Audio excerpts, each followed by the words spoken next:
Welcome to Book 3, brought to you by Ember and Echo Audiobooks. A journey of passion, desire, and secrets awaits. Be sure to like and subscribe so you can continue the adventure with us. Prologue. Lila. He says he wants to break me. I don't even know what that means. Why would anyone want to be broken? Why does my heart jump at the words as if they were a promise and not a threat? How did I end up here? On my knees, naked, with my hands tied at my back, trembling as I tilt my head up to him, seeking his unyielding gaze through watery eyes. Crusts of salt adorn my face, covering black streaks of ruined mascara that once thickened my lashes, while I wait for the next bite into my tortured skin.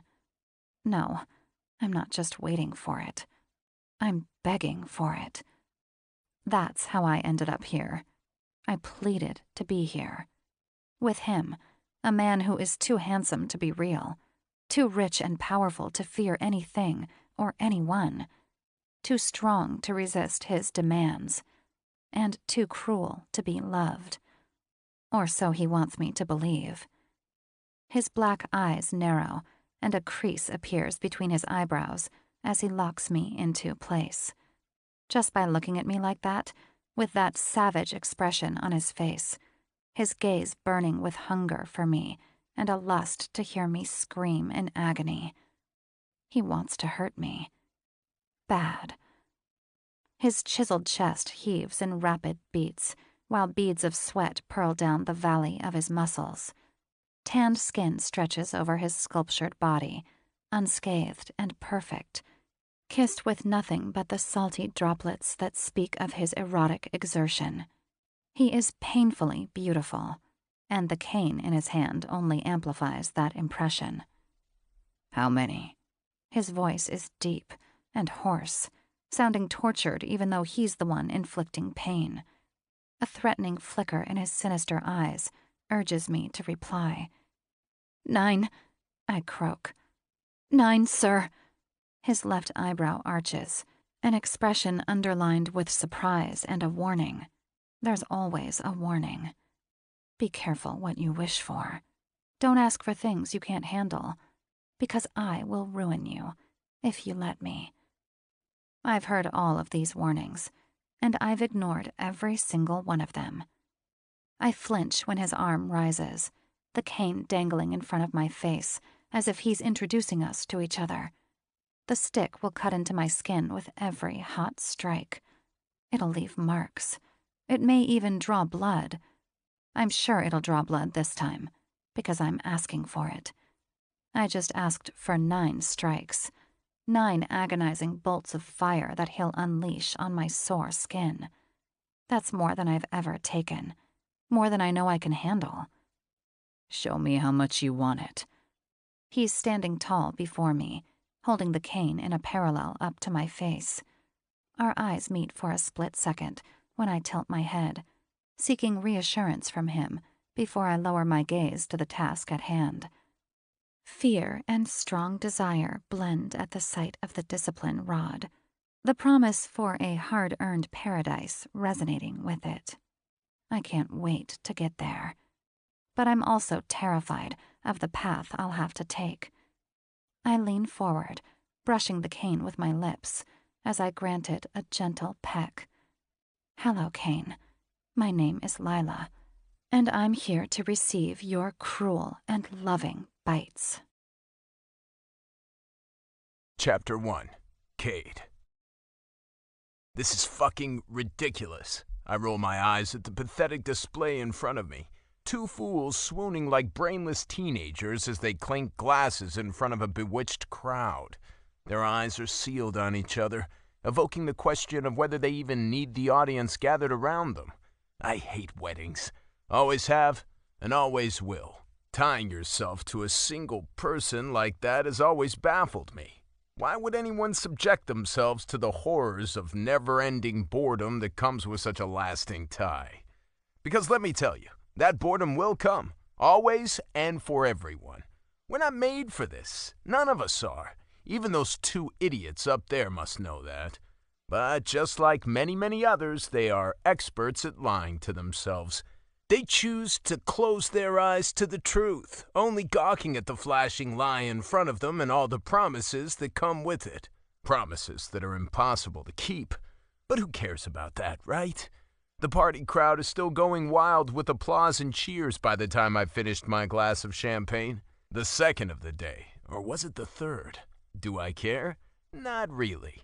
I can't feel the soothing effect of the alcohol yet. My pulse is still racing, my shoulders tense with the discomfort that's been hugging me ever since I stepped inside the venue. I don't want to be here. Everything inside me is revolting against it, and I shouldn't be here either. My name wasn't on the invitation. It was sent to my father because he's a business associate of the groom. He was the one they wanted to be their guest, him or my brother. They wanted anyone but me. I'm just a placeholder, a man with the right last name but the wrong face. I glance at my wrist, wondering if I can leave already. But the reception started less than an hour ago, and I was told to stay for at least 2, as if anyone cares. I, for one, can think of a billion things I'd rather be doing right now. Admittedly, there's some eye candy here. Dolled-up girls in evening gowns strut around left and right, just waiting to be the next one who gets to wear a dress in white. But I'm not the man who will give them that. One of them caught my eye earlier, the maid of honor, blonde and slim, with bright skin and equally bright eyes that never locked onto anything or anyone for too long. She looked lost standing next to the bride, who is her sister, I believe. Moving like her sister's shadow, her gaze remained absent, pensive, and somber in a way that attracts the fucking hell out of me. Of course my eyes would fall on someone like her, someone off-limits and unattainable, someone who looks like she's never been touched before. I haven't seen her around for a while now, and that's probably for the better. Emptying another glass of champagne, I scan the room with no specified goal. I don't know anybody here, and no one knows me. It doesn't surprise me, given the fact that I've hardly been around in recent years. Not only have I never been involved in my father's business, but I've always avoided my family's social functions to the best of my ability, simply by being out of the country. France, Germany, the Netherlands. My trust fund allowed for an abundance of travel, and even if those trips came along with work, they were mostly for pleasure, and to get out of my family's reach. I wish I was across the pond right now. When I introduced myself, I received nothing but confused gazes that quickly changed to understanding once they focused on my last name. Then they smiled, shook my unfamiliar hand, and told me to give my father their regards. And then they were gone, and I went to the next person, repeating the play I was instructed to follow tonight. That's all I had to do. Be present, drop my family's name, congratulate the happy couple, and that those who matter know my family cares about their union. We don't. I'm pretty sure my father and my older brother care as little as I do, which is why they were conveniently busy and unable to attend this mundane event. My family and the family of the groom aren't close at all, not on a personal level as far as I know. What was his name again? I glance over to one of the tables next to the buffet where the numerous gifts are gathered. One of the greeting cards attached to a present tells me what I want to know. To the happy couple, Mr. and Mrs. Damon Graves. Graves, right. That was the name. My father mentioned him a few times. He's one of the most well-known investors in the area, a clever prodigy, except for that one time when he got screwed over by a young fraud. Coincidentally, that happened during the exact time he started dating his bride. That just shows how poisonous a woman can be to a man. They have the ability to weaken everything a man prides himself in. And I can see how the young Mrs. Graves could hold such power over a man like Damon. She's a beauty for sure, blonde, tall, and slender, with ethereal looks that catch the eye. Just like her sister, who won't fucking leave my head. I lift a glass to my lips only to realize it's empty. I grunt in disappointment, disposing of the glass on a nearby table before making my way to the French doors at the other end of the party room. I need to get some fresh air if I'm to stay here another hour. Some fresh air and a smoke. Heavy curtains guard the glass doors, and for a moment I fear they may be locked, because they don't open right away as I try to escape without anyone noticing. I have to jolt the handle violently before the door finally gives in, inviting me into the darkness outside. I slip through, greeted by the balmy summer night as I step onto the balcony that stretches along the entire side of the villa. Closing the door behind me, I stare out into the blackness, trying to find my bearings. Lanterns line the balustrade, but the light is very dim, only helping to detect outlines and vague shapes while my eyes get used to the darkness. I blame the poor visibility conditions for the shocked gasp that flees my lips when I hear a rustling noise right next to me, accompanied by movement I didn't expect. Before my mind is able to comprehend what's happening in my peripheral vision, I jump back, cursing at the shadow that startled me. A figure steps out of the shadows, blonde hair framing a pristine face with a set of bright eyes that look up at me with the same shock that just raced down my spine. Her pink and plush lips are slightly parted, topped with a small nose that gives her somewhat mouse-like features. She steps forward, and the light cast on her face from a lantern shows a telltale blush on her cheeks and a bottle of champagne in her hand. She flinches back in shame as my eyes land on the bottle, moving it behind her back. It's her. For fuck's sake, it's the maid of honor. Sorry, she whispers. I didn't mean to. Care to share? I cut her off, pointing at the golden liquid she's trying to hide from me. The girl sucks in a sharp breath before she reluctantly hands me the bottle. That fucking look. She's stunning in a way that appeals to me like no other. It's why I noticed her in the first place, why my eyes traveled back to her again and again. She has something I haven't seen in a while, something I'm naturally drawn to. Purity, unspoiled and unbroken innocence paired with yearning. My eyes never leave her as I bring the bottle to my lips, realizing that it's half empty already. The red on her cheeks tells me she was probably the only one drinking from it. She's visibly tipsy, and I'm not quite sure how I feel about that. She winces when I hand the bottle back to her in an abrupt and invasive motion, almost pushing it against her chest. Her eyes linger on me, flickering with suspicion as she slowly takes the bottle out of my hand. Hope you don't mind, I say as I produce a pack of cigarettes and a lighter from my inside pocket. There's no protest from her side. Instead, she brings the champagne back to her lips, taking a strong swig that emits desperation. Chapter 2. Lila. It's not a question, and he doesn't await any response from my side.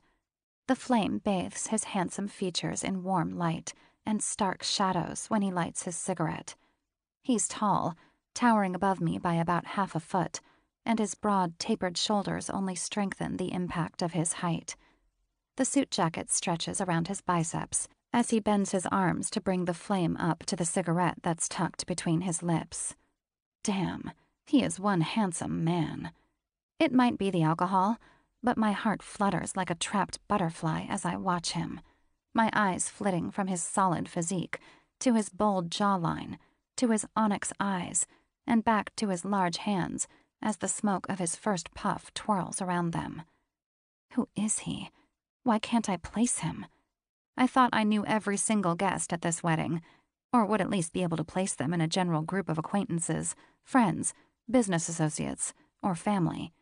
But he's too young to be a business associate, and too unfamiliar to be anything else. Our eyes meet, causing me to jerk up, batting my lashes nervously as I wait for him to speak. "You're not a smoker," he states, his deep voice oscillating with dominance. I shake my head, despite the lack of a question mark at the end of his sentence. More of a drinker. I undermine my words with another sip from the bottle, knowing I shouldn't do it. My vision is already blurred, and my tongue feels heavy when I speak. This will only get worse, and I'm torn between not wanting to care and not wanting to ruin my sister's wedding. She doesn't deserve that. My misery, my jealousy, all of that is not her fault. And it shouldn't be her concern either. Especially not tonight. Not having a good night, huh? He takes a strong pull on his cigarette and puts some distance between us, filling the air with heavy smoke while he surveys me through narrowed eyes. There's a demand in his gaze, an order to react, a challenge. But he also looks like a predator trying to lure in his prey. It's so fucking sexy that it fuels my vertigo even more than the liquid poison. "It's my sister's wedding," I say, circumnavigating any accusation that could come with the truth. That's not answering my question, he points out, a crease appearing between his eyebrows. My insecurity emerges with a helpless chuckle. I'm the maid of honor, and I'm out here on the balcony, drinking a bottle of champagne all by myself.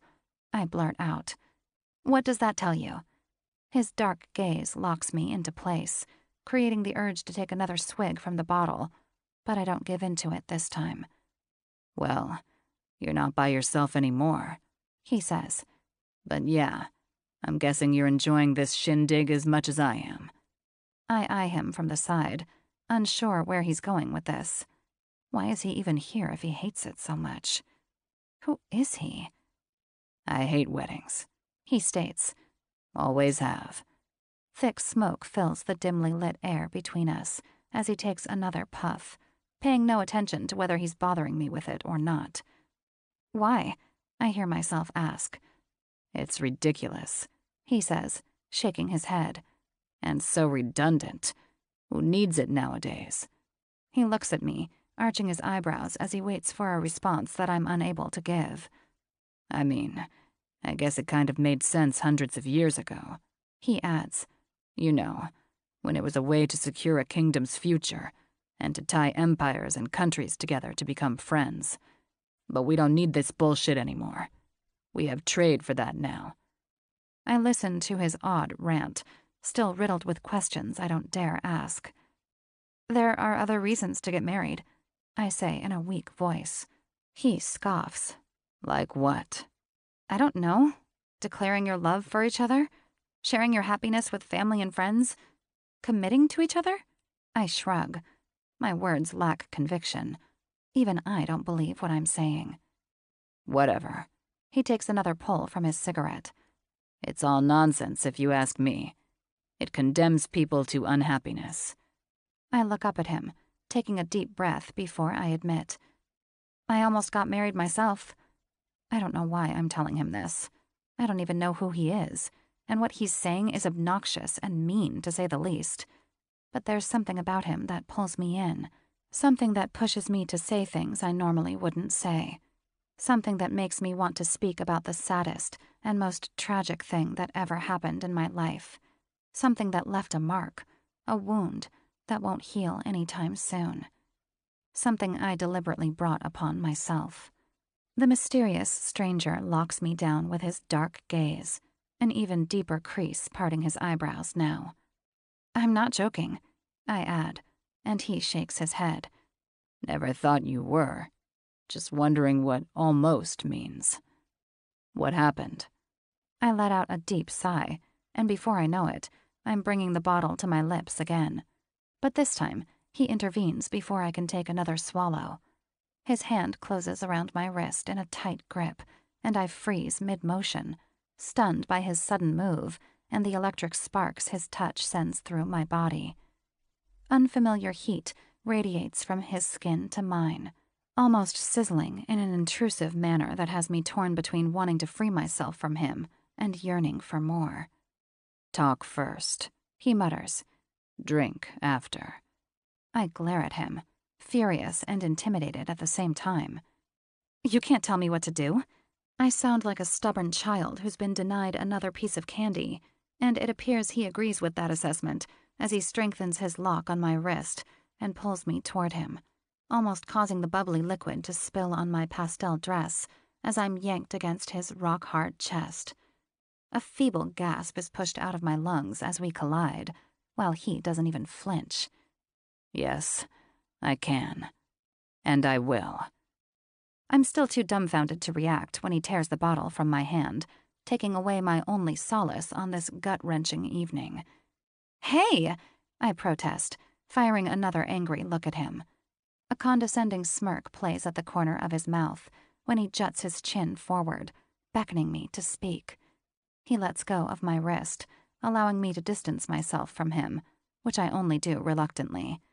Normally, an intrusion into my personal space like this would not only anger me, but unsettle me in the most uncomfortable way. But when I move away from him, I feel something pulling me back, a warmth that promises comfort as much as distress. Tell me, He urges. Got left at the altar. Guy cheated on you? Did he come to his senses and broke it off? Anger forms a painful lump in my throat, preventing me from giving the response he deserves. His condescending tone infuriates me. Wrong, I bark, narrowing my eyes as I fixate on him in a feeble attempt at reciprocal intimidation. I broke it off. I left him. There's an ugly flavor of pride in my voice. I've never heard myself say the words like this. Strong, unyielding, and conceited, as if breaking off my engagement made me feel accomplished. That couldn't be further from the truth. Chapter 3. Cade. Can I drink now? I don't like the desperation in her voice, but I let her have the champagne nonetheless. She's a good girl for asking, even though the harried tone of her voice spoiled the request. She fetches the bottle from my hand with a hurried caution, as if afraid to get burned if she gets too close to me. Her instincts are right about that. So what? I probe. I was right? Guy cheated on you, you found out and kicked him out of the house? She frowns at me with puffed-up cheeks filled with champagne that she quickly swallows to snap back at me, "It takes one to know one." An unfazed shrug is all she gets from me for that accusation. "But no," she adds, weaving as she leans in closer. "Not that it's any of your business, but no, he did not cheat on me. Jim never would have done that. I left him because I realized I didn't want to marry him." Jim never would have done that. The way she spits those words out, laced with disgust, almost loathing, is a telltale sign of what happened between her and that Jim guy. She lost respect for him and whatever she thought she had with him, and he didn't know how to win it back. Still doesn't answer my question, I insist. Surprise flashes across her pretty features. "I just told you." "You told me you left him because you no longer wanted to marry him, but you didn't specify why." She freezes, looking at me with a stunned expression. I can tell she wants to drink from that bottle again, but her arm lowers as quickly as she raised it, insecurity overtaking her face when she studies me. "Was he too good for you?" I try to help her out. And just like that, the scorn returns to her face, pinning me as she comes up with her response. "Too good? Are you trying to insult me?" So fucking cute, she doesn't even know what I'm talking about. Her eyes fixate on mine, waiting, provoking an explanation for my alleged insult. A regular person would see nothing but this expectation in her gaze. They would see nothing but a girl who's waiting for a reply to her question. But I am no regular man. I can hear the silent call she sends out. It's a calling coming from a place deep within herself, a place she may not know exists because she's never met someone who could show her, someone who understands, someone who sees her yearning and responds to it without judgment. Of course, I could always be wrong. There's only one way to find out. I step closer, lifting my hand with daunting intention. She flinches but doesn't move away, not even when my fingers close around her throat. I'm not choking her, not even applying any pressure as my hand finds its place on her neck. Her eyes widen, but it's not fear that's written across her face as she looks up at me. It's bewilderment. Her body tenses under my aggressive touch, but she doesn't fight me. She doesn't resist, doesn't yell at me, doesn't try to get out of my grip. I watch closely as she's flooded with emotions she can't place. Her lips part, and a gasp escapes in lieu of words, telling me everything I need to know. I squeeze just a little, just enough to provoke a reaction from her. Her eyelids flutter and her gaze loses focus, shifting away from the world, away from the balcony we're standing on, away from the light, away from me. That's enough. My hold on her loosens, the tips of my fingers still touching the delicate skin of her pale neck when her eyes find their way back to mine. She's flustered, a new red blooming on her cheeks. She doesn't need to speak. I can read it all on her face. The amazement spiced with delicious fear, a sensation she probably didn't know existed. I'm certain no one has ever touched her like this. No one has ever put her in this place, a place of apparent threat, of helplessness, a place where all control is taken from her, a place that scares her as much as it intrigues her. "Why did you do that?" she breathes. Her voice is thin and shaky, but lacks the reproach I was fearing. I move away from her, noticing the way her body sways with me, unable to resist the magnetic attraction I can now confirm to be mutual. "Because you needed me to," I say. offering no further explanation. She bites her lower lip, still fighting to make sense of what just transcended between us. I expected her to object, to argue that she never asked for me to choke her out of nowhere, to unleash an unimaginative torrent of accusations that may be justified under the circumstances. But none of that happens. I'm surprised to find her nodding, still biting her lip while she averts her eyes. I'm not going to make it harder on her by probing and forcing her to phrase things she can't comprehend herself, yet. But I'm not letting her get away either. Jim never touched you like that, did he? She sucks in a sharp breath at my question before she shakes her head. He was a nice guy. But you don't like nice guys. Her eyes widen as she looks up at me, a clear display of the realization that just hit her. I always thought I did. I mean, what's wrong with a nice guy? Why would I not want to be with someone who's treating me well, who's taking care of me, someone who wants to make me happy, who moves heaven and hell for me? I end her spate of words by closing in on her, slowly lifting my hand to grace the side of her cheek with the tips of my fingers, moving along her feminine jawline until I reach her chin. Using my index finger, I gently lift her gaze to mine while leaning close enough to feel her hot breath on my skin. Because nice guys don't get you wet. Chapter 4. Lila. Holy shit. His lips crash onto mine with voracious need, leaving me no time or room to review what's happening to me.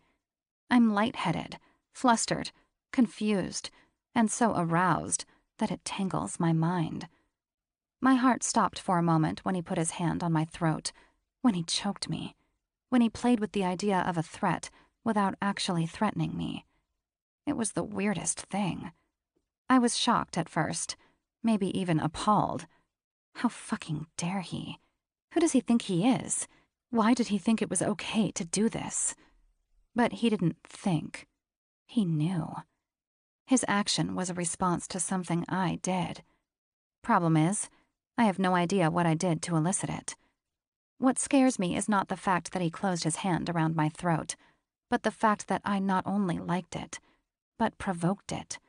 I called for him to do it, and I didn't even know I did. How can I send a signal without knowing? Am I that little in control of myself? My thoughts keep racing in circles while our tongues entwine, mine merely reacting to his greedy demand. I taste the tobacco on him, something I wouldn't normally like, but it melts perfectly with him. It gives taste to the heat that lingers between us, a magnetic pull laced with electric sparks and fiery passion. I'm floating, my eyes closed and my lips sealed on his, while my hands seek something to hold on to. I don't dare touch him, because he's a stranger and I wouldn't know how to do it right. How silly is that?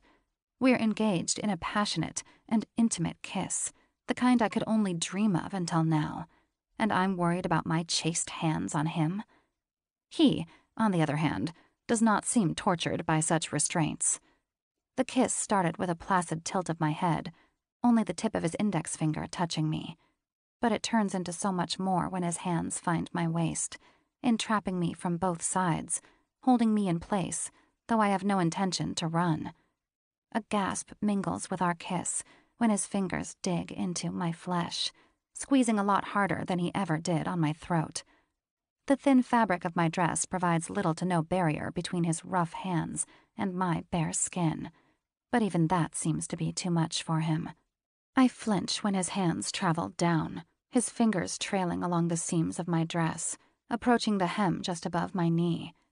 Aline never specified what length she wanted me to wear for her wedding, so I opted for a dress that ends just above my knee, a length that's been described by our mother as just modest enough, but still youthful. Another word comes to mind as this gorgeous man's hands travel down my legs, finding the end of the dress all too quickly. Naughty. This is naughty. Wrong, even.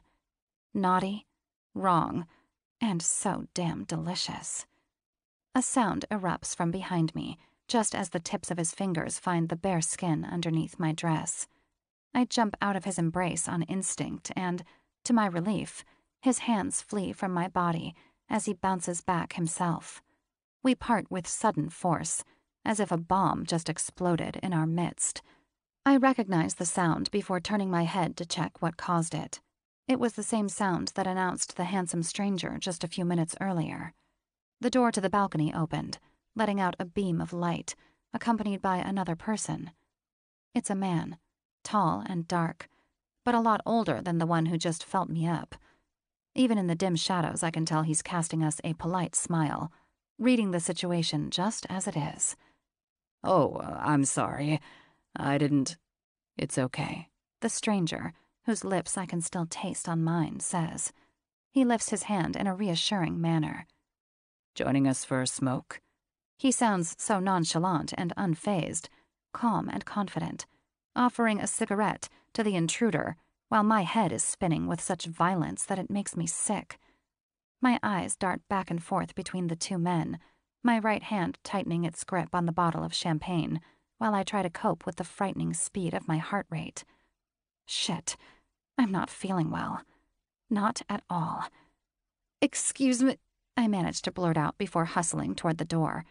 My hand lands on the handle with unbridled haste, and I yank it open as if my intention was to scare anyone behind it.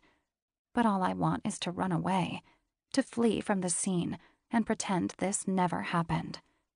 I don't turn back once before stepping through the door and closing it right behind me. Squinting as my eyes adjust to the light inside the festive ballroom, I make my way to the restrooms, the only secure hiding place I can think of. How could I? How could I make out with some random stranger at my sister's wedding? How could I let myself get caught doing something so silly? The intruder must have been a business associate, based on his age and look, but I can't place him for sure.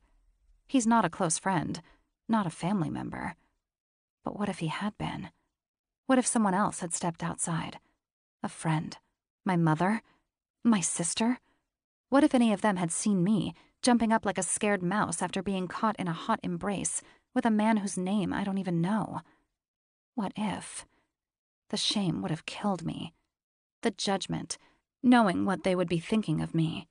My reputation is already hurt by what I did to Jim. They all had their own assumptions, and many of them involved me being unfaithful, even though no one but me knows how close I actually was to cheating on him. It's why this man's assumption was so outrageously funny to me. Jim cheating on me? Try the other way around and you're way closer to the goddamn truth.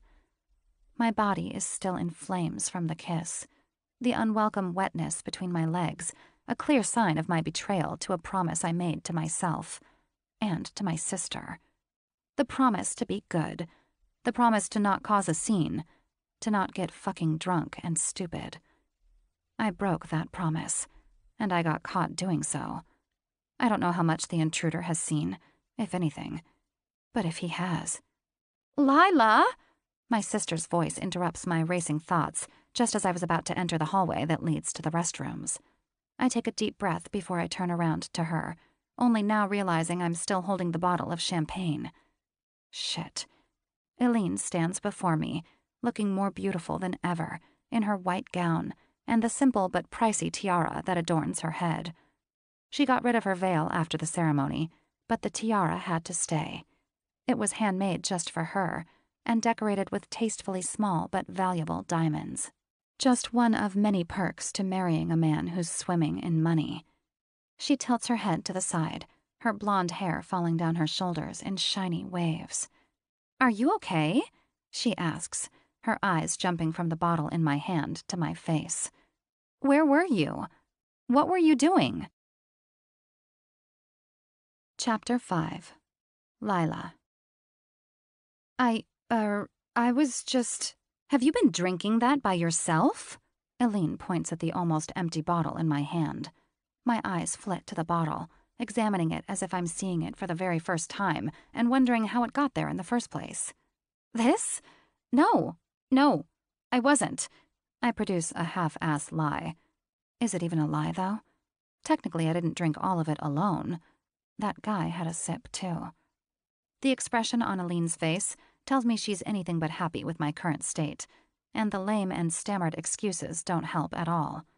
A crease appears between her thin eyebrows, and her eyes narrow as she assesses me. I don't think she's ever looked at me like this. She's the younger of the two of us, and I've always been the responsible one. Reasonable, almost prudent, boring, the one with the regular job and the regular boyfriends, the one who everybody thought would just get married, have kids, buy a house, do the normal thing at a normal pace. She, on the other hand, was the wild one, the curious one, the rebel who went her own way and did whatever the hell she wanted. She was the one who worked as an escort for years and as a hostess at a kink club next. That's actually where she met her husband. He was one of her customers. Now she's the one who's married to a filthy rich, alleged gentleman, while I'm the drunken, desperate single at her wedding reception who just got caught sticking her tongue down a random stranger's throat. "Do I need to worry about you?" Aline asks, her tone soft and understanding. She closes in on me, placing her hand on my shoulder in a calming manner, while her gaze seeks reassurance that I'm okay. No, please don't," I respond, violently shaking my head. "Everything's fine." She frowns. "You're slurring, Lila. How drunk are you?" I stiffen, my eyes locked on hers as I try to stand as straight as possible without weaving from one side to the other. Easier said than done. Shit, why is it so hard to stand without swaying? "I'm fine," I insist, raising my hand as if to shield myself from her worry. "Everything's fine. I can hold my liquor. You've had too much." She's right about that, and I'm sure I'm going to regret a lot of tonight's decisions tomorrow. But that's future Lila's problem, and it sure as hell shouldn't be any of Aline's problems. Not tonight, nor tomorrow. "Please, Lila," she says, stepping even closer so only I can hear her whispered words.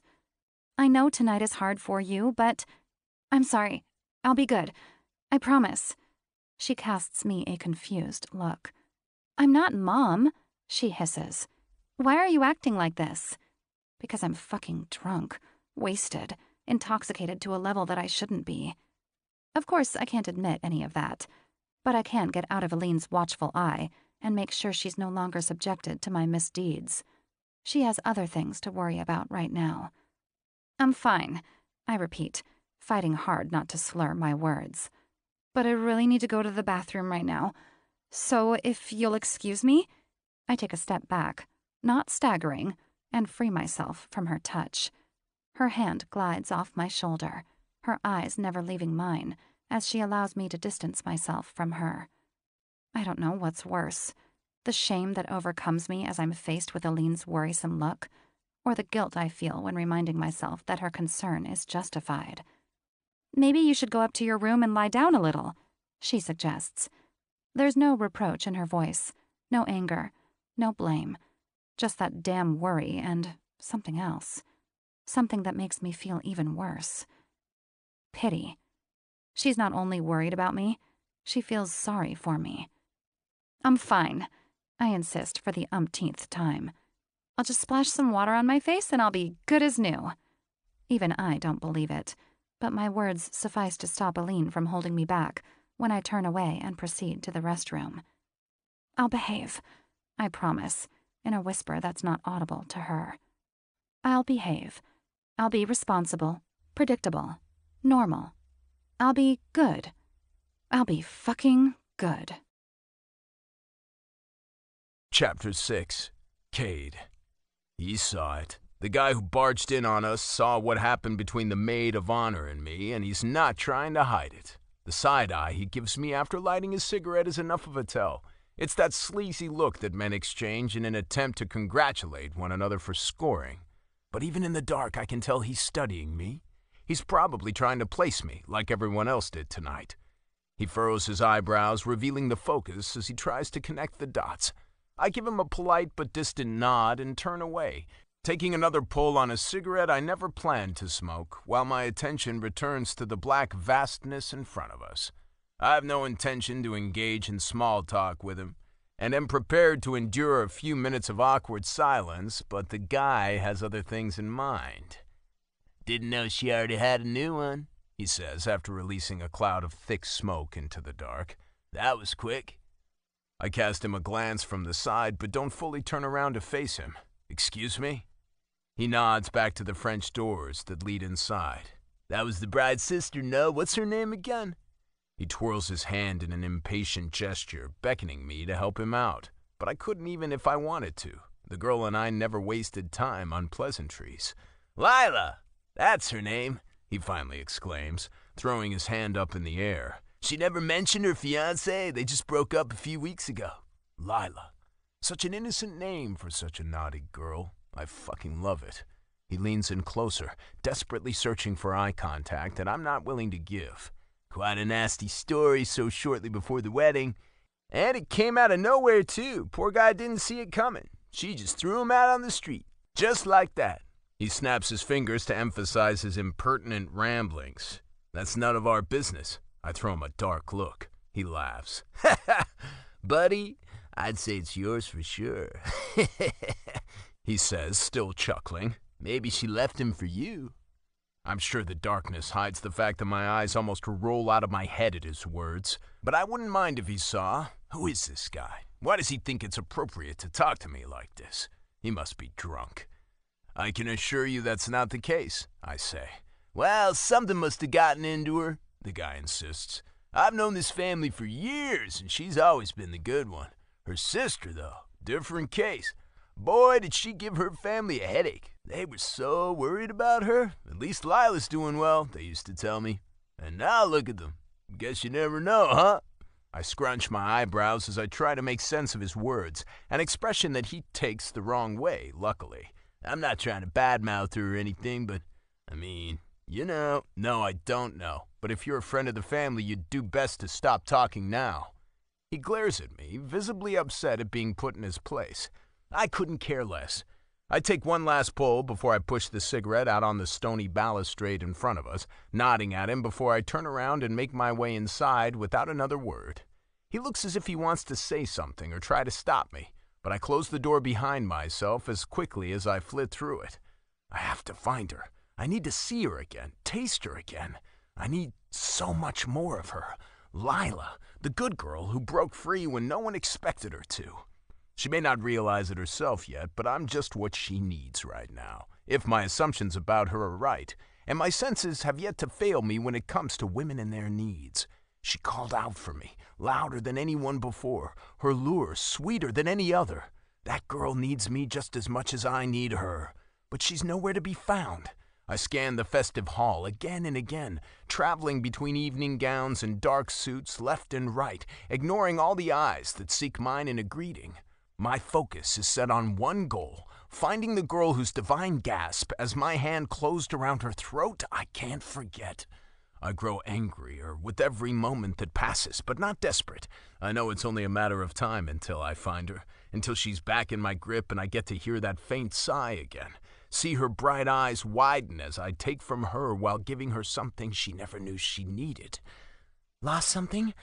Her words startle me so much that I can't stop myself from flinching in surprise before I turn on the spot. She's standing right behind me, still with that drunken glow on her pretty cheeks, her eyes glazing as she looks up at me. A smile tugs at the corners of her mouth, and she tilts her head to the side, a challenge flickering across her expression. Her pinned-up hairstyle has come loose a little, blonde strands tickling the side of her face as she moves. You, I say, jutting my chin forward. Didn't think you could just run away from me like that, did you? She shrugs. I'm here now, aren't I? She closes in on me, much to my surprise. But when she raises her hand to touch me, I retreat, turning with cautious looks around us. Not here, I hiss at her, and not now. The expression on her face changes, replacing the defiant yet shy smile with a frown. She's swaying as she stands before me, her hand frozen midair. That guy on the balcony may have been a drunken outlier, but just in case he was merely giving voice to thoughts that a lot of people share about her in here, I need to get her out of this room, away from hundreds of judging eyes before she harms her reputation. Her intoxication is bad enough to keep me at bay for tonight, but that doesn't mean I can't leave an impression on her, protect her, give to her, and take from her. I need to make sure I'll see her again. One night would never be enough for a girl like her. Chapter 7. Cade.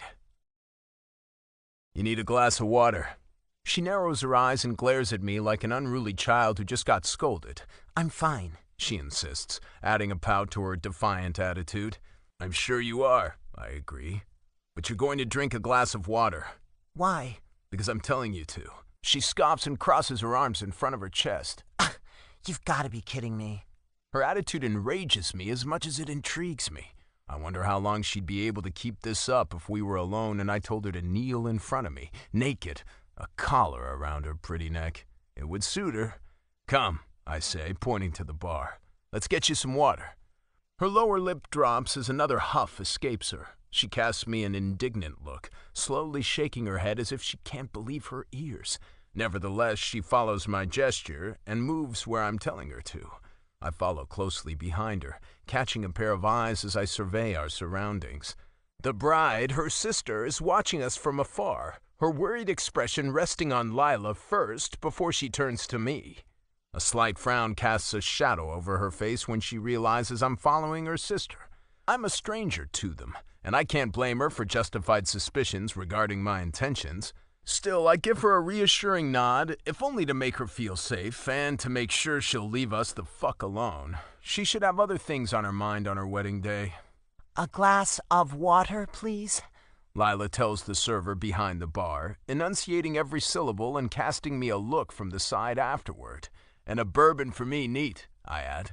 Her eyebrows arch. Oh, so you get to have another drink, but I don't? I'm not the one who can barely stand straight. She purses her lips instead of objecting. Good for her. As soon as we receive our drinks, I turn around and walk away from her with slow but deliberate steps. Even without looking, I can tell she hesitates for a moment before following me like an obedient puppy. We meander through the room, moving casually but never stopping. I want to be alone with her, but since the balcony is no longer an option, I'll have to find another spot to hide from unwanted observers. The first step was to get out of her sister's sight by moving to a smaller room next to the banquet hall. There are fewer people in here, but still too many for comfort. I can feel her presence closely behind my back as I aim for a door at the far end of the room. I walk with purpose, giving the impression that I know my way around this place, even though I have no idea where I'm going. The door opens with ease and, much to my surprise, there's a completely deserted room hidden behind it. Lila follows me inside, throwing a cautious look over her shoulder. She's the one who shuts the door behind us, and I'm the one who finds the lock and closes it with an audible click that causes her to jerk up. I can feel her anxious eyes on me when I turn away to inspect the room we just sought refuge in. It's very similar to the one we just passed through, bright and airy, but a lot smaller and with fewer seating accommodations. It's obvious that it wasn't intended for use tonight, as it appears neglected and empty, sporting nothing but a few forgotten chairs gathered around two small tables. And now? I hear her soft voice behind my back. I turn to face her, pointing to a table nearby. Now we'll sit and talk while you drink your water. She raises an eyebrow at me but heads to a chair. Her motions are still unstable and lack purpose, but I can tell she's trying to pull herself together. Her dainty fingers grace along the side of the tabletop as if she was seeking support while sinking into one of the chairs, spilling a little water on the clear white surface as she places the glass in front of her. Her gaze follows me as I sit down facing her, my drink finding its place next to hers. We're very close, but not as close as we were on the balcony, yet. So, Lila, how do you know my name? She looks alarmed. I shrug. Is it a secret? You're the bride's sister. Pretty much everyone here knows your name. Wrong, she objects. You didn't. We've never met before. I shake my head, but before I can say another word, she blurts out, At least tell me yours, too. Cade. My name is Cade. She seems surprised that I responded to her request. Cade what? Cade Armitage? We frown at each other, and I can see her mind working, still trying to figure out who I am or what kind of relationship I could possibly have with either her sister or the groom. Good luck, little girl. How come I've never seen you before? She asks eventually. She looks tense, her shoulders up to her ears and her arms crossed in front of her chest. I don't like this defensive stance on her. Is that really the most pressing question you have for me right now? I retort, relishing the way she twitches at my words. What else would I ask you? I shrug, shifting closer to her so our knees touch. She doesn't move away and keeps her legs just the way they were before, but I can tell it takes a lot of strength for her to do so. That's what you're getting wrong here, Lila. You're not the one to ask questions. I am, I tell her, catching her anxious gaze even though she tries to shy away. Is that clear?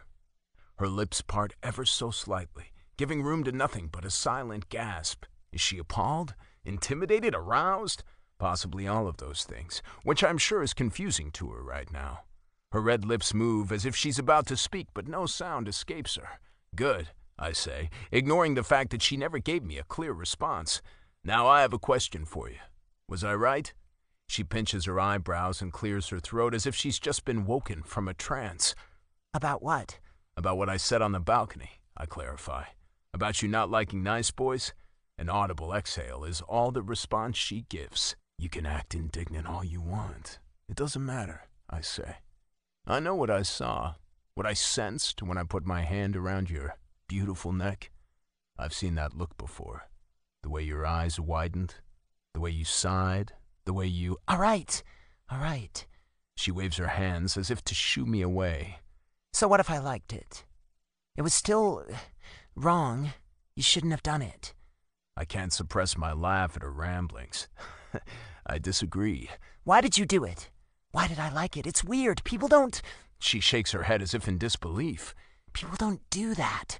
I place my palm on her shaking hand, gently squeezing as it disappears in mine. Instead of fighting me off, she releases a sigh that almost sounds like relief. Her confusion is endearing, but her intoxication spoils the moment, accelerating every emotion she's going through and making it hard to control or anticipate her next reaction. It puts me in a difficult situation, because someone as drunk as her is hard to control, hard to own without overstepping a line. I need to be ready for whatever her hammered brain has in store. However, there's nothing that could have prepared me for her next question. She looks up at me, her eyes dazed and flickering with wonder. Is this what people do in the velvet rooms? She asks, a telltale blush blossoming on her pretty face. Chapter 8. Lila. A dark flutter scurries across his face in response to my question. Like the shadow of a passing plane, it's gone as quickly as it appeared, but it was there long enough to make me regret my words. I shouldn't have been so blunt. I never am. The damn alcohol is making my tongue move on its own. Why did I even mention the velvet rooms? It's more than likely that the question doesn't even make sense to him, because how would he know? My pondering discomfort is quickly replaced by shock when he responds to my question with another one. How do you know about the velvet rooms? His voice is laced with worry and tension, and he fixates on me through narrow eyes, like someone who's just been caught doing something wrong. Shit. If he knows about the velvet rooms, that means... You've been there, I conclude. You're a customer at that place. Why do you mention the velvet rooms? How do you know about them? Instead of replying to his inquiry, I just sit there, eyes wide and lips parted as if I was about to speak. My lower lip quivers while I continue my search for the right words. It would be easy to tell him the truth. My sister. I know about that place because she's not only been there but worked there until she met her husband. But it's not exactly like she's advertising her past, and it feels wrong to just blurt it out to a random guest at her wedding. Have you ever been there? He presses, and I shake my head on instinct. No, I blurt out, still violently shaking my head. I've never been there, but... I pause, and as I try to gather an excuse, any story that would explain my knowledge of the velvet rooms without having to mention Aline, I realize he managed to circumnavigate the question I posed by turning the tables. I've never been there, I repeat, defiantly straightening myself as I catch his dark gaze. But you have, right? He sighs, and for a moment I fear he still plans on denying me a response, fueling a growing anger within my chest. But when he slowly nods, that anger is replaced with something that carries a lot more weight. Disappointment. Yes, I've been there, he admits. Quite a few times, actually. I swallow dryly. trying to understand why that knot in my throat exists. Why does this bother me? I don't know this man, but from what little I've experienced with him tonight, this shouldn't shock or even surprise me, and yet it hurts to hear it. Have you... That doesn't matter. What matters to me is why you brought it up. I bite my lip, unsure what to say. Why did I bring it up? The truth is, I don't know. Because it popped up in my head when he said those things about me not wanting another nice boy, when he closed his hand around my throat and threatened to choke me, when he looked at me with those knowing eyes, as if he saw something no one else has seen there before, something I've been hiding so well that even I'm not entirely sure it's there. Because it scares me, that yearning, that flaring desire to be dominated, to be hurt. It's terrifying. And he saw it. He knows it's there. I can't breathe. He's not touching me, but it still feels as if he's holding me in that same tight grip from before, not cutting off air but threatening to do so. "Drink," he says, pointing at the glass of water next to me. "Now." I want to protest his patronizing demand, but my thirst is stronger than my pride. I do as I'm told and empty half of the glass in one greedy gulp. "So you've never been to the Velvet Rooms?" he asks, once I set the glass back down. I shake my head in silence. "Do you want to go there?" My eyes dart up to him, wide in question and surprise. "With you?" "That could be an option." A handsome smile graces his face, laced with a dark promise that tickles my thirst for adventure. I have been curious about that kink club ever since Eileen first told me about it. She flinched when I called it magical, but was never willing to enlighten me on what exactly it was all about. And I didn't probe, because she's my sister. We're kind of close, but not to a degree that would allow for us to openly discuss our sex lives, thanks to a demure upbringing that tamed us more than one would think based on Eileen's choices in life. Only hers. I've always displayed the perfectly prudish daughter our mother was proud of. Always. Until now. I'm not sure. I stutter. I don't even know you. I want to lower my eyes to escape his probing gaze, but he locks me down, placing his index finger below my chin and tilting my face back up to his.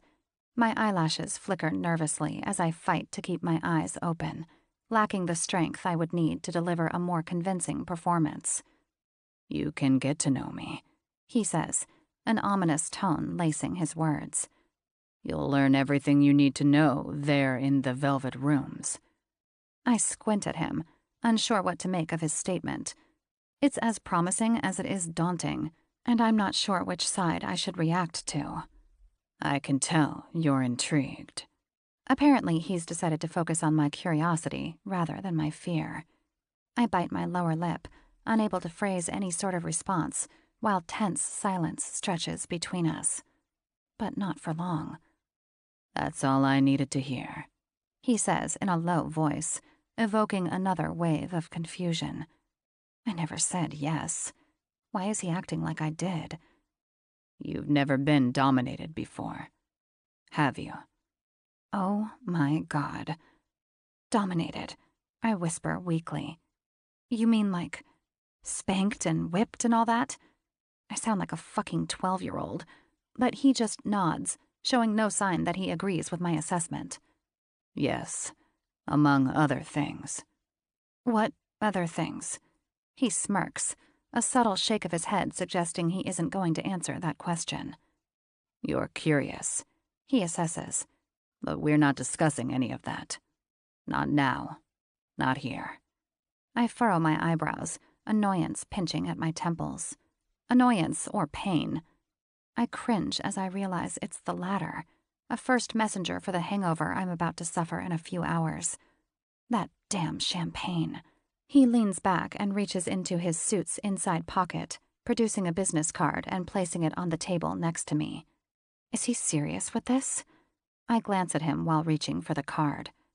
Your business card? Really? I ask. Please don't tell me I have to sign a contract, too. He chuckles, surprising me when he reaches forward, caressing my glowing cheek. As he leans in so close, our faces almost touch. You watch too many movies, little girl. Why does he call me that? And why does it make my core flutter, as if he'd touched me there? Why does my heart sink with disappointment when he retreats without satisfying my yearning for another kiss? So many whys. And I won't get an answer to any of them tonight. Chapter 9. Cade. I'm bored easily. Very fucking easily. The fact is true for every aspect of my life. Food, drinks, any form of activity. Women, business, it doesn't matter.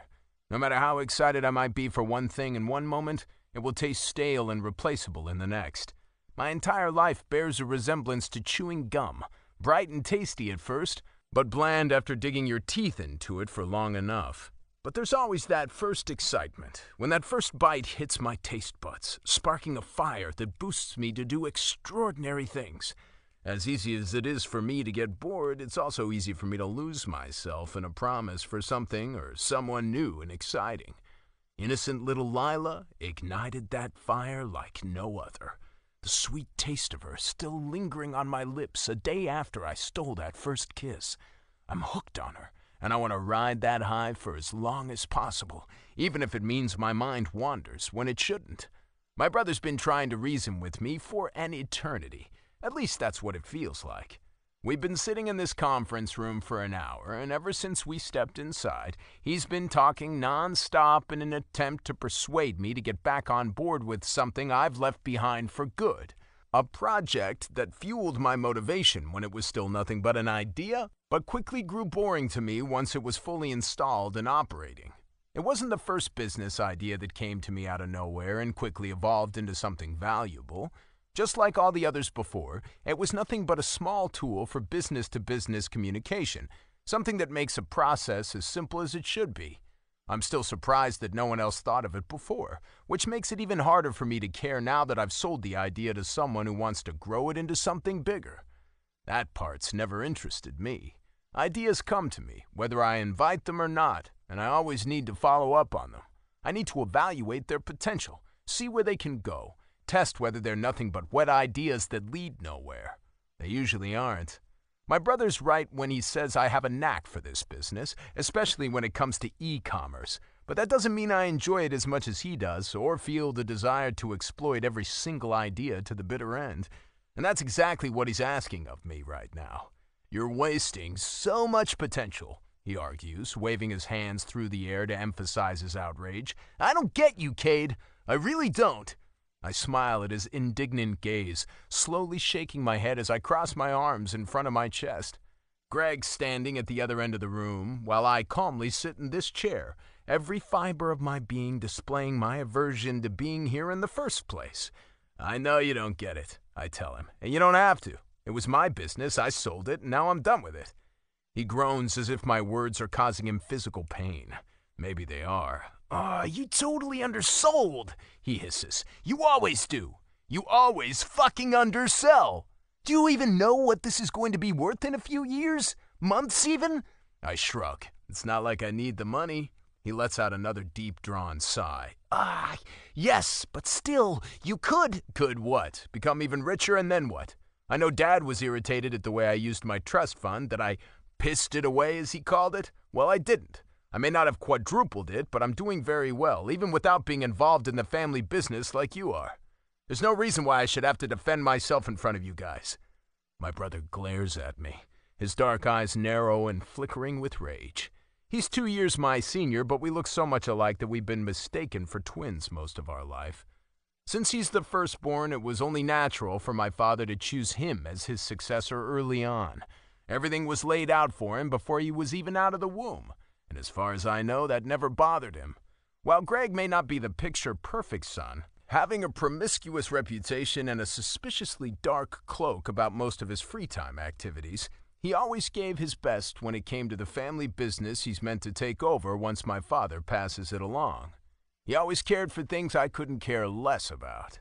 This is not about defending yourself, Cade, he says, supporting himself on a table between us as he bends down to me. Worried about you. Now I'm the one huffing with indignation. Worried? Why the fuck would you be worried about me? He presses his lips together, a crease appearing between his black eyebrows. Fuck it, he spits. Fine, I'll let you do whatever the fuck it is you want. He pauses, catching my unfazed gaze before he adds, even if it means you throwing away all your potential. I shoot him a condescending smile as I slowly shake my head. It's called selling, brother. Yes, but selling too soon and for way too little, he insists. I know he wants to add more, but he stops himself with a deep inhale, raising his hand with his palm facing me. Whatever, he says, more to himself than to me. Your life, your decision. Damn straight, I agree, my eyes wandering back to my phone on the table in front of me. I was nice enough to put it on silent while my brother wasted his time on me, but I can see the little light blinking, telling me someone's trying to reach me. It could be a missed phone call, an email, a text message, maybe from her. Are we done here? I ask, my eyes darting back up to my brother. He glares at me, visibly annoyed and tense. Guess so. Good, thanks. I jump up from my chair, grabbing my phone before I give him a short goodbye nod and head for the door. Don't forget dinner on Sunday, he yells after me. 7 sharp. I don't turn, just give him a quick wave to let him know I heard him before the door snaps shut behind me.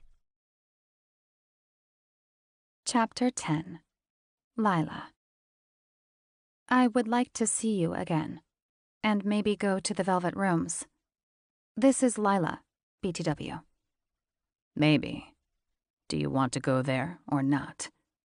I think I do. I'll need a more definite statement. I want to go to the Velvet Rooms with you. Please. Friday, 8 p.m. Let me know where I should pick you up. I will admit, I was a little irked at him for simply assuming I'd be free that evening. I mean, I was free, but still, a normal person would be polite enough to ask. But he isn't normal.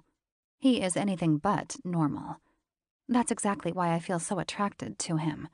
And a little scared. He emits darkness, danger, and a promise for exactly the kind of adventure I'm seeking right now. I think. After all, how am I supposed to know what I really want? I'm 26 years old, and I've never tried anything that wasn't put directly in my path. I had a regular college education, started a regular job as a sales assistant in a large publishing house, and I always had regular boyfriends. Nothing out of the ordinary in any way, but admirable, as my parents like to call it. I know, thanks to Aline, that there's a different world out there, and I've been curious about it for a while.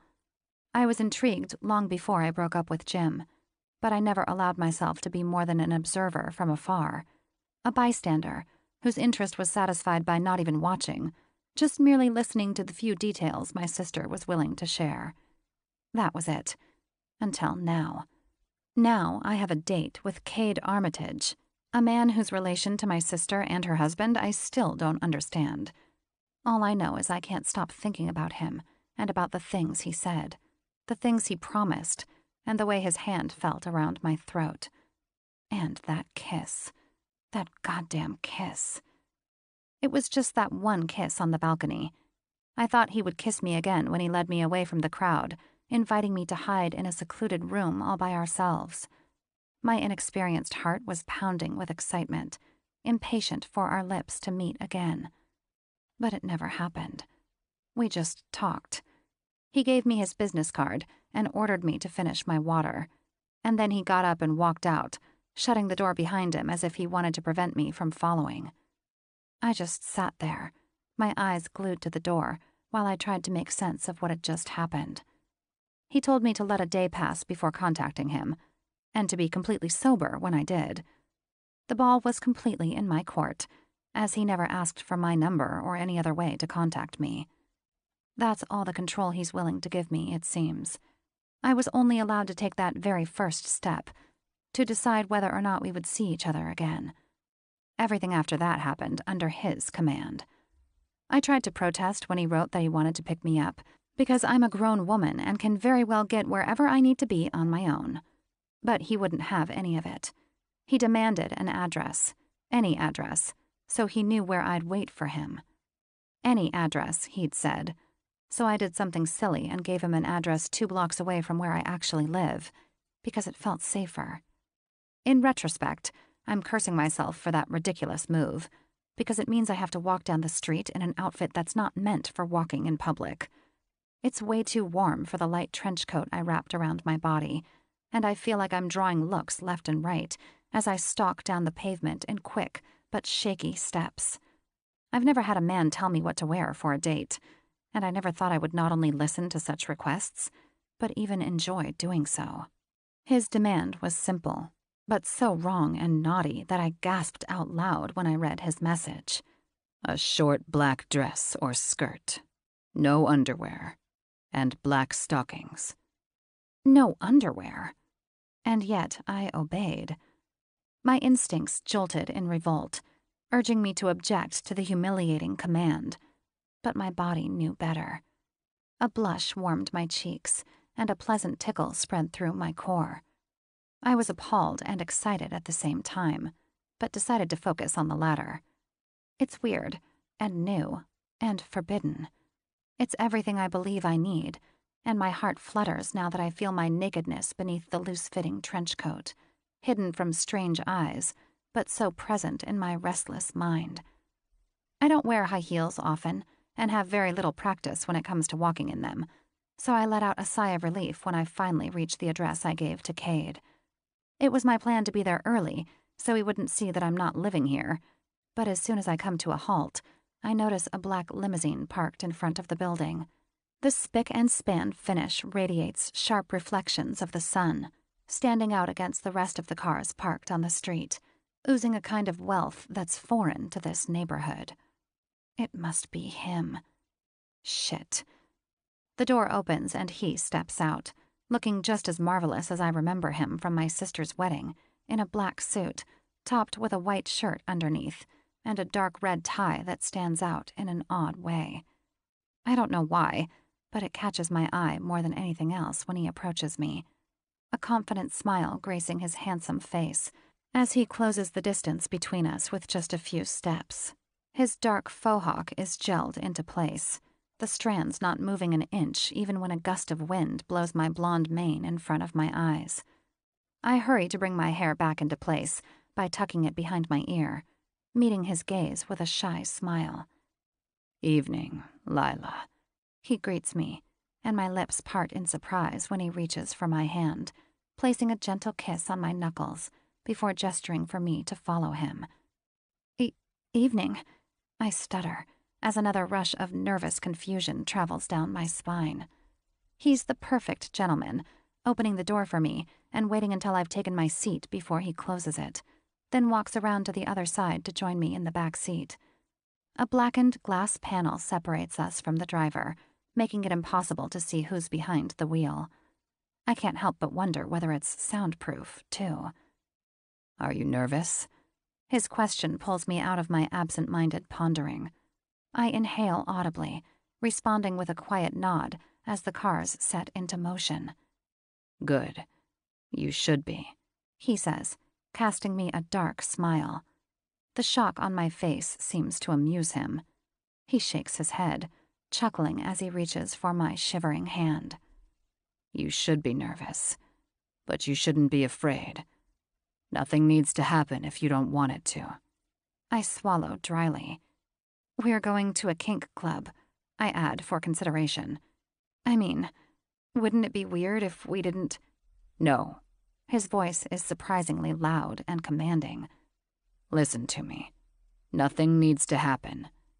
I mean it. It would be an insult to me if you agreed to anything tonight that you're not comfortable with. Understood? I nod silently. Lila, he urges. Do you understand? I bite my lower lip, torn between the urge to respond and the way his intimidating tone prevents me from speaking. When I finally gather the words, they're barely more than a whisper. Yes, I understand. He nods, looking satisfied if not happy with my reply. You won't regret this, little girl, he says, squeezing my hand. I promise. The palpitations of my heart agree with him, though my mind is still clouded with aching doubt. Chapter 11. Cade. Her eyes grew wide as soon as we entered the velvet rooms, and they almost popped out of her head when I asked her to remove her coat. Her hesitation when she started to unbutton that single layer of protection is a telltale sign of her irresistible innocence. There might be a naughty nymph hiding behind that carefully built-up facade, but it'll take time to free that side of her. She doesn't know it yet, but I will ruin her. Not tonight, not tomorrow, not in a week, but I will wreck the person she is now and uncover something that might scare her as much as it enriches her. It doesn't surprise me that she's good at following commands. Girls like her always are. It is in her nature to please, to do what is asked of her. I know that she was a good student, an obedient daughter, and a reliable worker. She doesn't have to tell me. That's just who she is, and it's that persona she's trying to break free from. I know her kind. I've seen it all before, but never in such a raw form, so untouched, so new to all of this. I fucking love it. Her little black dress is a classic that hugs her slender frame perfectly while showing off her legs just enough to see stockings underneath, just like I told her to. I wonder if she obeyed my other demand as well. She's hugging herself as if cold when we step inside the main area of the velvet rooms. A silent gasp escapes her O-shaped lips when she takes in the main receiving room in the open bar area, topped with lounges at the other side. Extravagant velvet-tufted button furniture rests on platforms lining the walls, allowing a little more privacy while overseeing the main room. They complement the overall atmosphere given off by the modernized Victorian decor of the interior and the castle-like appearance of the building. I've been here before, but it's been a while since my last visit. Paying for pleasure gets old sooner than later. Even the sublime girls at this establishment were no different in that regard. Lila is the first date I'm bringing here, and she's the perfect choice. I can't get enough of her virtuous gaze as she wanders the room next to me, still with her arms wrapped around herself for security. Her tits are anything but big, but they're squeezed together by her tense self-hug, revealing that she isn't wearing a bra. What a good girl. I put my arm around her shoulder, pulling her closer as I lead the way to a secluded lounge area at the back of the room. She appears to be grateful to be closer to me, guarded and protected from the intimidating environment. We retreat to an upholstered love seat, and as soon as we sit, a waitress emerges to take our orders. "Bourbon, neat," I tell her, casting a questioning look in Lila's direction. Her wide eyes dart back and forth between me and the girl in the black skirt. White wine?" Lila stammers, looking at me as if she's asking for approval. "Dry white wine?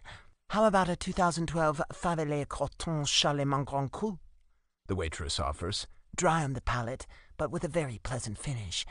I can tell by the look on Lila's face that she has no idea what the girl's talking about, but she's good at playing it cool. "Sure, that sounds all right," she responds, fake confidence lacing her voice as she gives the waitress a polite smile. "Dry white wine, huh?" I remark once the waitress leaves. "I would have taken you for a champagne girl." Lila huffs, and it's the first time her shoulders have loosened up since we stepped inside the venue.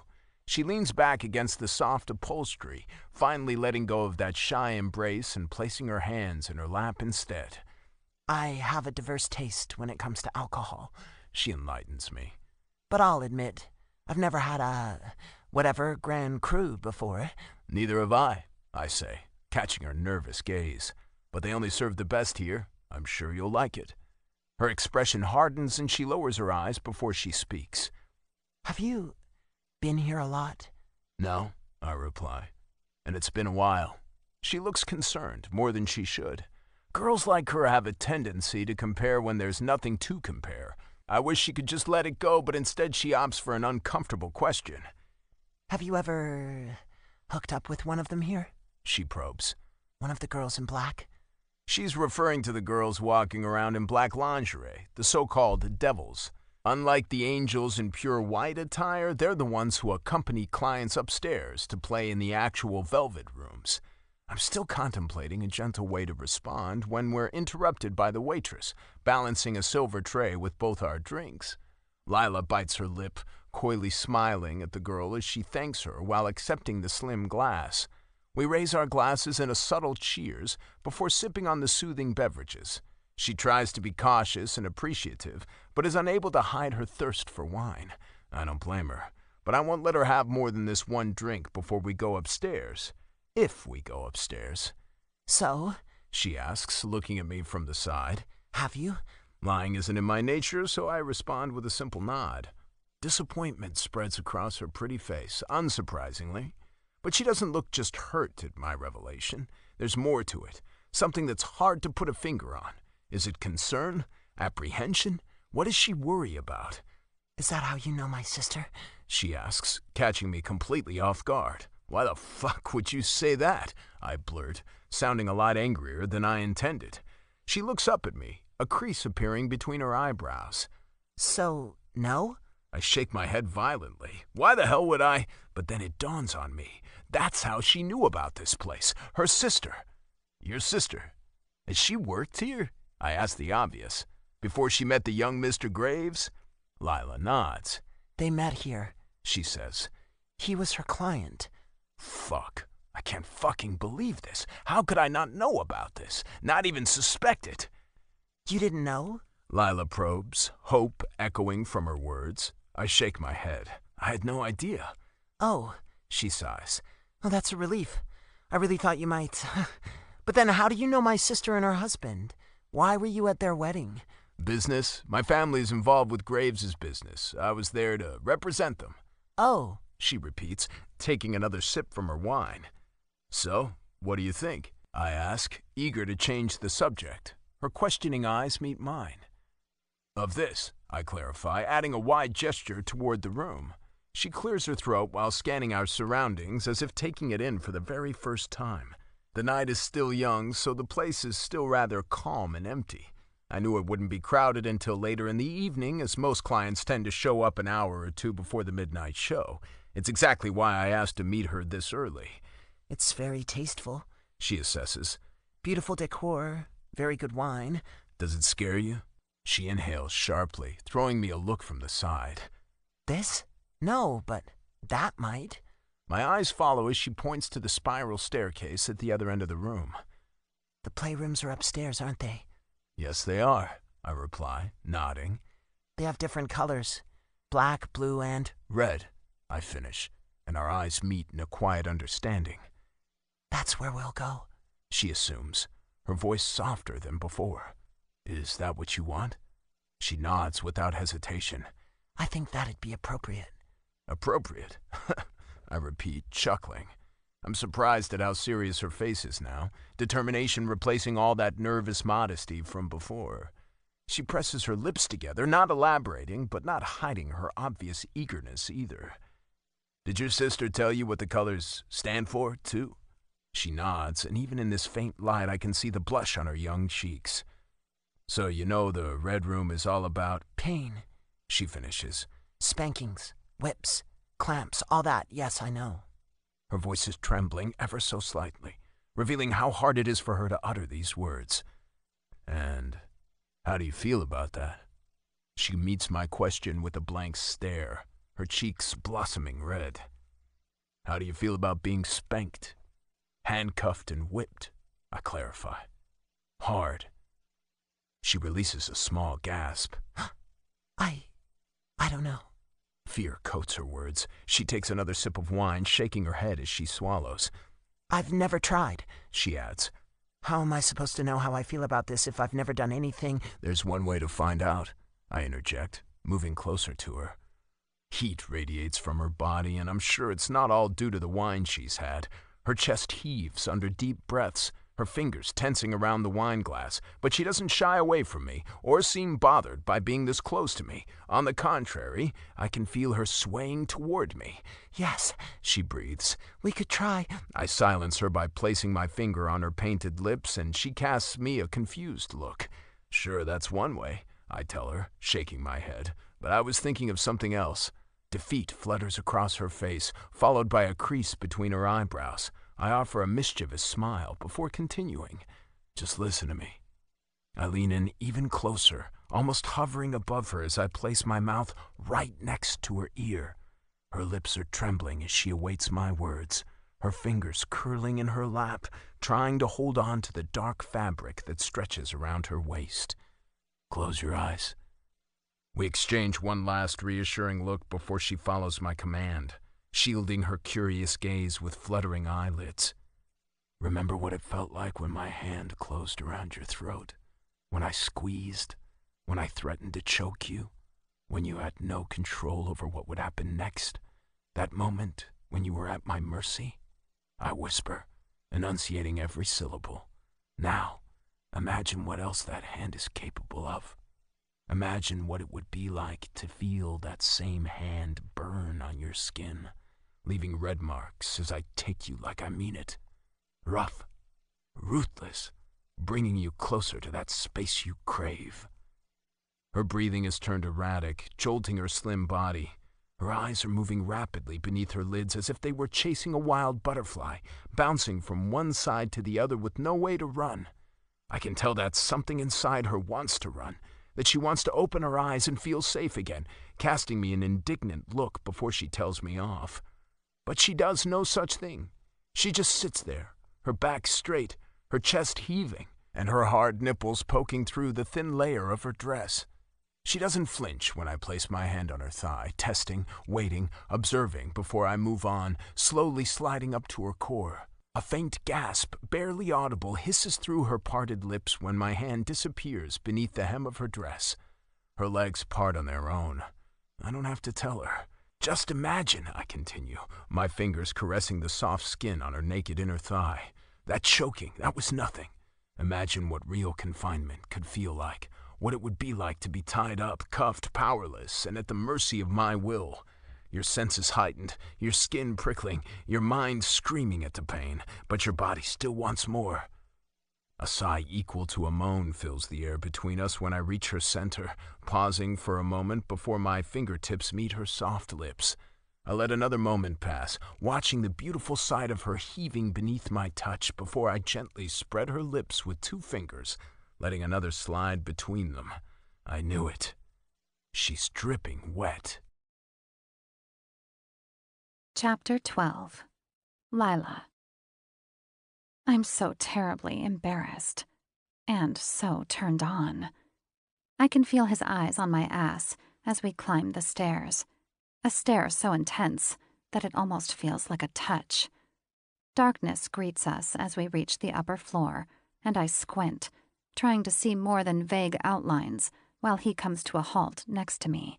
He stands so close that our arms touch, mine naked while his is covered with the heavy fabric of his suit jacket.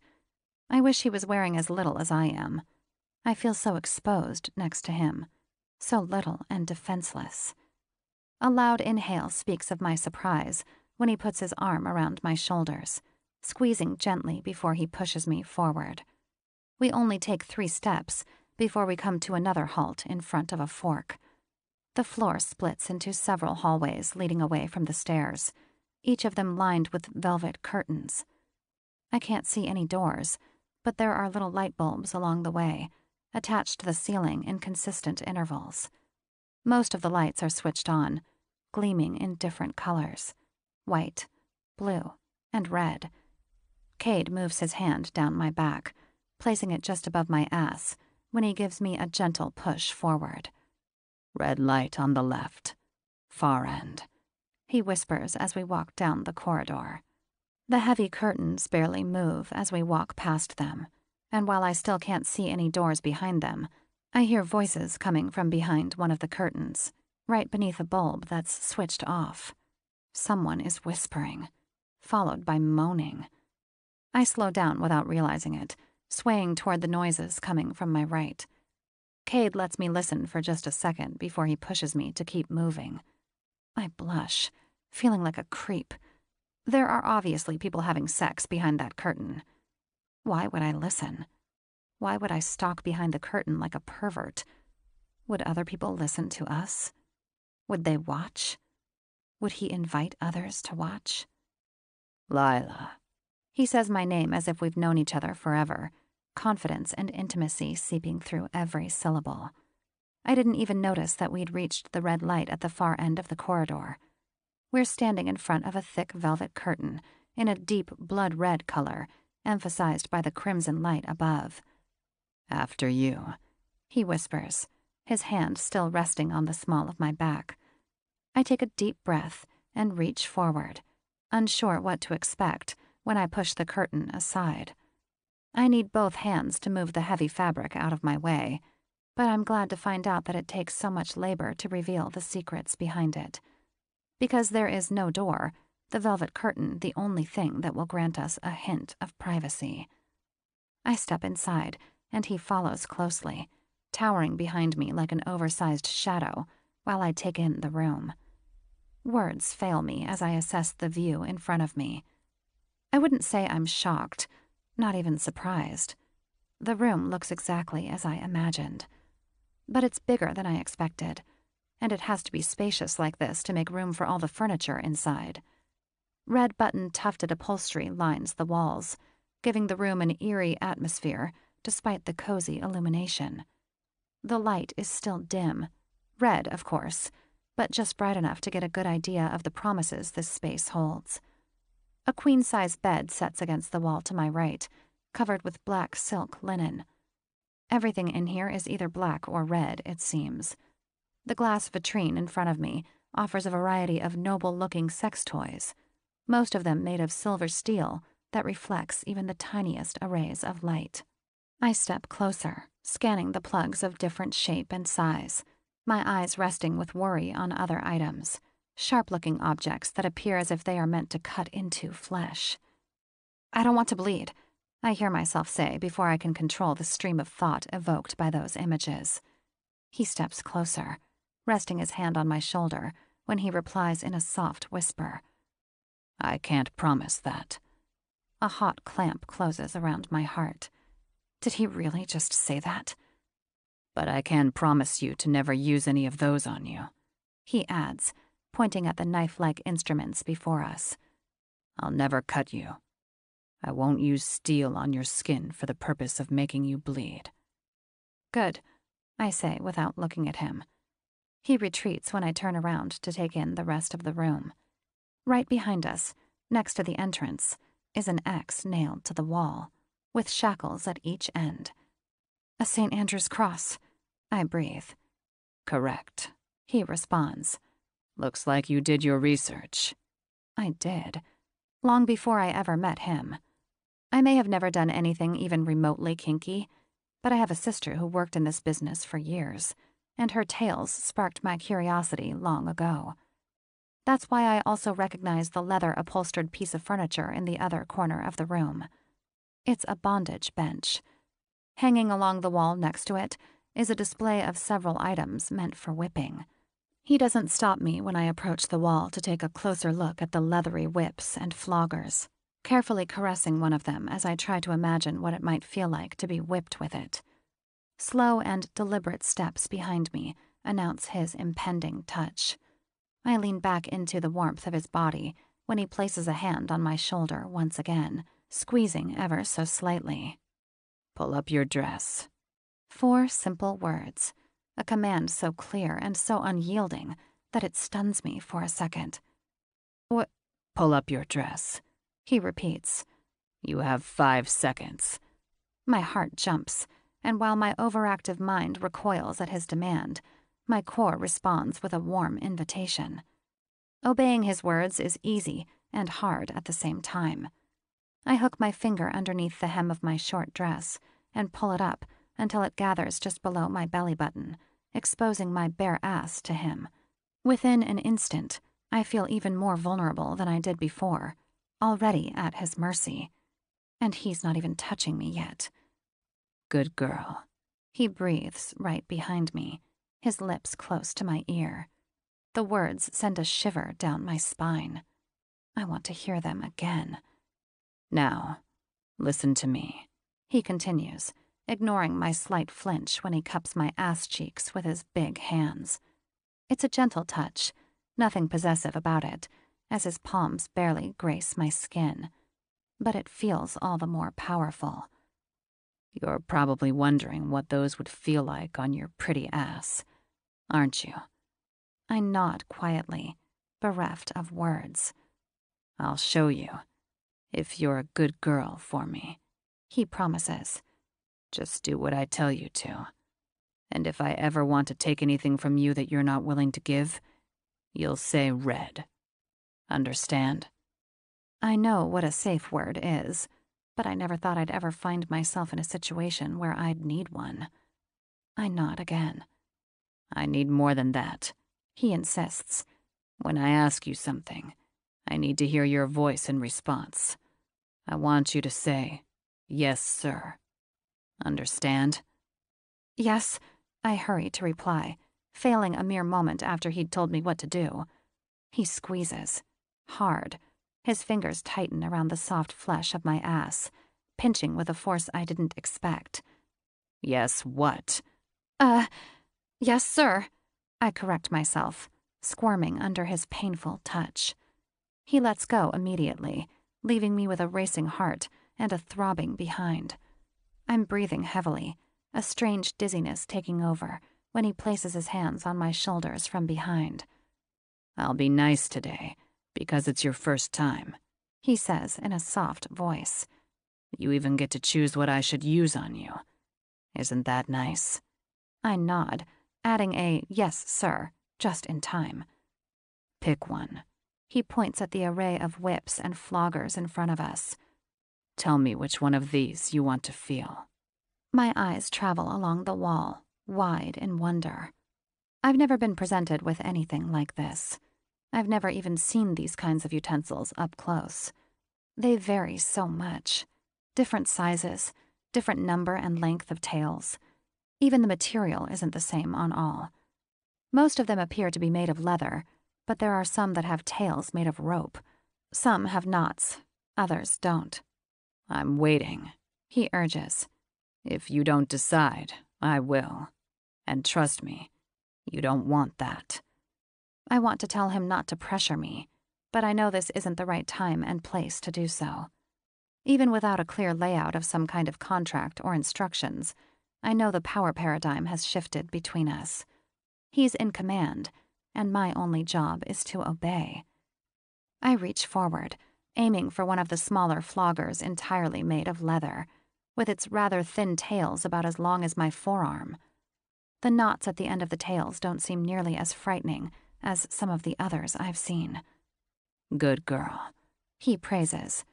He turns me around so I face him with my core still exposed, holding the flogger in front of my partially naked body like a futile shield. His gaze locks on mine with purpose, as if trying to find something behind my shy look. If it's approval he's seeking, it seems like he finds it just a few seconds later, stepping aside and stretching his arm in a wide gesture toward the bench at the other end of the room. After you. I pause for a moment, my grip around the flogger tightening as I approach the bench with small and timid steps. Why didn't he take it from me? Is he going to let me try it first? I don't think I could ever hit anyone, including myself, with this, even if I was asked to. I come to a halt in front of the bench, unsure what to do next. Luckily, he doesn't make me wait and ponder long. Give me the flogger, he demands, stretching out his hand. And bend over the bench. I swallow hard as I follow his command. My hand appears to move on its own as I pass him the flogger, followed by a robotic motion as I turn back to the bench, moving so close that the leathery edge comes in contact with my belly. He didn't say anything about climbing on top of the bench, so I keep my feet on the ground and bend at the waist, supporting myself on the upholstered bars at the sides. Bending forward like this, with absolutely nothing covering my ass while he shifts behind me, sends shocks through my body. Shame and arousal take turns ruling over my mind. I want to focus on the latter, but it's apparent that, in this particular scenario, one cannot exist without the other. Arch for me. Show me that pretty ass.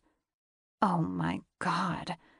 My fingers curl, trying to dig into the hard leather as if I needed something to hold on to, something to ease the humiliation that blossoms deep within my chest as I hollow my back for him, exposing my bare center even more. My obedience is a natural response to his dominant imperative, despite the shame that comes with it. Perfect. His whispered assessment not only enhances both of the rivaling emotions within me, but also adds a third one. Pride. Does he think I'm pretty? A man like him? He's so far out of my league that it doesn't seem right for me to believe that. But the adoration was obvious in his voice. And it's just as palpable in his touch when his palm connects with my left ass cheek, moving in circles as he caresses my skin. Are you ready? It's a simple question, allowing for only one of two possible replies, and I know which one I'm leaning to. But I struggle to say it, even though I know he's waiting. A squeeze, not strong enough to hurt, but vigorous enough to help me find my voice. "Yes," I blurt out. "Yes, sir." Good girl. His hand retreats, and I hear him move behind me as he positions himself, seemingly getting ready for the first blow. I squeeze my eyes shut and tense up, bracing myself for an assault that doesn't come. Taut silence stretches between us, only my erratic breathing disturbing the quiet as I wait for the leather to cut into my skin. Just when I'm beginning to think I'm doing something wrong, I can feel the tails prickling over the curves of my ass. But he's not whipping me. The touch is gentle, nothing more than careful fondling. A sigh escapes my lips as the exertion from waiting for the first strike finds a temporary relief. My body melts into the leather.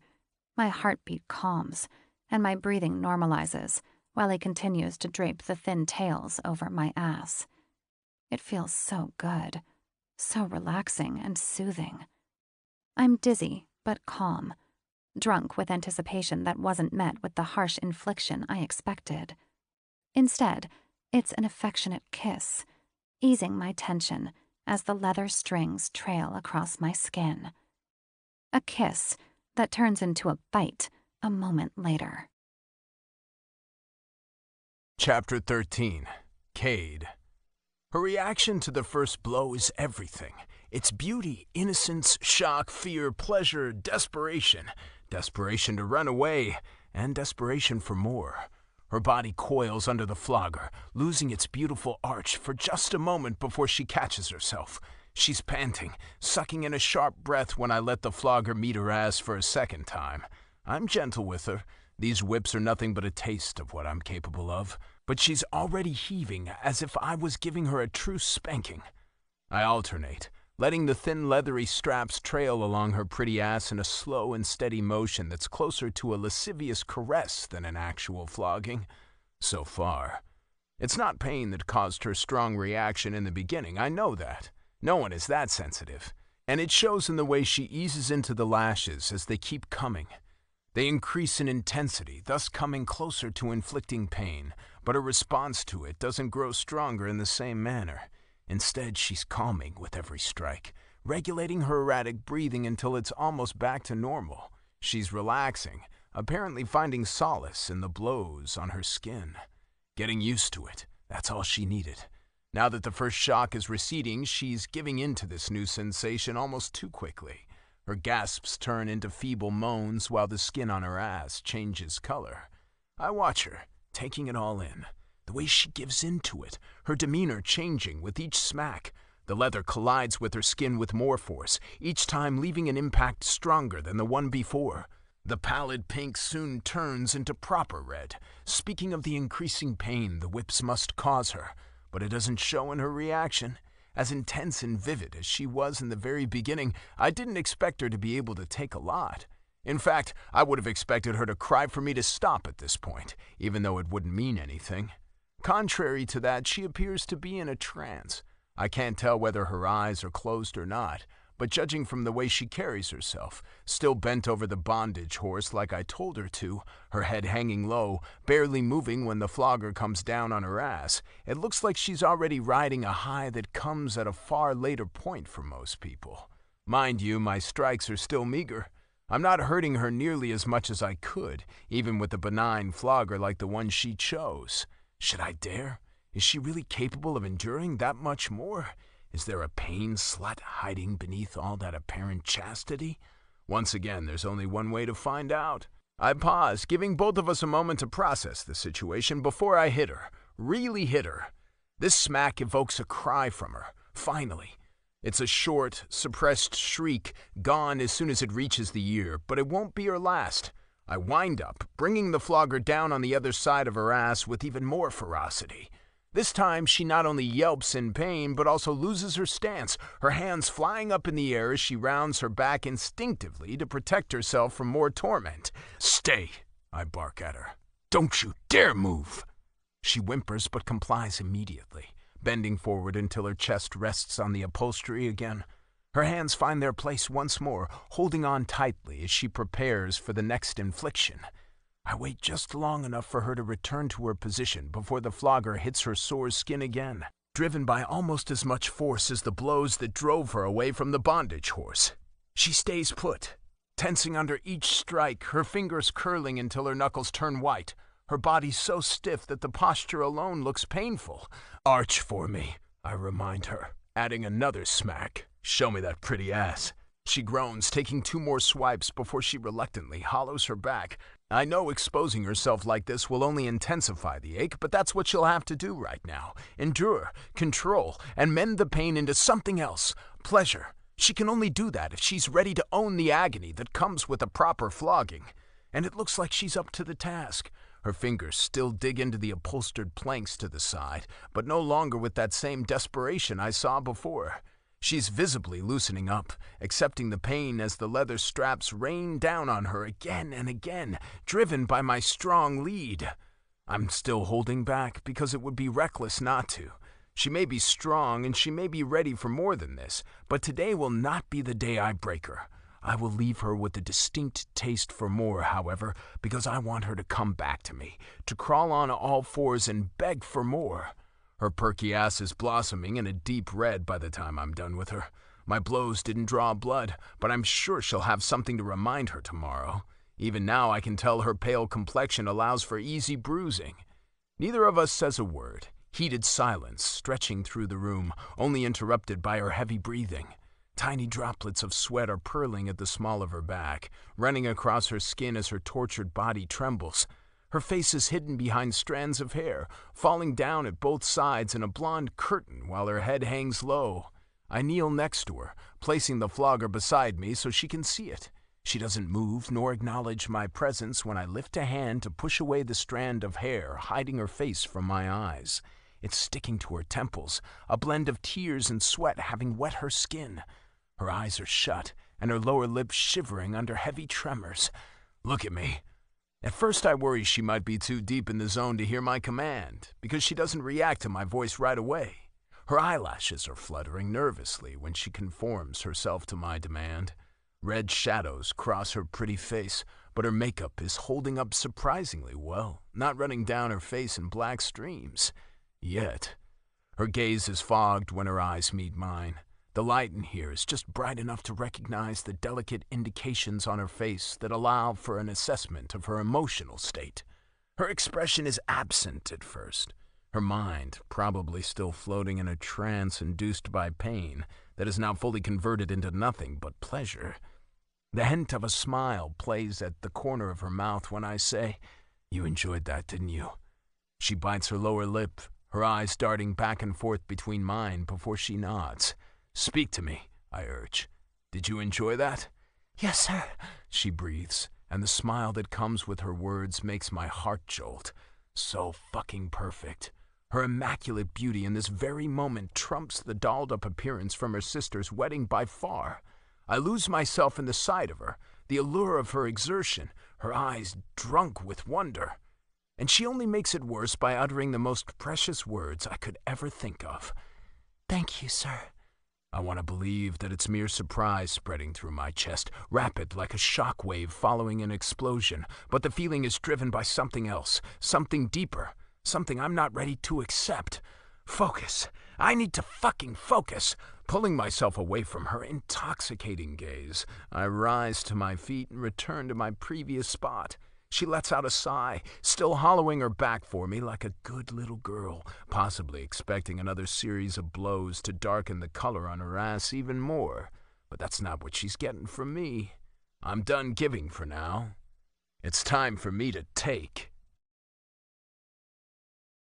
Chapter 14. Lila. I had no idea. No fucking idea. I never thought this could hurt so much. That flogger looked so harmless.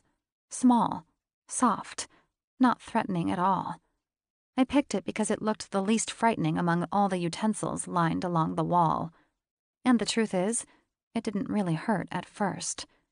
It was more of a demanding caress, little more than affectionate fondling. But it turned into so much more. Something vicious. He turned it. He dealt the flogger in a way that transformed the innocent-looking tool into something truly ferocious. The tails felt more like molten iron, giving meaning to the phrase, burning like hell. The pain was terrible, blazing hot, overwhelming, a fiery reminder that I'm alive. I've never felt anything like this, not even close. It was brutal, vital, and bracing like a storm. It made me want to scream, not with pain, but with gratitude for everything I have and am. Gratitude for him, for the handsome man who's still a stranger, but also the one opening this door for me, the one introducing me to a world I never knew I'd been missing. That's why I said it. That's why I thanked him out loud. But the words felt wrong as soon as they left my lips, and his reaction only confirmed that assessment. He didn't look happy, the smile vanishing from his handsome face as he rose to his feet. I'm getting ready for another series of whipping as he positions himself behind me once more, still holding the flogger. But he obviously has other things in mind. I jerk in surprise when I feel his hand on my bruised behind. My skin is in flames, still throbbing with the heated afterburn from the torment he unleashed upon me. I'm so sensitive that even a feeble caress feels like a hot knife burning into my flesh. I wince, biting my lip to stop from groaning too loudly. I don't think he would mind. He seems to appreciate any sound leaving my lips, always seeking a reaction from me to draw conclusions. Even now, as he moves his hand across my aching cheeks, it feels like he's testing, searching, moving so slowly and with such caution, it's as if he's afraid to hurt me. Oh, the irony. Arch! His voice thunders through the room, making it impossible for me not to obey. I arch my back as much as I can, hoping for his approval, which he gladly grants me. Good girl. A smile spreads across my face as I let those sweet words echo within my chest. They bring a comfort I never knew before, easing the shame that follows when his fingers glide between my legs toward my exposed core. Fuck. No matter how gentle his touch, the electric spark it sends through my center has no equal. He barely grazes the sensitive area between my lips, only suggesting the proper contact I crave. I find myself leaning into him, moving closer to his playful fingers, while he teases me by withdrawing. So eager, he comments, only adding to my delicious humiliation. And so fucking wet.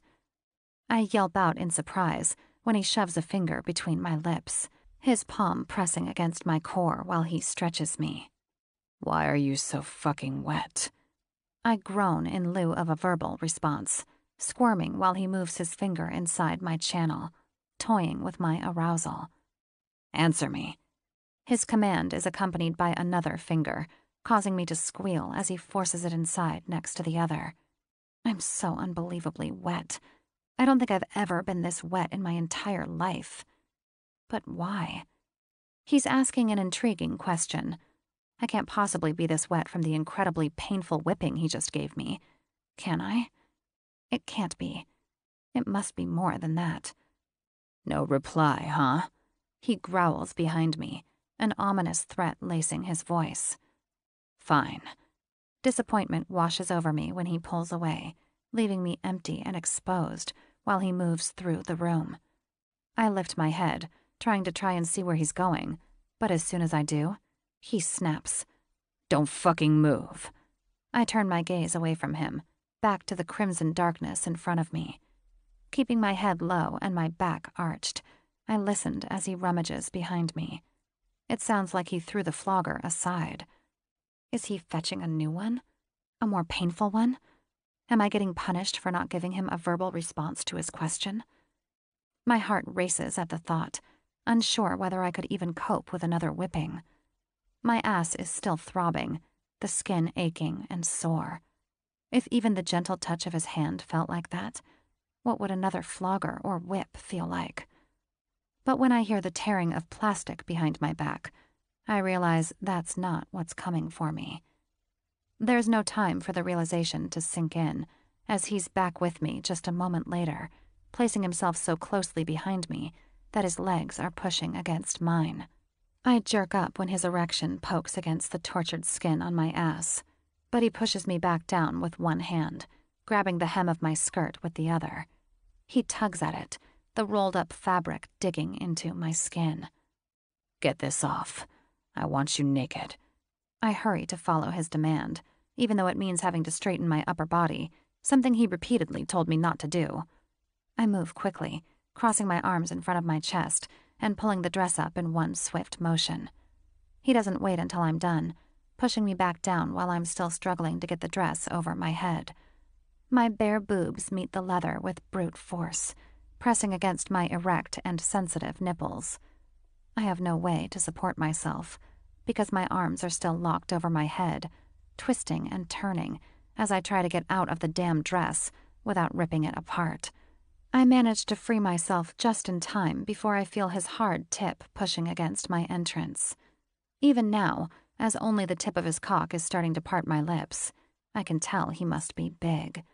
He moves forward, slowly but with intent, his hardness parting my lips with relentless force. No, he isn't big.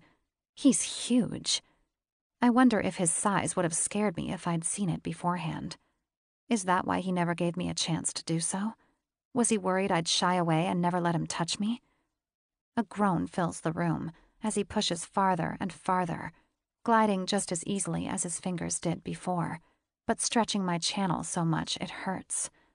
I take him in, allowing his length to spread me inch by inch.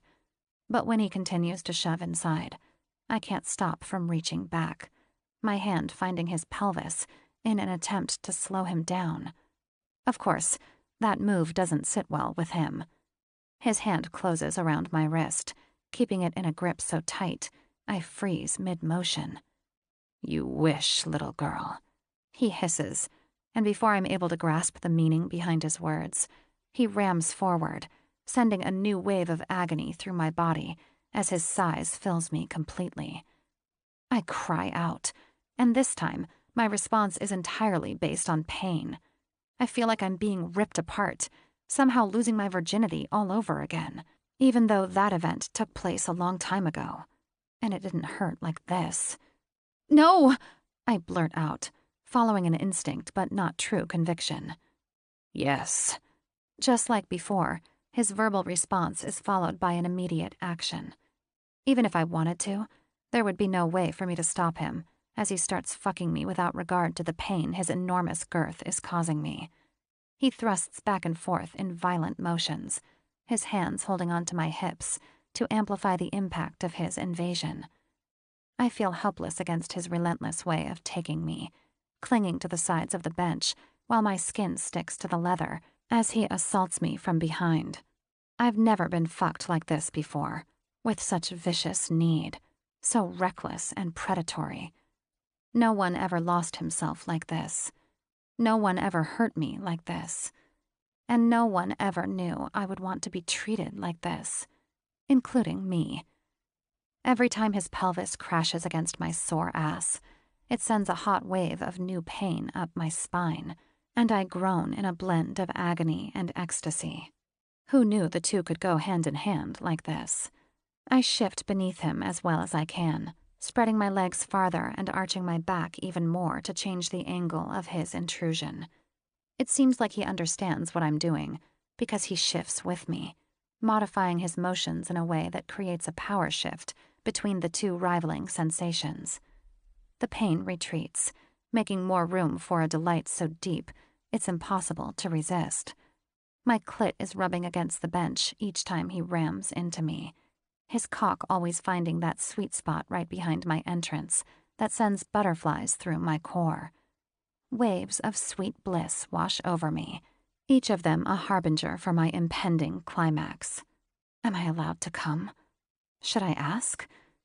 Once again, my body comes to a conclusion before my mind does, and I'm forced to throw caution to the wind and follow where carnal desire leads me. I'm not a loud person. I've never been loud during sex. Any exclamations during sex were suppressed and wary, almost prudent. I never heard myself cry out the way I am now as my climax rolls over me, blinding and deafening me before I'm able to let him know I'm about to come.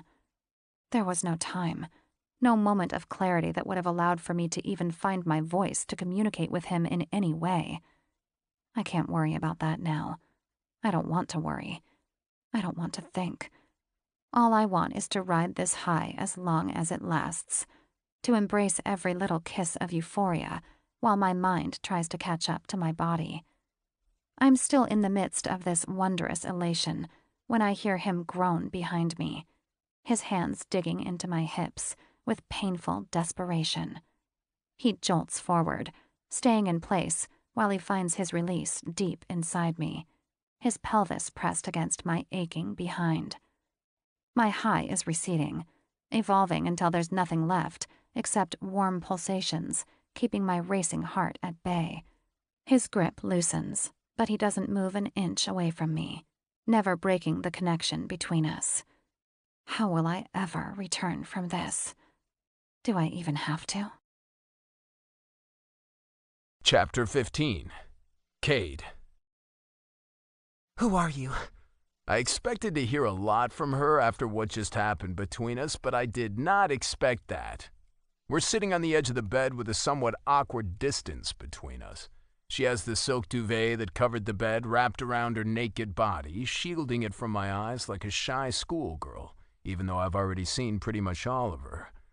I'm still wearing my shirt and boxer briefs, something that apparently made her insecure enough to seek shelter beneath the duvet cover.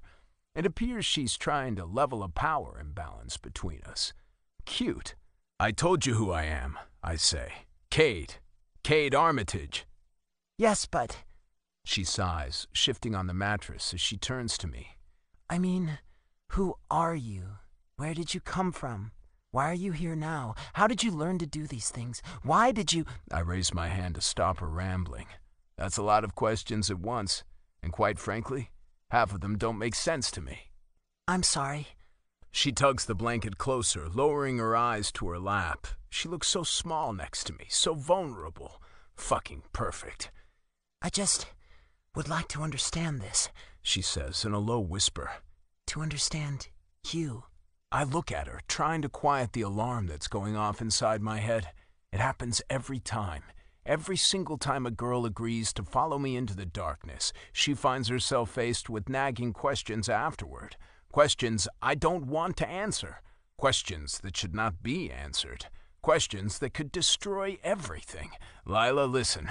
She jerks up as if I just yelled at her, fear evident on her face. She doesn't know what I'm about to tell her, has no way of knowing, but her expression makes it look like she's preparing for the worst. That's probably for the best. There's nothing to understand here, I tell her. All you have to know is whether or not you liked what just happened and whether you want to do it again.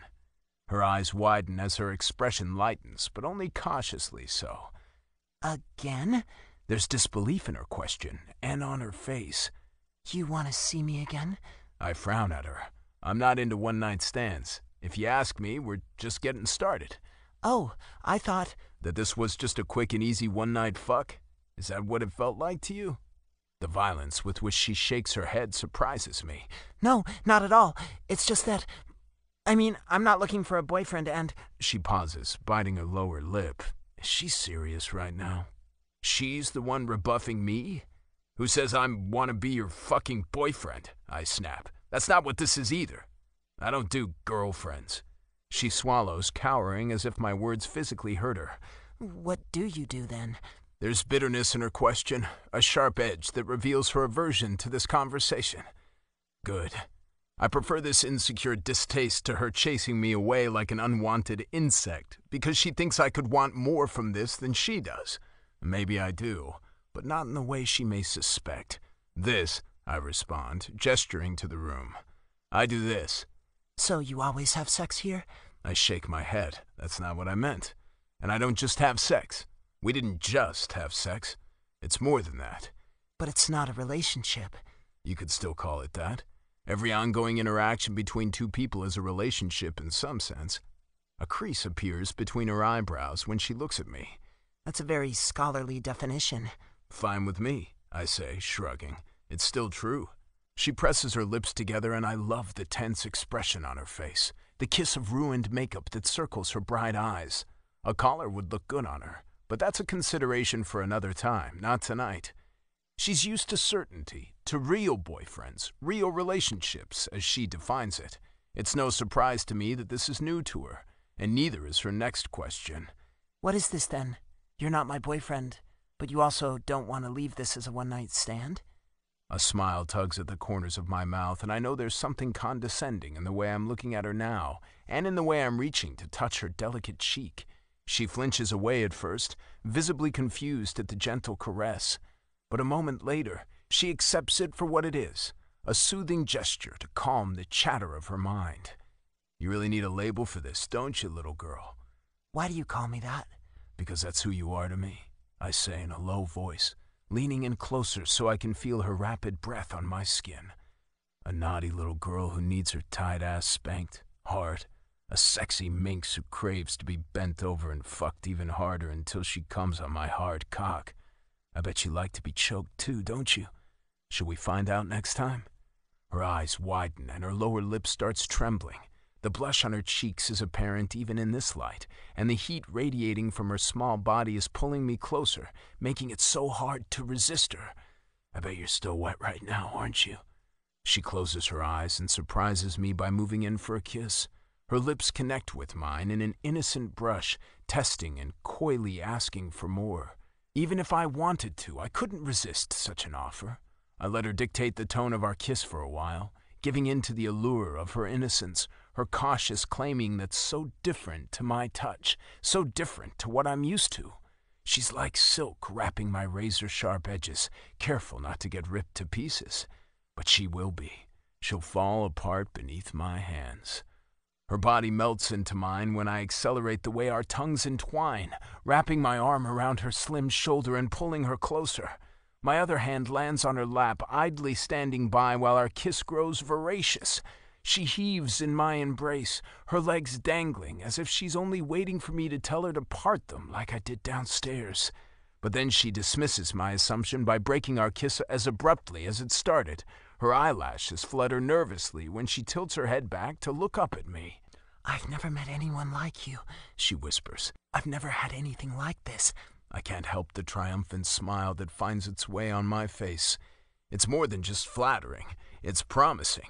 But Lila doesn't give me a lot of time to revel her confession. Instead, she finds a way of destroying the moment that I didn't anticipate. This could be good for me, like you said. I've only ever been with boyfriends like Jim, and he... She pauses, clearing her throat and straightening her back, which forces a few more inches of distance between us. He was perfect. A truly good man, she goes on, heating my blood with a taste of rage. He did everything for me, and I would have been safe with him forever. I always thought that was exactly what I needed, because how could I not? Every woman wants the perfect husband, a man who takes care of her, who builds her a home and a family, and it's like... What's your point? I'm not here to hear about her oh-so-perfect loser ex-fiancé. She'd better be going somewhere with this. She nods as if agreeing with me. Her eyes are big when she looks at me with that innocent and hopeful expression of a young girl who just discovered something really valuable. You're like a godsend, she assesses in a low voice. Despite the soft tone, her words leave a shattering impact on me. Did she really just say that? A fucking godsend? I frowned, suddenly relieved about the added space between us. I don't know about that, little girl. Oh, don't take it too literal, She retorts, waving me off. you know what I mean. Do I? She nods emphatically. Yes, I mean you're just what I need right now, and it's like the universe knew that. A rebel, someone to push my boundaries, someone who... A rebel? That's what you think I am? Anger spoils the air between us. Her words make me feel small, like a little boy who likes to play cowboy, or an unruly son who lives for the pain he causes his parents by his wayward choices. That's only partly true. I'm sorry, She blurts out. I didn't mean to insult you. Don't make it sound like I'm an experiment to you, little girl. Like you're the one trying me out when it's really the other way around. Understand? I catch her gaze and narrow my eyes, heavy with an ominous warning. Lucky for her, she seems to receive the message and remember how to be a good little girl for me. She nods, hugging the blanket even tighter. She whispers, Yes, sir. Chapter 16. Lila. A dull ache travels up my spine when I sit at my work desk, and the muscles in my face spasm out of control as I try to process the pain. Pulling myself together, I let out a deep breath as my body adjusts to the pressure, the pain no longer as fiery as it was in the beginning. Just a gentle throbbing remains, reminding me of the fun I had the night before. I have to keep it together, because my desk is in the middle of an open office space. Our tables aren't even separated by cubicles or any kind of privacy shield, so everyone in here can see every motion as I shift on my chair, every grimace that finds its way on my face. And they're the last people I want to know about my little secret. Not even my closest friend at work, Sybil, who sits across from me. Luckily, she's always pretty occupied with her emails in the morning, so I got nothing but a quick and friendly nod when I first walked in. She's not in a chatty mood, and neither am I, albeit for different reasons, I assume. He warned me about this. He said I would still feel and see the impact of what we did last night, even a day or two after it happened. That there would be marks, and I wouldn't be able to sit at my desk without feeling the lasting impression he'd left on me. He also said I would love it. And he's right about that. Even as the hot throbbing continues to send hints of agony through my body, I'm sitting there smiling while my outdated computer is booting up, and I'm trying to get mentally ready for my day at work. Easier said than done. I feel like I'm still riding that high, like I'm still coming, still reveling in the orgasmic trance that lasted so much longer than a simple peek toward the end.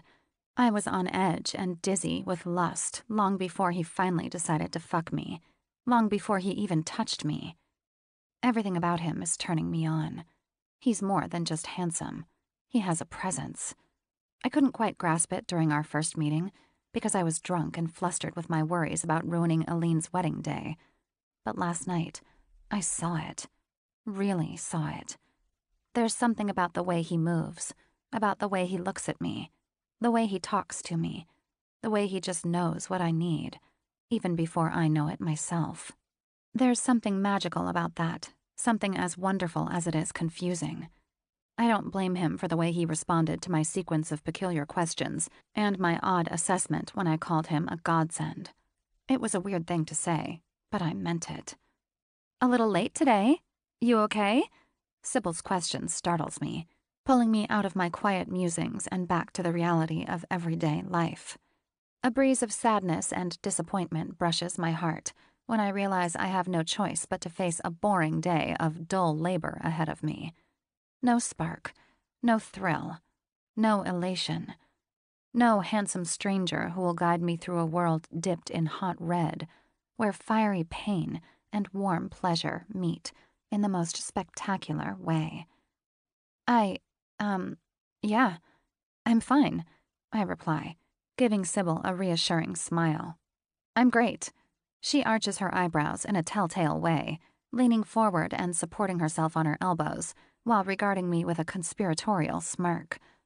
Who's the guy?"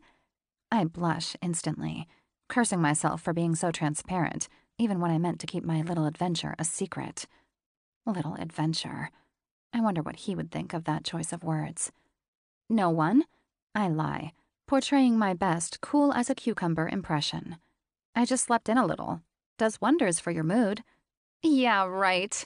Sybil laughs, shaking her head while she retreats to her desk. Fine. You don't want to tell me. I get it. You'll tell me eventually, though, right?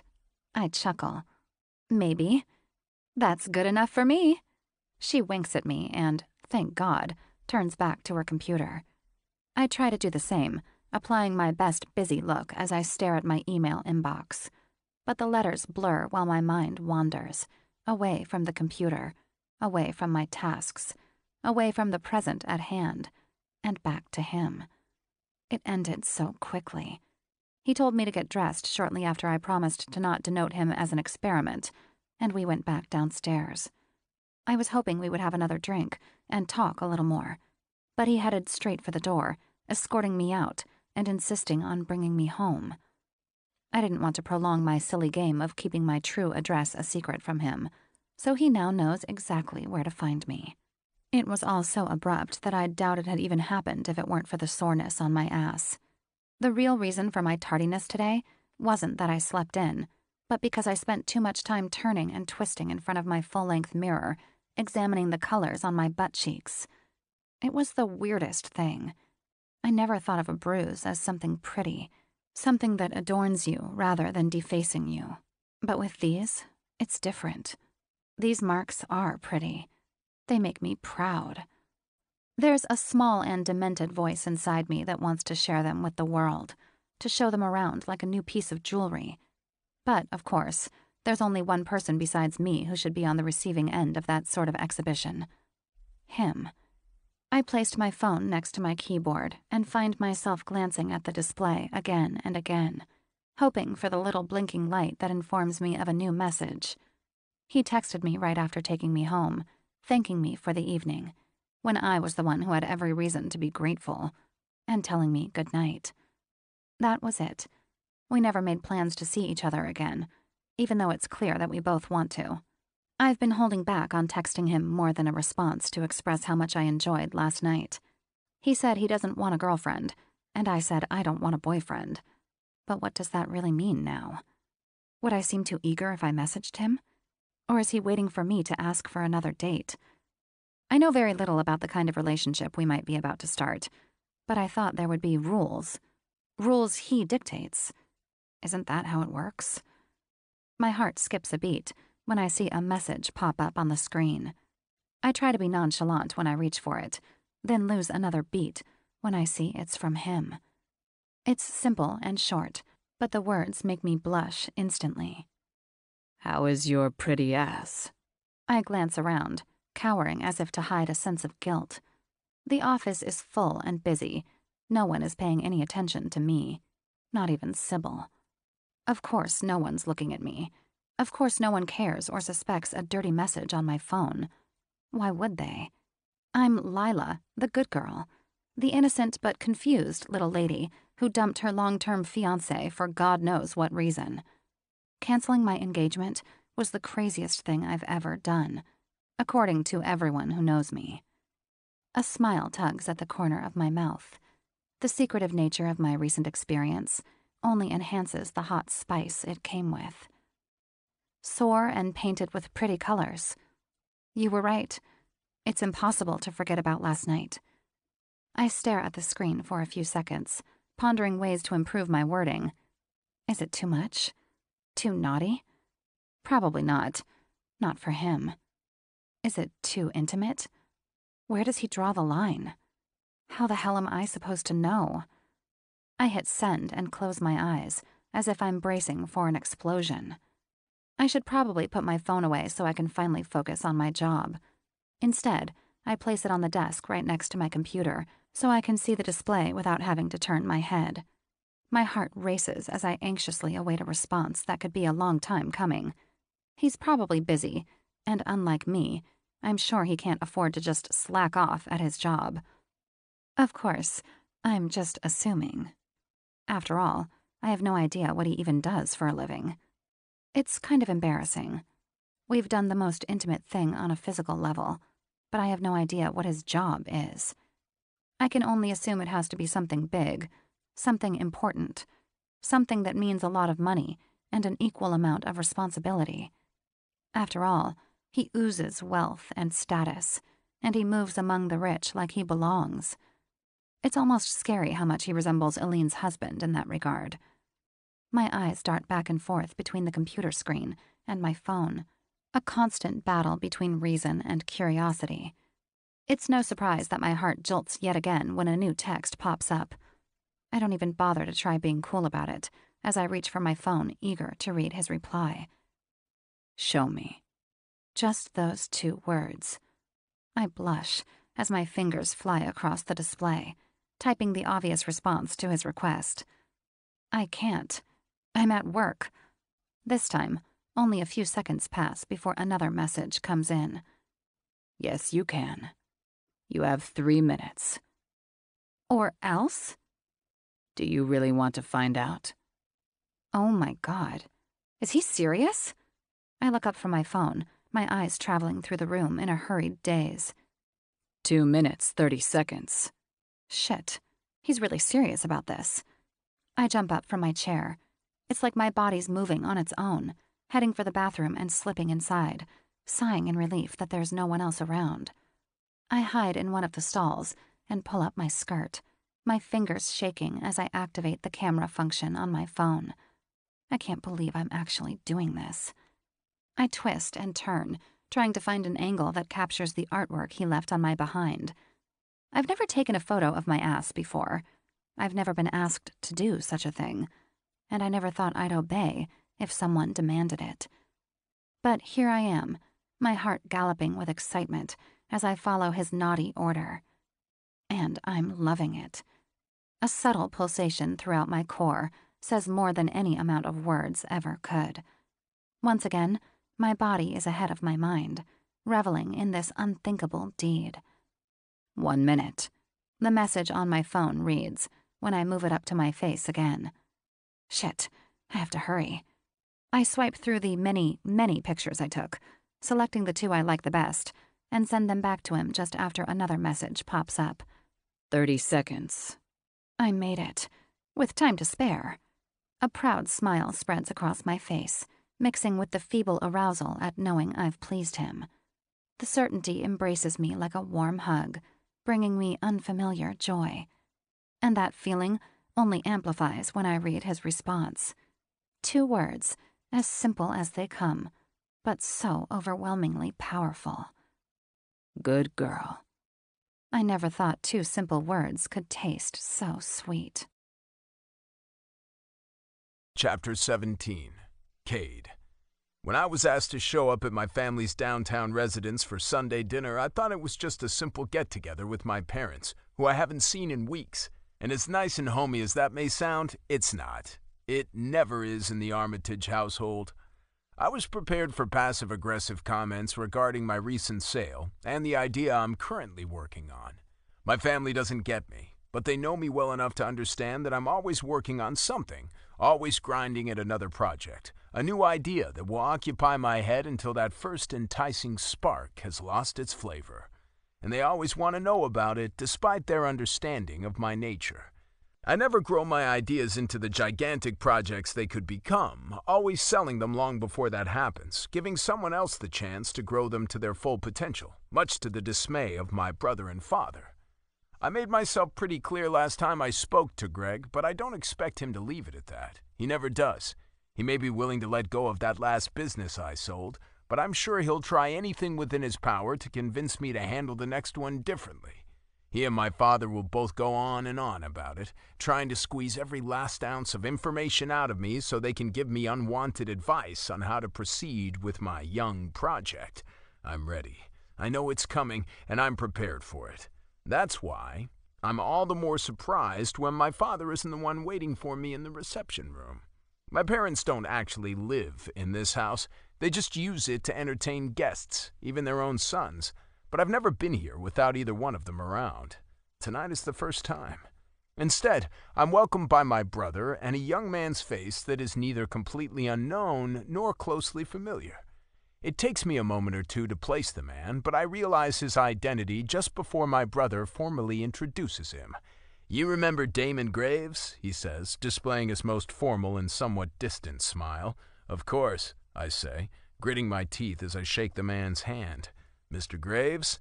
"Damon will do," he responds, his expression equally as tense as mine. "You were a guest at my wedding?" It's not an actual question, but the way he emphasizes his statement makes it clear that he has trouble remembering seeing me that night. It's apparent that neither of us left a lasting impression on the other. "All right, Damon," I agree as we let go of each other's hand. "Call me Cade, then." He nods, still lacking a smile on his symmetric face.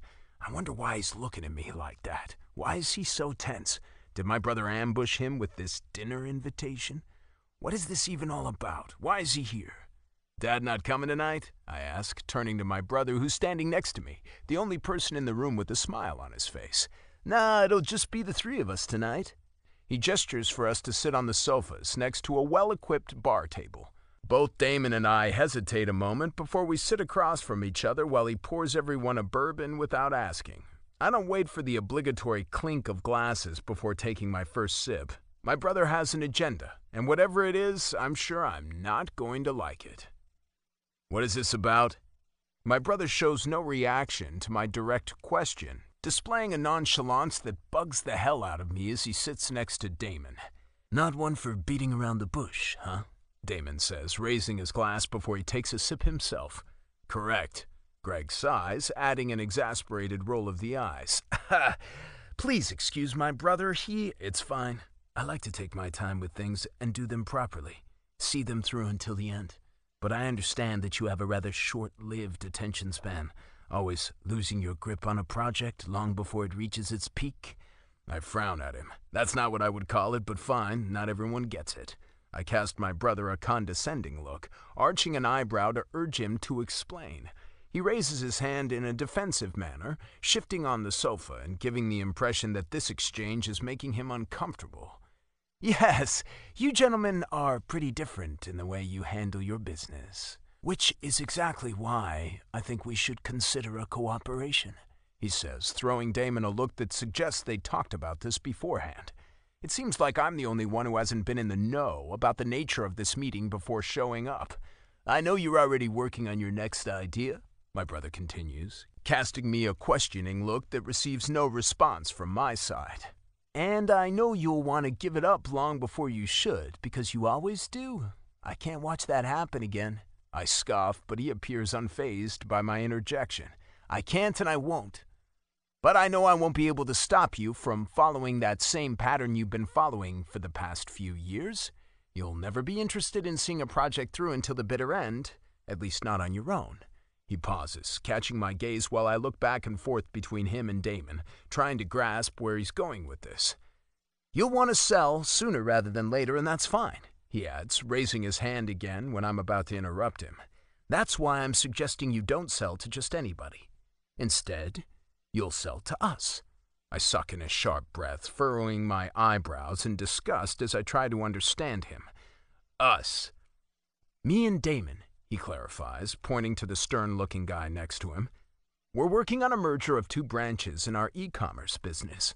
"Are you already talking growth?" I blurt out, shaking my head. "You're already talking acquisition."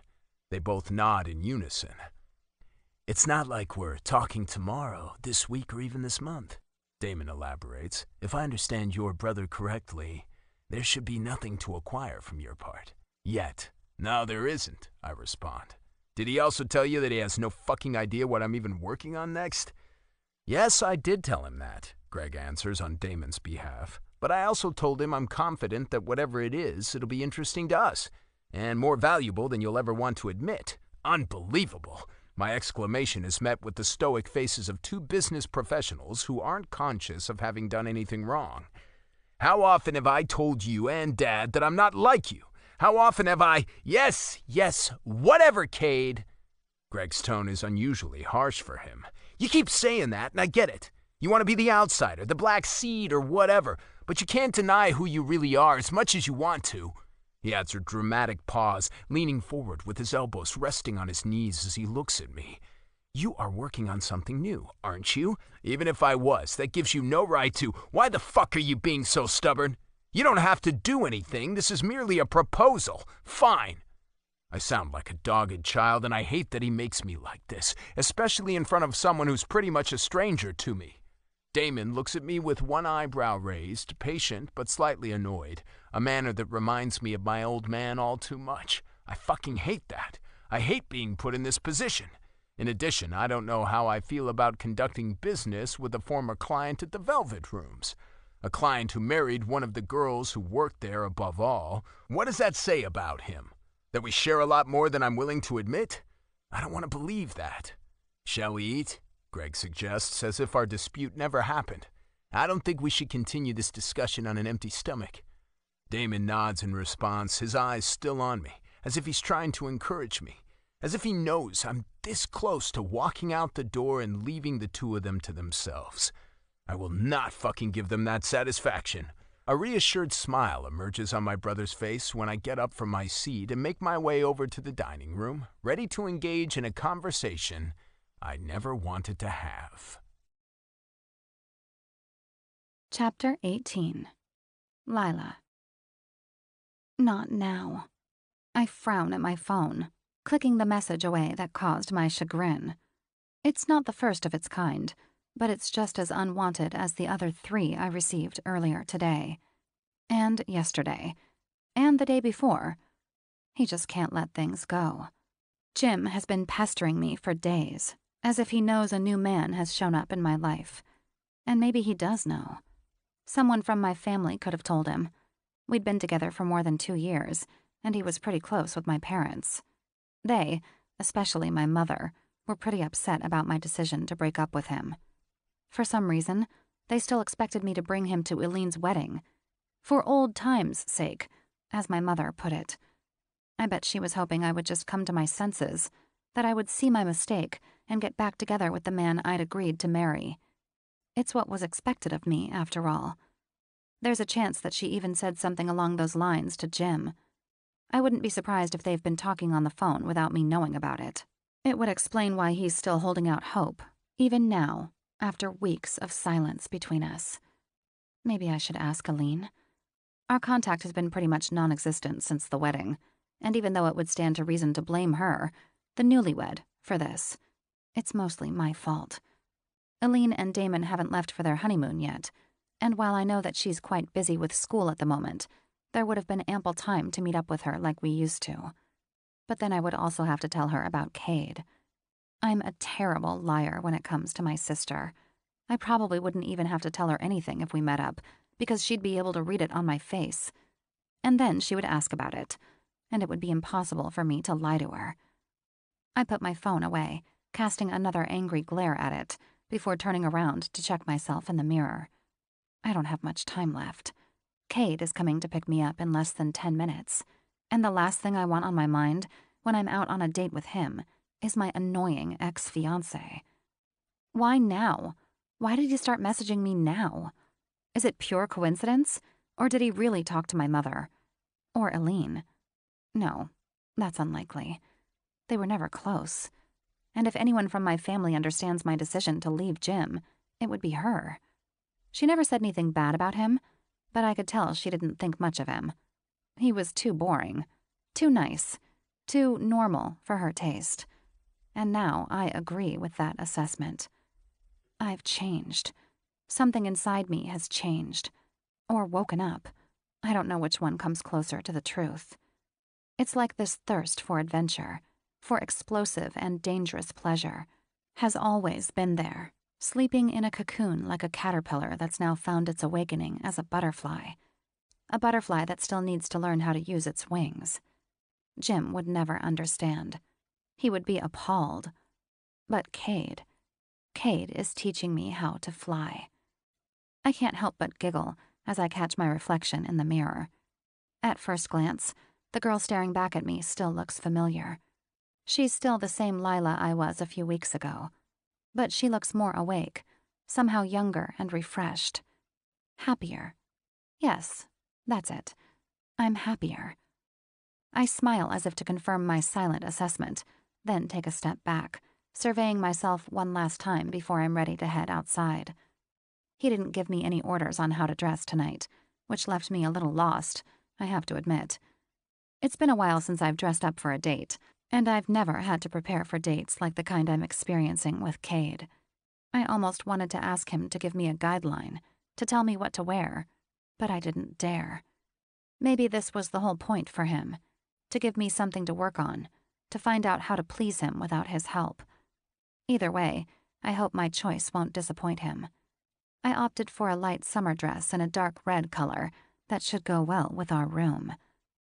Our room. What am I even saying? We've only been to the red velvet room once, but I'm already calling it ours. There's no ours, just him and me, a casual encounter that doesn't entail a lasting tie or even a promise for such. I shake my head, casting the thoughts aside as my attention drifts back to what's hiding beneath my dress.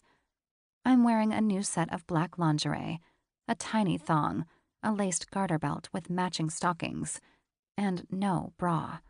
I liked the way the fabric of my dress pressed against my nipples during our last date, and I wanted to recreate that feeling tonight. It's different, though, because my red summer dress is loose compared to my last outfit, and the summery fiber brushes against my tits every time I move, teasing and tickling instead of pressing against them. It feels so naughty to go out like this, and so exciting. I take a deep breath, fixing a few strands of my hair for the umpteenth time, when my phone rings, bringing me back to a place I don't want to be. An annoyed growl escapes me when I see his name on the display. I told him not to call me, which is why he's relied on text messages until now. But Jim wouldn't be Jim if he just let it go and waited patiently for me to respond to his inquiries. He's always been impatient and demanding in his own way. I stare at the display, pondering whether I should pick up and tell him to leave me alone. That would probably be the easiest way to get my peace. As demanding as he is, Jim is also keen on acting proper and accepts a no when it's directed at him. It would also be the mature way of handling things. Nevertheless, I opt for the chicken way out and reject his call. Of course, Jim doesn't stand for that. The moment I turn around to shove my phone inside my purse, it rings again. That's what I get for not putting it on silent mode when I should have. An exasperated sigh leaves my lips just before I decide to face his unwanted attention. What is it? I didn't mean to greet him like that, bitchy and dismissive, but the words are out before I can stop myself. Oh, you're alive, he exclaims, sounding relieved. I was beginning to worry. Oh, for God's sake. I roll my eyes at his blatant lie and choose to respond with a white lie of my own. Of course I'm alive, Jim. I've been busy. Still am. Too busy to answer any of my messages? I bite my lower lip. Do I really have to spell it out for him? How can he not get there by himself? Isn't it obvious that I simply don't want to talk to him? There are other reasons to ignore a person's messages, I tell him. I told you not to contact me for a while. Why are you making this harder than it has to be? He huffs. Harder than it has to be? I don't think this could be any harder than it already is for me. I squint as if in pain. His words affect me more than I'd like to admit, and my anger is quickly replaced by pity. Of course, this is a lot harder for him than it is for me, and me giving him the cold shoulder doesn't exactly help. I'm sorry, but Jim, I told you it's over and— Yes, fine, I got that. But as I've mentioned in my numerous messages to you, I still have some stuff at our place that I would like to pick up. My eyes widen in surprise.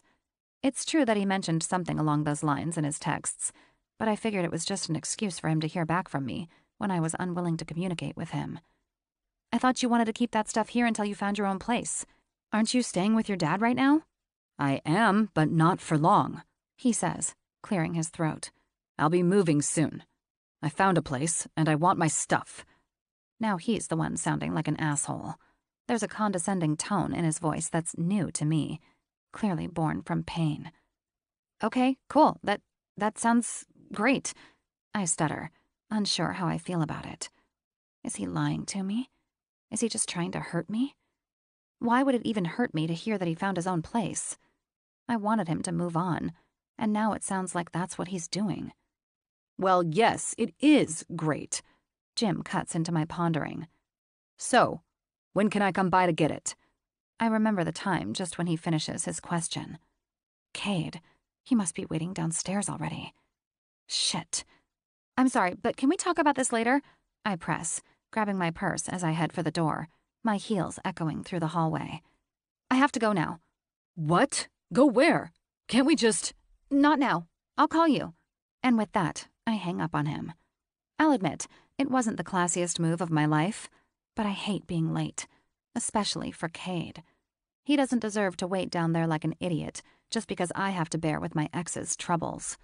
It's bad enough that Jim's voice is still resonating in my head as I hurry down the stairs, taking my bad conscience with me. Chapter 19.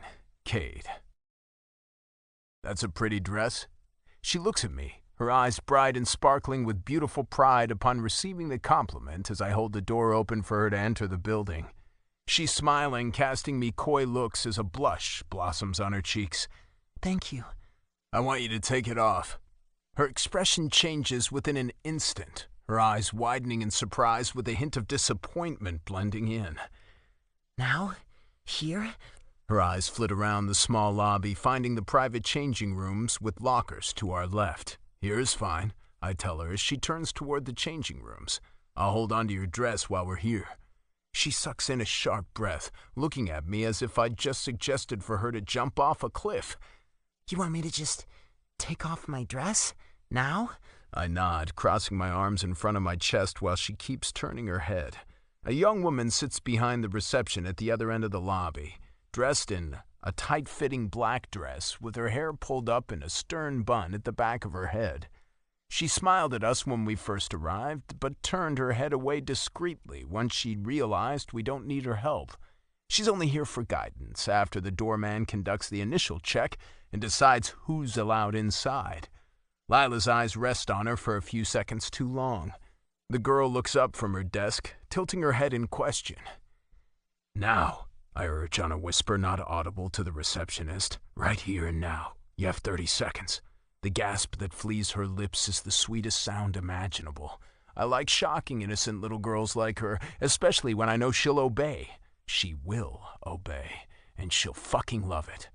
She'd already proved to be a good little slut a few days ago when I asked her to take a picture of her beat-up ass while she was at work. The time limit was just to get a move on things. If she'd fought me on the demand or pestered me with questions for too long, then she wouldn't be fun to play with. This, however, is a lot of fun. I can almost see her counting the seconds as she stares at me, the color on her cheeks darkening with every moment that passes. 15 seconds. I have no idea if that matches her silent counting, but it doesn't matter. I can tell by the dazed but shocked expression on her face that's exactly where I want her. She's already in the zone, whether she knows it or not. And she proves me right by reaching down to the hem of her almost knee-length dress. Her eyes never leave mine while she slowly starts pulling her dress up, moving in slow motion, even though she must know she can't afford to dawdle. 5 seconds, Lila.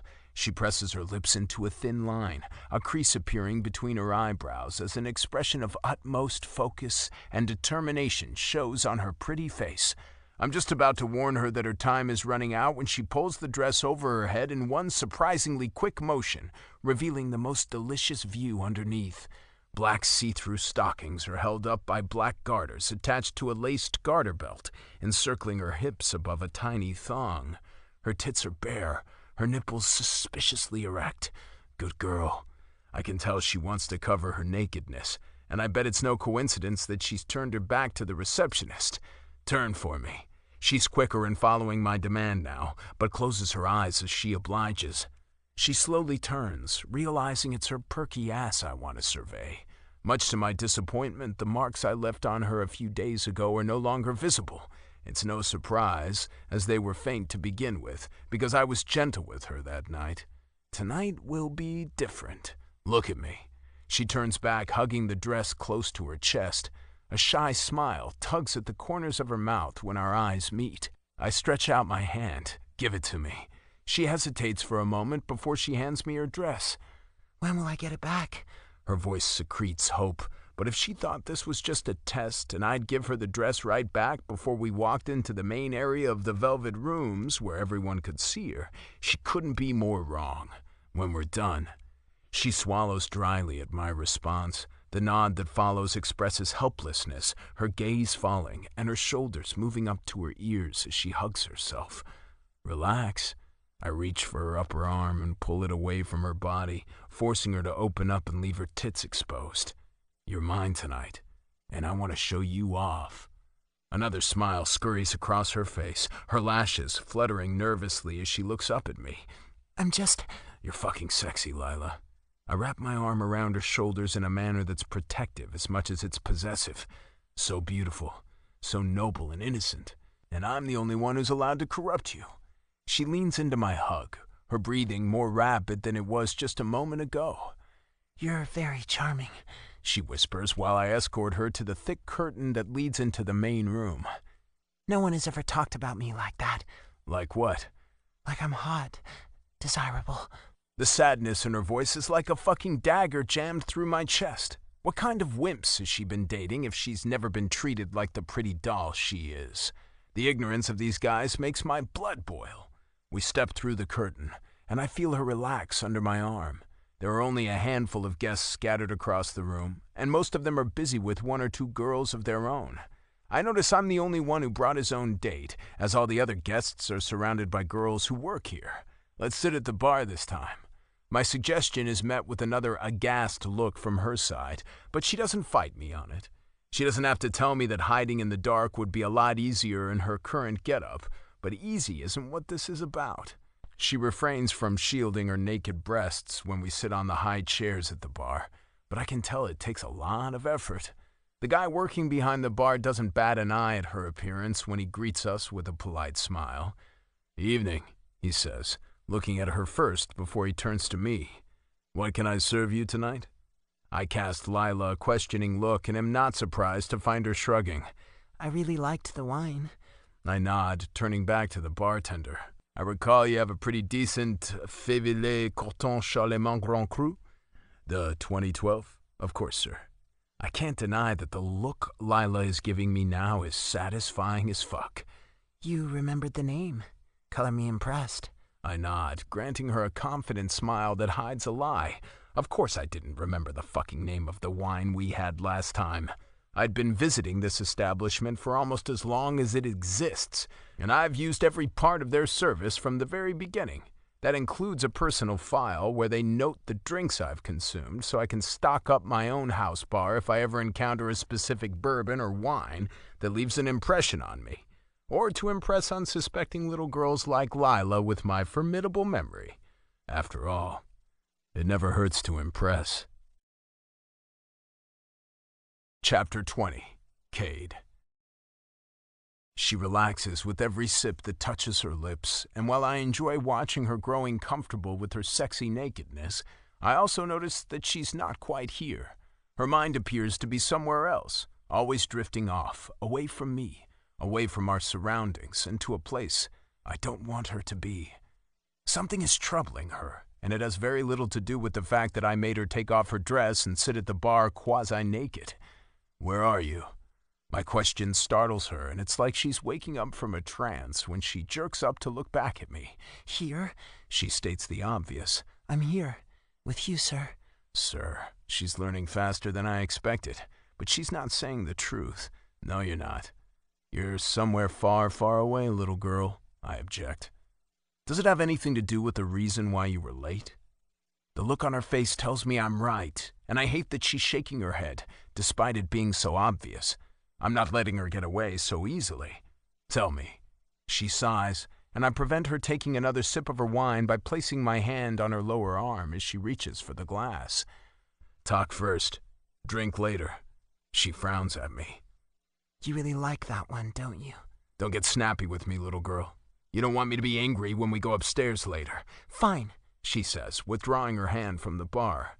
If you must know, my ex called just before you picked me up. Her facial expression is as hard as her voice, showing nothing but lingering resentment toward the guy she almost married. I hate how much this is troubling her. If she was really over the guy, she wouldn't react in such a strong way to a simple phone call, unless he said something that stirred her up. What did he want? I ask, trying to sound more nonchalant than I truly feel about this. Did he say anything to provoke you? She shakes her head. No, not really. It's not like that. What is it then? She throws me a look that can only be described as annoyed, her brows furrowed and her eyes narrowed. He said he found a new place to live and he wants to come by to pick up his stuff that's still at our apartment, she retorts. My apartment, I mean. It's always been my place. That's a good thing, though, isn't it? She nods, but I can tell she's only partly agreeing with me. I guess, yeah, it should be a good thing. She shakes her head as if saying the words out loud won't change the fact that she's not entirely cool with it. I don't know why I'm even thinking about it, or why I'm feeling like... I don't know. She clears her throat, sticking out her perfect little tits as she straightens her back. It's just annoying to have him on my mind now, she adds. The timing of his call just sucked. Don't think of him then, I suggest, bringing the wine glass to my lips. She huffs. Easier said than done. He shouldn't hold such power over you. Not anymore. My words seem to hit home, more so than I anticipated.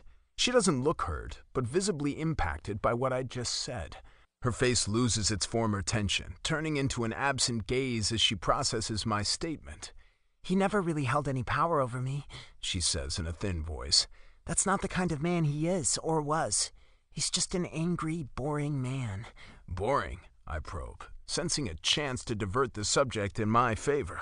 What makes you say boring? You know, she replies, shrugging. It's just like you said, he's a nice guy. A regular guy. Someone who does exactly what's expected of him, never daring anything, never looking for danger or some kind of adventure. Never leaving the path of mediocrity. She pauses, looking as if she's dwelling on memories of a past that can't always have been as bad as she's trying to make it sound now. This time, I don't stop her when she reaches for her drink, but I make a mental note of her forgetting to ask my permission. We were boring together, she continues, twirling the wine before her eyes. I think we were a perfect example of two people bringing out the worst in each other. I don't know what to tell her. Relationship talk wasn't on my agenda tonight, and it's not like I could contribute anything helpful at all. I've never been in a relationship that lasted long enough to even deserve the name. I once heard that only boring people are ever bored. Lila continues. A sigh flees her lips as she adds a little pause, her gaze wandering aimlessly, latching on to anything but me. And I was bored a lot when I was still with Jim. What does that say about me? Do you think I'm boring? I look at her with grunted disbelief. Isn't it obvious that I don't? She shakes her head. No. All I know is you want to do things with me. You like to play with me, but that doesn't tell me what you think of me. She adds a little smirk before she closes with, You're hard to read, Kate Armitage. I don't think you're boring. Not to me, at least. I respond to her question, ignoring the rush of feeling flattered by her words. You ended things with Jim because you realized he wasn't giving you what you needed. That speaks of a self-awareness most people don't have. And it makes you anything but boring. I literally broke free from him and the path that was laid out for us, she says, and went right into the arms of a handsome rebel. There it is again, that word. Why does she insist on calling me that? A rebel, huh? I repeat, throwing her a side look. Is that all I am to you? She looks like someone who got caught doing something wrong, sucking in a sharp breath as she raises her hands in defense. I didn't want to offend you. You're not? I'm just curious. You keep bringing up this label. There must be a reason for it. She bites her lower lip. Yeah, I mean, in a way, you are a rebel, aren't you? How so? With the things you do. It's so out of the ordinary. Out of the ordinary doesn't make you a rebel. Doesn't it? I sigh. She's not basing her assessment on the right factors, but she's not completely off with it either. I wouldn't call my thirst for punishing submissive women rebellious. It's just a kink, something that brings me pleasure, as it does for others. But other aspects of my life certainly qualify. I'm pretty sure my family would agree. Why do you not like to be called a rebel? She probes, tilting her head to the side. Being a little rebellious isn't a bad thing. At least I don't think so. It's what you strive to be, isn't it, little girl? I meet her gaze, deliberately casting a shadow over mine as I observe her reaction to my question. That's what you said. Breaking out from the ordinary, experiencing a little adventure, revolting against boredom. She nods, determination written across her pretty face. Does it scare you? I murmur, leaning in close. Do I scare you? She bites her lower lip, her eyes wide with curious excitement. It's all the response I need, but she adds a nod nonetheless, making the moment even sweeter. Chapter 21. Lila. The atmosphere between us shifted so abruptly and so quickly that I was still processing when we made our way upstairs. He told me to walk in front of him so he could look at my ass and revel in all the looks I was drawing to myself as I walked through the room, bearing pretty much everything. Heads turned here and there while I stalked through the room, but very few gazes lingered. I'll admit that receiving this kind of attention is new to me, exciting as it is intimidating. I wish you hadn't worn a thong, Cade whispers as he climbs the stairs behind me, underlining his words with a strong squeeze of my ass cheek. My heart is doing nervous hiccups when we walk down the hallway upstairs, heading to the same red room we used last time, which hugs me with reassuring warmth. I thought I'd calm a little by the time we were out of sight of everybody else, but the opposite is happening when I find myself alone with him, surrounded by blood-colored darkness. First things first. Before I have time to ask what he means, he dashes forward, his hands finding the thin lines of my thong below the garter belt. I yelp in surprise when he manages to tear it apart in one swift but strong motion, leaving my core exposed as the remnants of my new thong fall to the floor. I'll reimburse you. But Hush. he places a finger on my lips, silencing me immediately. I look up at him, unspoken questions stretching between us. You were late today, he begins, an ominous tone in his voice. And while you may think you've had a good excuse, I can only assume you did it because you want to deserve your punishment tonight. Is that right? I'm confused at his question. Of course I wasn't late on purpose. Why would he think that? No, I was just... Oh, so you're denying it, too. He shakes his head. Wrong choice, Lila. Wrong choice. A shriek flees my lips when he grabs me, pulling me over to the X-shaped cross. He pushes me forward, and I instinctively spread my arms and legs along the lines of the X, facing the wall. He chuckles behind me, then reaches for my left wrist first. So eager. He hisses into my ear while fastening the leather shackle around my wrist. You can't wait to be spanked, can you? But remember, little girl. He moves closer to my ear, so close that I can almost feel his lips on my earlobe when he adds, You don't get to pick tonight. The dark threat in his voice sends a cold shiver down my spine to my core, where it mingles with a different sensation. Excitement, anticipation, lust even. He's promising to hurt me, and I'm getting wet at the idea. My breathing turns erratic once he's closed all the shackles around my wrists and ankles. I'm standing with my legs apart, a silent invitation for him to do whatever he pleases with me. I hear him rummaging through something, but even if I wanted to, I can't turn enough to see what he's doing. I close my eyes, focusing on the feeble sounds behind me. He must be selecting something to whip me with. I wonder if he'll go for a similar flogger to the one I chose, or even the exact same one. It's doubtful. I'm sure whatever he picks will cause a lot more ache and damage than the one from last time. A sick little part of me hopes for that to be true. I know I can take more than what he was willing to give me last time, but I'm also scared to find out where my boundaries truly are. Heavy steps announce his return, and I tense right away, my entire body stiff, preparing for an attack that is yet to come. Are you scared, little girl? No, I lie. Do you remember your safe word? My eyes fly open in surprise. Oh, right, there was that. I'd totally forgotten about it. I could end this at any time. I could get out of it. At least, that's what he says. But could I really rely on him stopping if I uttered the word? Red, I whisper. The safe word is red. Good girl. I could try. I could say red when it's first starting to hurt, just to see how he'd react. But do I really want that? It could end everything between us if I disappoint him. And even worse, I would be disappointed in myself. A fiery bite to my skin brings an abrupt end to my mindless pondering, causing me to stand up a little straighter, pulling at the shackles on my wrists as I take the first blow. It wasn't a hard one, I can tell that much, but it hurt like fucking hell. He chose a flogger, just like I did last time, but it's definitely not the same one. This one is bigger, heavier, and when he lands it on my behind a second time, I realize it hurts a little extra because the strings have something knotted to them. Is it just knots in the tails, or are there little stones attached to them? The third strike certainly feels like it might be the latter. He alternates his blows, never hitting the same spot twice in succession. But since the flogger is so big, that only means he covers more of my skin with every hit, landing painful stings on my back and legs, as well as my ass. He doesn't increase the intensity of the first few strikes, going at a steady pace as the tails rain down on my skin.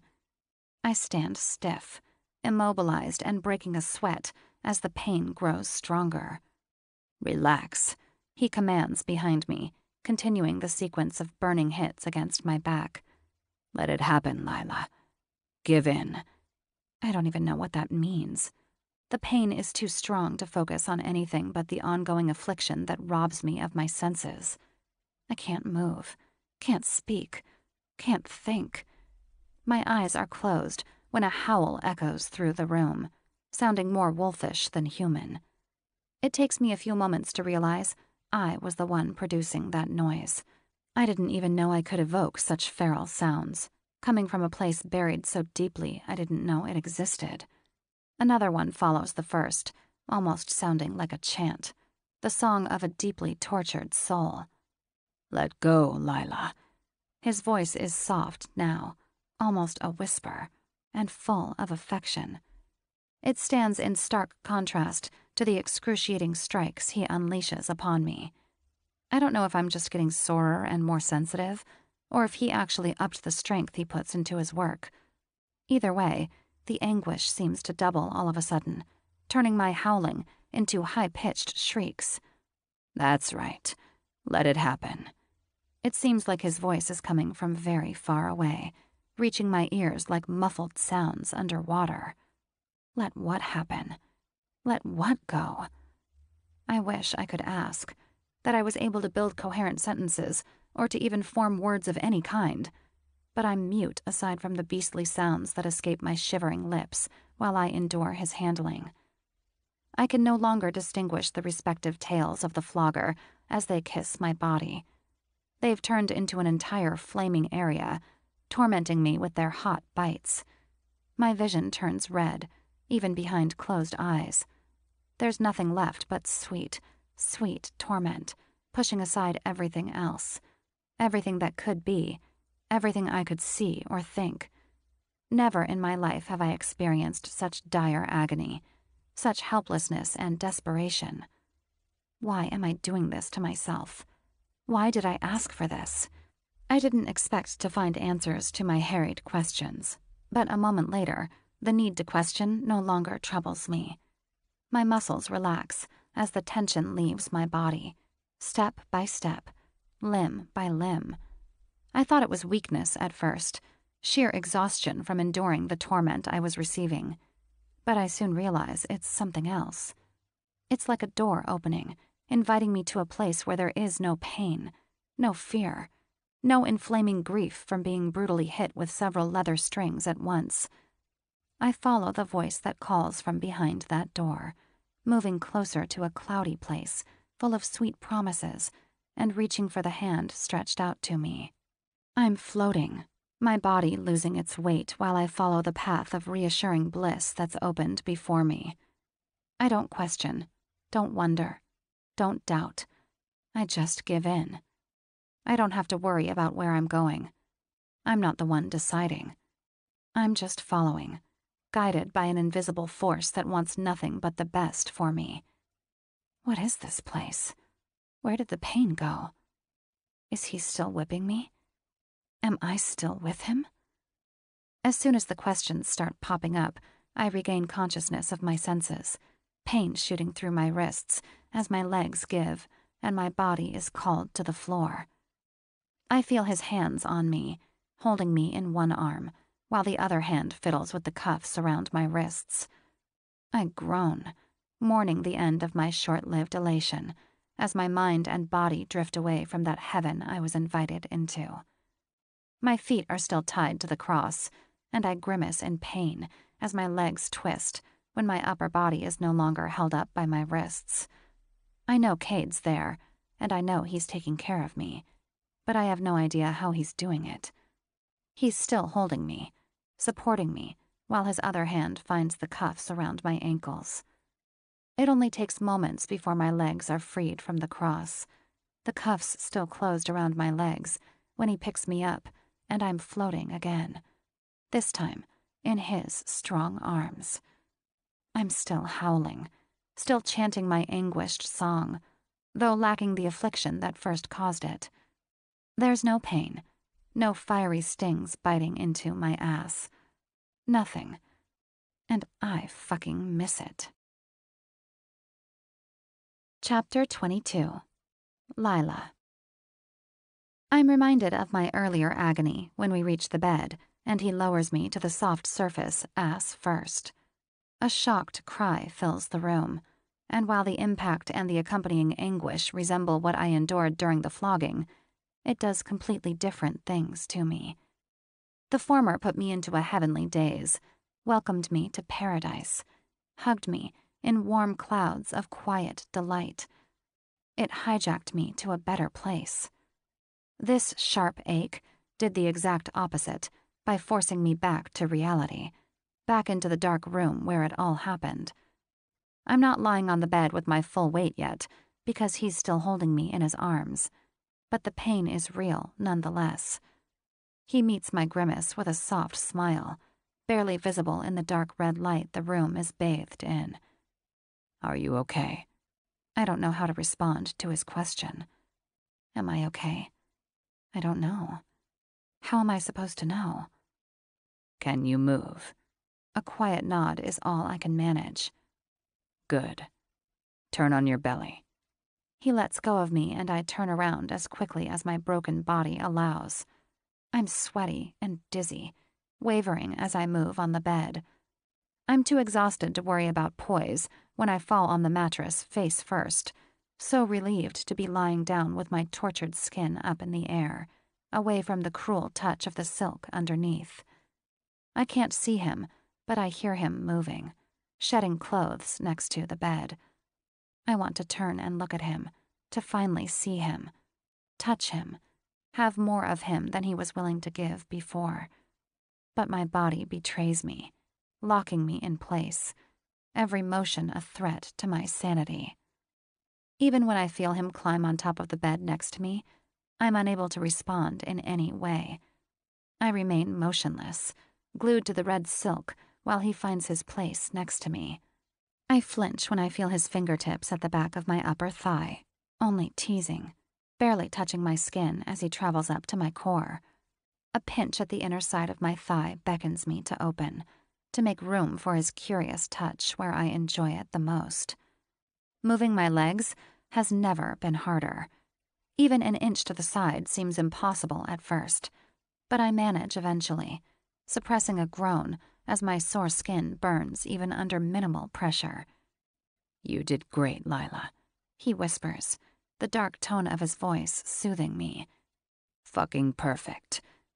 I want to thank him for that peculiar praise, but words still fail me. I just smile into the mattress, possibly unbeknownst to him. He hums with apparent approval when his fingers reach my core. I sigh as he moves farther, barely caressing the tortured skin on my thighs when he parts my lips with his fingers, letting a third slide along the middle. My wetness speaks louder than my missing voice, answering his question for me. I don't understand how, but I'm insanely wet and delirious with hunger for more. He brushes against my swollen nub, awakening another wave of eager lust and causing me to hollow my back below him. I knew you'd like that, he whispers. I knew you could take more. But still, it looks like I underestimated you. I groan with carnal longing when he shoves a finger forward, gliding inside my channel with ease. Everything he does is cautious and gentle, the polar opposite to what happened before. And it's driving me insane. I'm still woozy from the excruciating suffering of before, my body still processing the pain that has no equal in anything that's ever been done to me. Yet, all I want to know is what it would feel like to be fucked by him now. To be stretched by his enormous girth, causing me even more pain, and to have his ripped pelvis clash against my broken skin as he rams into me. I squirm while he toys with me, never really rubbing my clit, but just passing by it, caressing my throbbing center with his fingertip for just a second before it's gone again. I try to speak up, to share my crazy wish, but my throat is dry and sore from all the crying. It's as if I've been robbed of my voice for real, as if some higher power decided I was no longer allowed to speak. All I can do is hollow my back and grant him more leeway by spreading my legs a little more. He must see it. He must understand what I need right now. On your knees. I obey without hesitation, supporting myself on my elbows as I push myself up from the mattress, bending my shaky legs until I'm resting on my elbows and knees, my tormented ass up in the air. Fuck, Lila. What are you doing to me? My heart jolts at his coarse voice, relishing the deep and honest need that resonates in it. He sounds just as mad as I am, just as hungry, just as greedy to feel me. He moves quickly, situating himself behind me with urgent speed. His hands find a place to hold onto without pinching the skin he broke with the flogger, digging into my side while he guides his length where I need it urgently. Remember, you asked for this. The push that follows his warning is everything I could ask for. He's no longer gentle, not cautious. There's nothing delicate about the way he shoves forward, stretching me with his entire length from the start. He holds on to my sides, pulling me toward him while he moves his hips. My ass is pressed against his pelvis, just like I imagined, but instead of burning cries of agony, there's just a warm throbbing, spreading and moving throughout my core. It doesn't hurt. On the contrary, it's exhilarating. Better than the heaven I just left. I find myself leaning backward, into him, begging for more of this without using my voice. Of course, this is more than what he needs to understand my craving. He starts moving, rocking back and forth, and taking me with him. My head falls forward as my eyes close, savoring every moment as he fills me with his enormous hardness. Every thrust brings me closer to a peak that I trust to be even better than the ecstasy I experienced earlier. Even with everything that's happened since, I still remember what it felt like to climax with him inside me. That's why I don't want to wait. I don't hold back, taking everything he's willing to give, holding on to every little spark of control he's willing to hand over to me. Still, I'm surprised when it overcomes me. My orgasm doesn't come with a loud fanfare, doesn't hit me like a sudden explosion. It comes in waves, like it always does, but these swells are calmer, more patient, and with a might that's new to me. I groan, returning to my feral self as I float along with them, accepting every single blissful kiss. We're moving slower than before, but there's still fire in everything we do.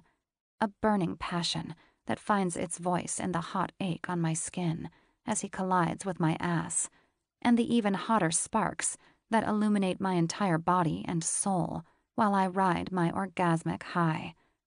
I know he's joining me by the way he lingers as he pushes forward, adding one, 2 more especially deep thrusts as his groans blend with mine, creating a chorus that can only begin to describe the paradise we've discovered together. Chapter 23. Cade. Watching innocent little Lila fall apart under my command is beautiful and mesmerizing in its very own way. She's breaking sooner and with more grace than I expected, willingly submitting to the pain and to the whip that causes it. I watched her struggle, tensing and growing stiff and strained when we first started, grimacing as she fought the impact of the flogger on her dainty body. I took my time with her, keeping it slow and bearable for as long as possible, but without risking boredom. If my strikes had been any weaker, she would have drifted away, eagerly following any thoughts as they popped up, and never going where I wanted her to. I needed to keep her on her toes, quite literally. I needed her to accept what I was offering, and she did it with such dazzling allure. I saw the change on her face, then on her body. Her muscles relaxed, and she no longer simply endured what I was doing to her, but instead started to feast on the exceptional delight that comes to those who wait, those who are open to receive it, and ready to accept the challenge it presents. She went there, her face losing all focus, and her tension ebbing while her backside started to bloom a dark red. The last few blows I landed drew blood, something I'd never planned on doing. But I allowed it to happen because I knew she could take it. Lila proved to be more than worthy. She was soaked after I freed her from the cross, covered in sweat and tiny pearls of blood on her backside, and, most importantly, dripping between her legs. I made that happen, just like the exclamation she let out when she came on my cock, almost losing consciousness again. She lost herself in me, and that's the greatest gift a man like me could ask for. But as appealing as it is to watch her break under me, it's even more satisfying to build her back together. She's lying on her side, eyes closed and lines of smeared makeup adorning her face. Her breathing is so calm and relaxed that I wonder whether she might have fallen asleep. But then she opens her eyes, her gaze seeking mine as I rest next to her, leaning on my elbow as I watch her come down from her high. "Thank you, sir," she whispers, finding the perfect words in a perfect moment. I smile at her. I never told you to say that. She turns back into her coy self, a sheepish smile dancing on her face when she replies, "No, but it feels right to thank you." "Why? What for?" "For everything. For all of this. I mean, I know you don't like to be referred to as an adventure." "Experiment is the word I used. I don't like to be an experiment for you." "Right, that," she acknowledges, nodding. "And you're not. Truth is, I'm struggling to find the right word for this. I mean, I don't know what we are, what this is, but it's clearly special." She bites her lip as if to stop herself from speaking, her eyes darting back and forth between me and the mattress below. "I'm sorry, I'm just blabbering. Please don't think I'm making more of this than it really is. I'm just processing, thinking out loud." "You don't have to be sorry, Lila," I assure her. "I know what this is." She looks alarmed. "You know? Because you've seen it before." That would be the truth. She's not the first inexperienced girl I've been allowed to break, even though it's been a long time since I've had the pleasure. I nod, giving her the honest response she deserves. "Yeah, of course you have. There must have been many before me," she says, sounding hurt even though she's still smiling. "I guess I'm lucky to have met someone like you, someone with so much experience." I can tell she wants to say more, that she wants to share what's going on inside her head, to let me in on her thoughts and feelings regarding all of this. But she remains silent, restoring distance between us because that's what we agreed on. It's true that I've had unversed and innocent girls like her before, but even then, it never felt like this, so right, so compatible. She's so responsive to everything I have to offer, so quick to learn and so willing to push herself, more than anyone I've ever met. Her strength is coupled with a bright and curious mind, reflecting everything she experiences, everything she feels, and she's only afraid to share it with me because she thinks it would cross a line and create an intimacy between us that we precluded from the beginning. I should be glad about that. It shows she remembers her place, that she knows I'm not the man who will give her the same happiness she witnessed when her sister got married. It seems she's smart enough to not even consider the possibility. I like that about her. But it also bothers the fuck out of me. I'm used to whisking them away, to keep a girl at a distance when she's overwhelmed with emotions that have no place for the kind of play I'm looking for. This dance has always been part of the game, reinforcing the power structure between me and the girl. Lila is denying me that supremacy by stopping the dance before it even begins, and I hate how much that's bothering me. She closes her eyes again, taking a deep breath as she sinks deeper into the mattress. My eyes are glued to her, observing the peaceful expression on her face, relishing the pride that fills me at knowing I put her in that place. No one's ever showed this level of selfless gratitude to what I have to offer. No one's ever appreciated me like she seems to. It's hard to ignore that. Chapter 24. Cade. My brother doesn't give up easily, I have to give him that. He and that Damon guy. I've been so busy, my mind jumping back and forth between yet another idea to advance e-commerce technologies for existing online stores and my exploration with Lila, that I almost forgot about the invitation I received earlier this week. It was another dinner invitation, but this one was more formal than the previous one, and it didn't come from my brother. The sender was one Damon Graves and his new wife, Eileen, and it was directed to me personally. I called my brother right away, confirming my suspicion that he was also invited, and this dinner was to serve as another opportunity to talk me into something I'd already said no to. A no that wasn't taken seriously by either my brother or Damon. A no that stood on shaky ground and could still be turned into a yes. I hate how well my brother knows me. I've been fighting my whole life to distance myself from my family and the things they deemed desirable. As the second son, I was never considered to take over my father's business, so I was never groomed in the way my brother was. I have to admit, it bothered me during the years when I switched from childhood to adolescence, watching my father spend so much time and focus on his firstborn while neglecting me almost as much as my always absent mother did. I didn't deserve their attention as much as Greg did, and I only received it when I acted up in a way that called for action from their side. They started to treat me like the bad seed of the family, a defiant rebel, the kind every family of good standing seems to have. But at least they finally saw me. I'm not sure if I still am that kind of person, that angry boy who messes up just to get his parents' attention. Do I still fit that image, even after all the success I've had? My decision to spend my trust fund on traveling and partying through Europe right after high school might have been the last truly rebellious act I had in me. And maybe that's why I thought it so odd to hear the word from her. Lila might have had other reasons to call me a rebel, but she unwittingly hit a sore spot with that choice of word. She saw something in me that I myself may no longer pick up on, and her attentive perception is getting to me just as much as the pictures she sent me the day after I tied her to the St. Andrew's cross at the Velvet Rooms. I told her I'd want to see proof of how much she loved our little session, and she reciprocated like the perfect good girl I knew she could be. She sent me pictures of her bruises from all angles, her hiked skirt revealing she wasn't wearing any underwear while at work. She's such a naughty lure, knowing all too well how to please a mind like mine. The vision of her is haunting me even now, when my head should be entirely elsewhere.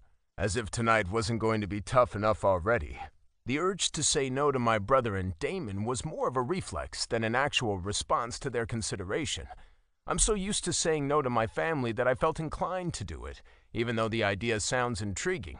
It was true when I told Greg that I'm not like him, that I don't crave the same things and chase the same business-related dreams.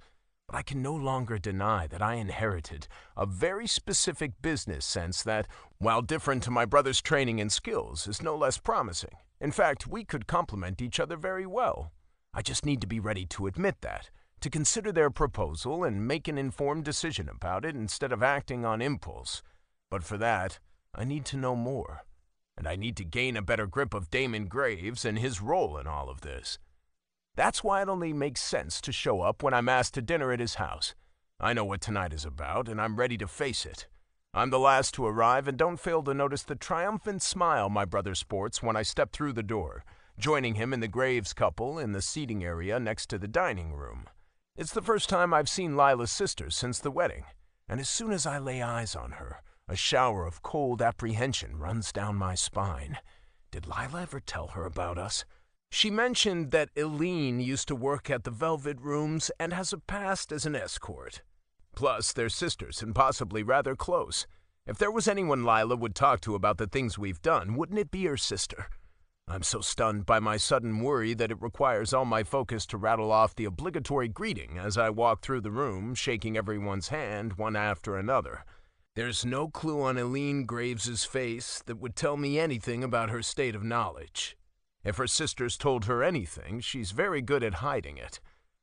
"It's good to see you again, Mr. Armitage," she says, as if we've ever exchanged more than a single sentence.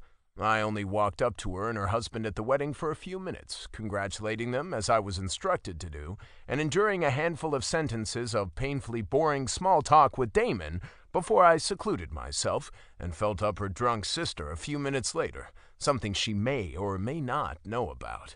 I try to read it in the way she looks at me. Is there anything hiding behind that smile? Does understanding sparkle behind those eyes that are just as bright as her sister's? But as much as I try, I can't see anything. It shouldn't surprise me that a former escort is good at hiding things and pretending she knows nothing despite being very well informed. As the evening progresses, I notice the young Mrs. Graves is quite anxious to portray the perfect high society wife. Every sentence she utters, every look, every motion seems well rehearsed and somewhat unnatural, showing a woman who's still learning to adapt to a life that must be very different to the one she had before marrying her patron. I wonder if Greg knows about their story, and whether he'd care if he did. He probably doesn't. It's odd to think that the only person at tonight's table who isn't involved in our potential business deal is also the one who has the highest level of knowledge regarding the kinky ventures that color the lives of so many involved. "I'm glad you're showing interest in our proposition," my brother says as our dishes are cleared, bringing the conversation back to business as soon as the unwritten rules of dinner invitations allow for it. "We're ready to answer every question you may have for us, and we might have some of our own," Damon interjects, casting me a somewhat dark look. He's sitting to my left, his wife to my right, obviously sharing her sister's love for white wine, as she's about to finish her second glass. She's clearly tense and nervous, more so than I would expect from a dinner hostess who didn't even cook herself. I can't help but wonder if it has anything to do with me, or with me and her sister. Not knowing drives me insane, and I wish I could just straight out ask her. But every time our eyes meet, there's nothing but tense emptiness in hers, nothing that would tell me anything that could give me a hint of some sort. Damon must notice my gaze lingering on his wife as he clears his throat, drawing my attention back to him. I turn back in a nonchalant motion, throwing him an unfazed look to let him know he has nothing to fucking worry about. It makes sense for him to suspect dishonest intentions in a man's attention to his woman, especially if he's cast from the same mold as I am. He's protective of her, more so than a regular husband would be, because he's not only her husband, he's also her dom, I'm sure. We recognize our kind when we see it, just like we can sense on a woman that she's hiding a submissive side deep within. I wonder what it would be like to sit at a table with Lila like this, to be out in public with her, show her off as mine in a regular, almost innocent way. I never made outings part of the deal when acquiring a new girl to play with, but with her, I might make an exception. After all, it's my game, my rules. I can do whatever the fuck I want with her, and if that includes sitting at a dinner table like these preposterous newlyweds, so be it. Besides, I'm sure I can find a way to tailor an evening like that in a fashion that'll make it anything but conventional. Chapter 25. Lila. A box with a red ribbon awaited me at my front door when I came home from work. A card attached to the box stated nothing but my first name, which means he didn't send it, but must have brought it himself, or had someone do it for him.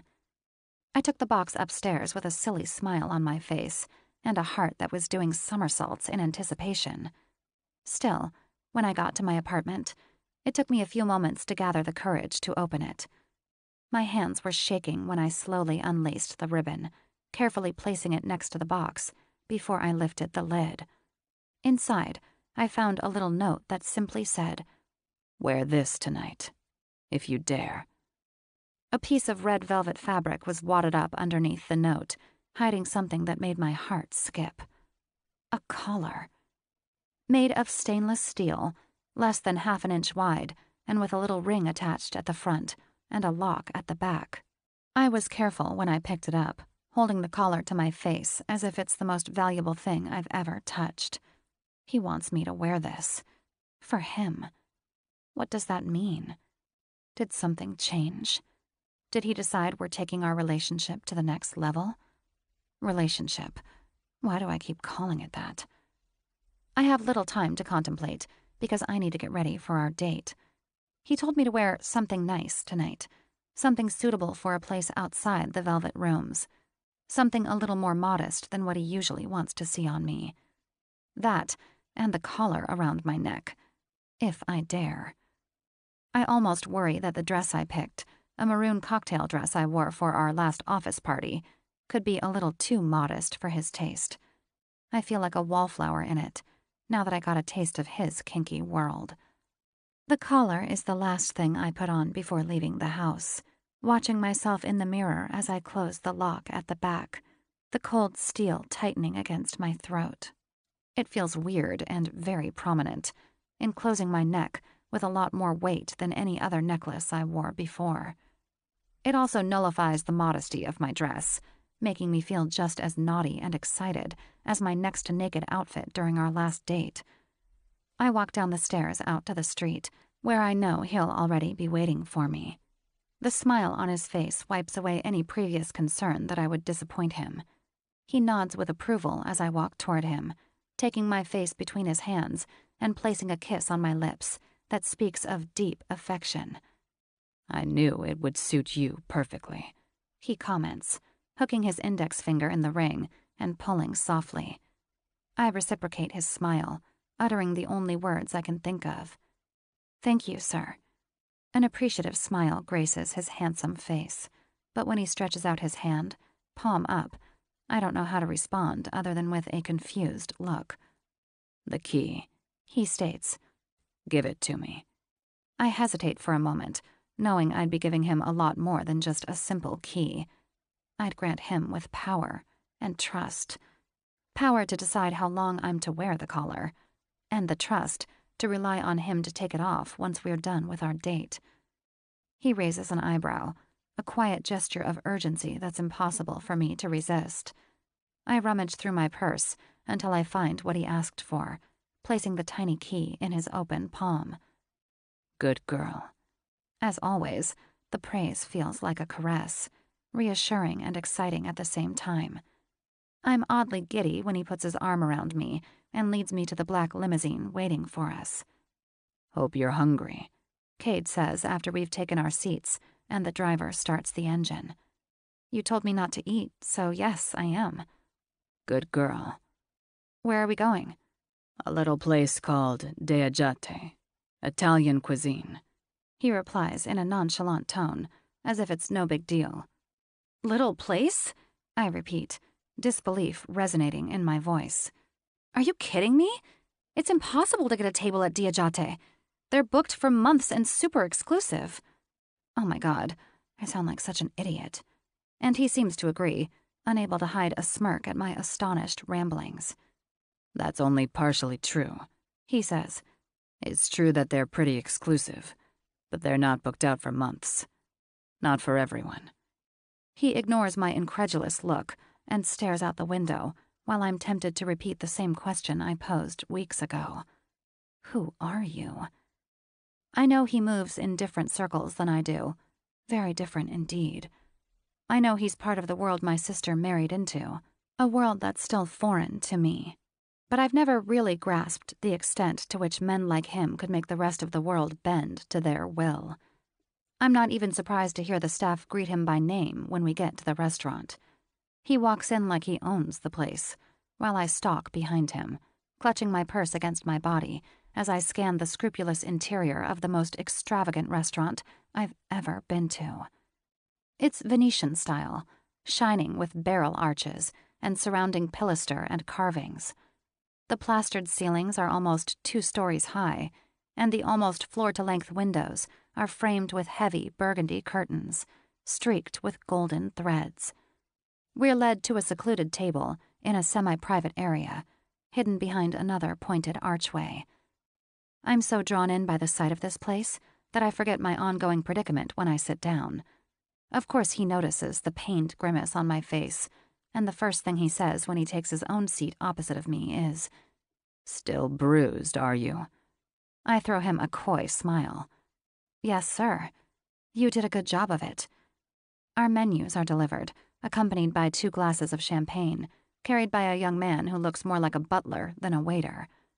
I sit awkwardly stiff while he presents us with a list of specials that's too exquisite for me to have any idea what he's talking about.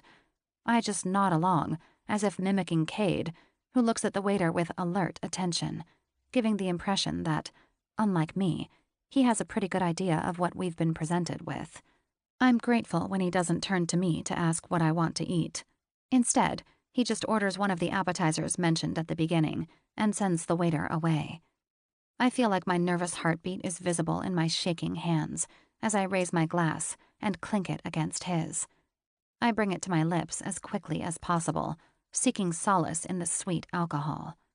Once again, I'm surprised at the rich taste of the golden liquid, wondering if I could ever get used to such luxuries. Did Aline ever get used to it? I met your sister a couple days ago, Cade says, as if he sensed my thoughts wandering to her. At the shocked expression on my face, he raises his hand. Don't worry, I didn't say anything. It was just a business dinner with my brother and her husband at their house. Oh, is all I reply, unable to form coherent sentences. She didn't say anything either, but the entire evening I couldn't help wondering how much she knows about us. Cade raises an eyebrow. Does she know about us? I shake my head. I haven't really talked to her since the wedding. Even I hear the sadness in my voice. Aline and I used to be kind of close, even though we led such different lives for so long. I know she struggled with the way my family compared the 2 of us, always holding me up as an example of how the perfect daughter ought to be, while she was the wild one, the black seed, with the indecent job and questionable life choices.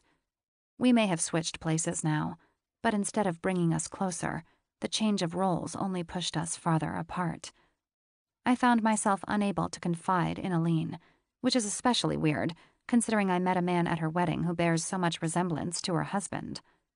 We've grown apart ever since she moved in with Damon, but she was the only person in my entire family who didn't judge me for leaving Jim so close to our wedding date. She didn't say a thing. But because she was so busy with her own wedding preparations, she also couldn't be bothered with the troubles I'd brought upon myself. I don't blame her, but I do miss her. I wish I could talk to her, but I wouldn't even know where to begin. So, you guys aren't close? Cade assumes. That surprises me, considering you were her maid of honor. I chuckle. Well, we used to be close. Sort of. And it's not like we don't like each other, it's just... things have changed. How so? He locks me down with his dark gaze, his eyebrows arching with interest as he awaits my response. We both had a certain place within our family, a role, so everybody always knew who we were and how we'd live our lives. I tell him. It was easy, clear, well-defined. Aline was the bad girl and I was the good girl. I was the only one who didn't criticize her for the jobs she chose and for the way she lived her life, and she never put me down either. I guess that's sort of what we bonded over. Agree to disagree, without judging. I sigh, taking a much-needed pause as I verbalize thoughts that have been running wild inside my head for months. This is new to me. I've never talked with anyone about any of this, and I'm surprised to hear myself make sense of it only now that someone's asking. And it's him. He's the one asking, caring, showing a kind of interest in me that I never considered part of the deal. And then we switched places. I continue. Now she's the one with the perfect husband, and I'm the one who turned the world upside down by what I did. By leaving Jim, you mean? I nod.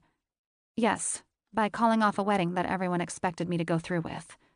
Everyone except Aline. Did you ever regret it? He doesn't seem to be judging, just genuinely interested in my tale. I need a moment before I shake my head. No, I don't think so. I think I did the right thing. You think? I pressed my lips together, feeling like he caught me lying. It was hard, I admit, and sometimes it still is. I had something with him. Security, a clear future, stability. He never hurt me. Unlike me. Cade interjects, winking at me. I regard him with a coy smile.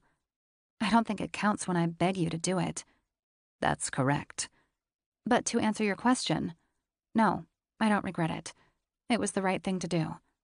He responds with a solemn nod, and we take another sip of champagne as the appetizer is placed on the table between us. As exotic as the list of specials sounded to me, this dish just looks like a very fancy version of bruschetta, next to an arrangement of mozzarella cheese. They're known for this. Cade enlightens me. But they don't always serve it. You're lucky. Lucky, I repeat, smiling at him. Yes, I truly am. Chapter 26. Cade. I didn't know you're actually working with my sister's husband, She says, giving me a curious look across the table as she takes another bite of the best caprese bruschetta this town has to offer. Why did you never tell me? I mean, you mentioned that your families somehow know each other through business and that's why you were at their wedding, but this is... We're not working together, I clarify. Not yet, at least. The D-ring of her collar dangles when she tilts her head to the side, arching her eyebrows in question. I'm considering a collaboration with them, I explain. They made me an offer. That's what we talked about during dinner. Why was Aline there? Because it was at their house, like I told you. It's not uncommon to have the host's wife around when you're invited to their home, even if it's for a business dinner. She nods, looking unconvinced. I see. I give her a light frown. Do you not trust me? What do you think I'm hiding from you? Nothing, she replies, a little too fast for my taste. But whatever is going through her head, she's not willing to share it with me. I don't like that. But I also don't feel like probing her for something I may not want to hear the answer to. It doesn't concern me, nor should it. The bruschetta was great, by the way, she says, still chewing on the last piece as she points to the empty plate. I could eat that forever. There's nothing I love more than good bread-based dishes.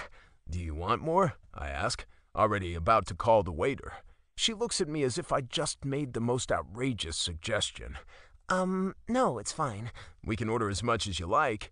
But then I'll get too full for dinner. So, there's no law against eating mountains of bruschetta for dinner, if that's what you feel like. Her eyes are still wide, looking like she doesn't quite understand what I'm trying to tell her. But wouldn't that be a waste? I can't help but chuckle at her confusion, shaking my head as I call the waiter over to our table. I order another serving of bruschetta and some olives, as well as a cured meat selection. We'll just have an antipasti dinner, I tell her after the waiter takes our order and scurries away. She's still looking at me with that puzzled expression. Do you always eat like that? Whatever I feel like, yes, of course. Why wouldn't I? She moves her lips as if tasting the idea, chewing on it until it reveals the true flavor so she knows what to think of it. Are you about to call me a rebel again? I tease her. Her lips curl into a smile while she shakes her head. I wouldn't dare. I know you don't like that. I didn't say that. I'm just not sure if the title fits. Well, do you always do whatever you feel like, no matter if it's right or wrong? No matter what people think of it? Is eating a selection of antipasti wrong to you, little girl? This time she laughs out loud, holding her little belly while I revel in the sight of her. Watching her break, causing cries and tears of pain to adorn her presence is a beautiful thing to witness, but I underestimated how mesmerizing, how charming her cute laughter could be. It's definitely out of the ordinary, she assesses eventually. I thought we'd established that that's halfway rebellious, but that's not what I meant, really. I was just thinking in general. Have I ever done anything that didn't sit well with other people? I summarize. She nods. Yes, let's put it that way. All the time. Most of my life, actually. I answer in full honesty. Like what? Like using my generous trust fund to travel through Europe after I graduated high school, partying and gambling, instead of using the money for anything sensible, like school. And then, to make it even worse, coming back to the States with my bank account filled to the brim, because I'm not the idiot my father thought me to be. Where did the money come from? Gambling? No, I reply, offended by the assumption. I'm sorry if that doesn't match your expectations of me, Lila. But while I may have been an unruly son, I'm not the kind of bad boy you want to see in me. I have ideas that no one else has. Ideas that improve the way companies can operate their online marketing. And I have a good business sense. I know how to turn those ideas into profit even without my family's connections. Or their help. Fuck, did I really just say that? Good business sense? It's a good thing my brother can't hear me right now. I'd hate to admit how right he was about me. So you're really not that different to your brother, then, and to Eileen's husband? Lila concludes, twisting the knife in the wound. I'm not like them, I insist. But you said... It's not that simple. I sound like a stubborn child. How typical. She flinches, offering me a reproachful look. Sorry. Again, I didn't mean to offend you. I'm considering working with them, I clarify. What's stopping you? She's asking an intriguing question. What is stopping me? What Greg and Damon suggested actually sounded good to me. They weren't just after my idea. Unlike other times before, my brother didn't just want to stop me from selling one of my ideas before he could get his hands on it. He wanted us to grow it together, building our very own branch away from my father's business. Who would have thought he'd ever grow tired of simply being my father's successor, which comes close to being his henchman? It's a big decision, I try to explain. I don't want to jump the gun on this. She gives me a knowing smile. I can tell you want to do it. Maybe you're just hesitant because it would make you just like them, no matter if that's a good thing or a bad thing. I hate how right she is about this. She's seeing right through me. Didn't think that collar would turn you into such a sage, little girl. A blush colors her cheeks, and she lifts her hand to touch the collar, gently stroking the cool metal while she lowers her gaze. Do you like wearing it? She nods right away. Yes, a lot. She smiles cheekily before adding, It almost feels as good around my throat as your hand does. Chapter 27. Lila. I was surprised, and a little disappointed if I'm being honest, when Cade informed me that he intended to take me straight back home after dinner. He never said we'd go to the Velvet Rooms tonight, but still, it felt weird. It's not so much that I don't enjoy spending time with him without sex and play, without being whipped until I bleed, and fucked until I almost pass out. On the contrary, we spent almost 4 hours at the restaurant, indulging in high-end food and drinks, while talking, teasing, sharing things like the closest of friends, or like boyfriend and girlfriend. So what do I make of it? Having dinner together, talking all evening, sharing intimate details about each other's lives. Isn't that what people in a real relationship do? Is that what we are now? More than sex? More than playing and pushing boundaries? Did something change? And how long does he want me to wear the collar? Will he give me the key back once we're at my door, or will he take it with him? How would I feel about that? How would I feel about being asked to wear it at work, where everyone could see? Oh, the looks and questions I would get, especially from Sybil. I intend to ask him about all of this, but I'm weirdly mute during our drive back to my place. Does he plan to come with me upstairs? Should I invite him?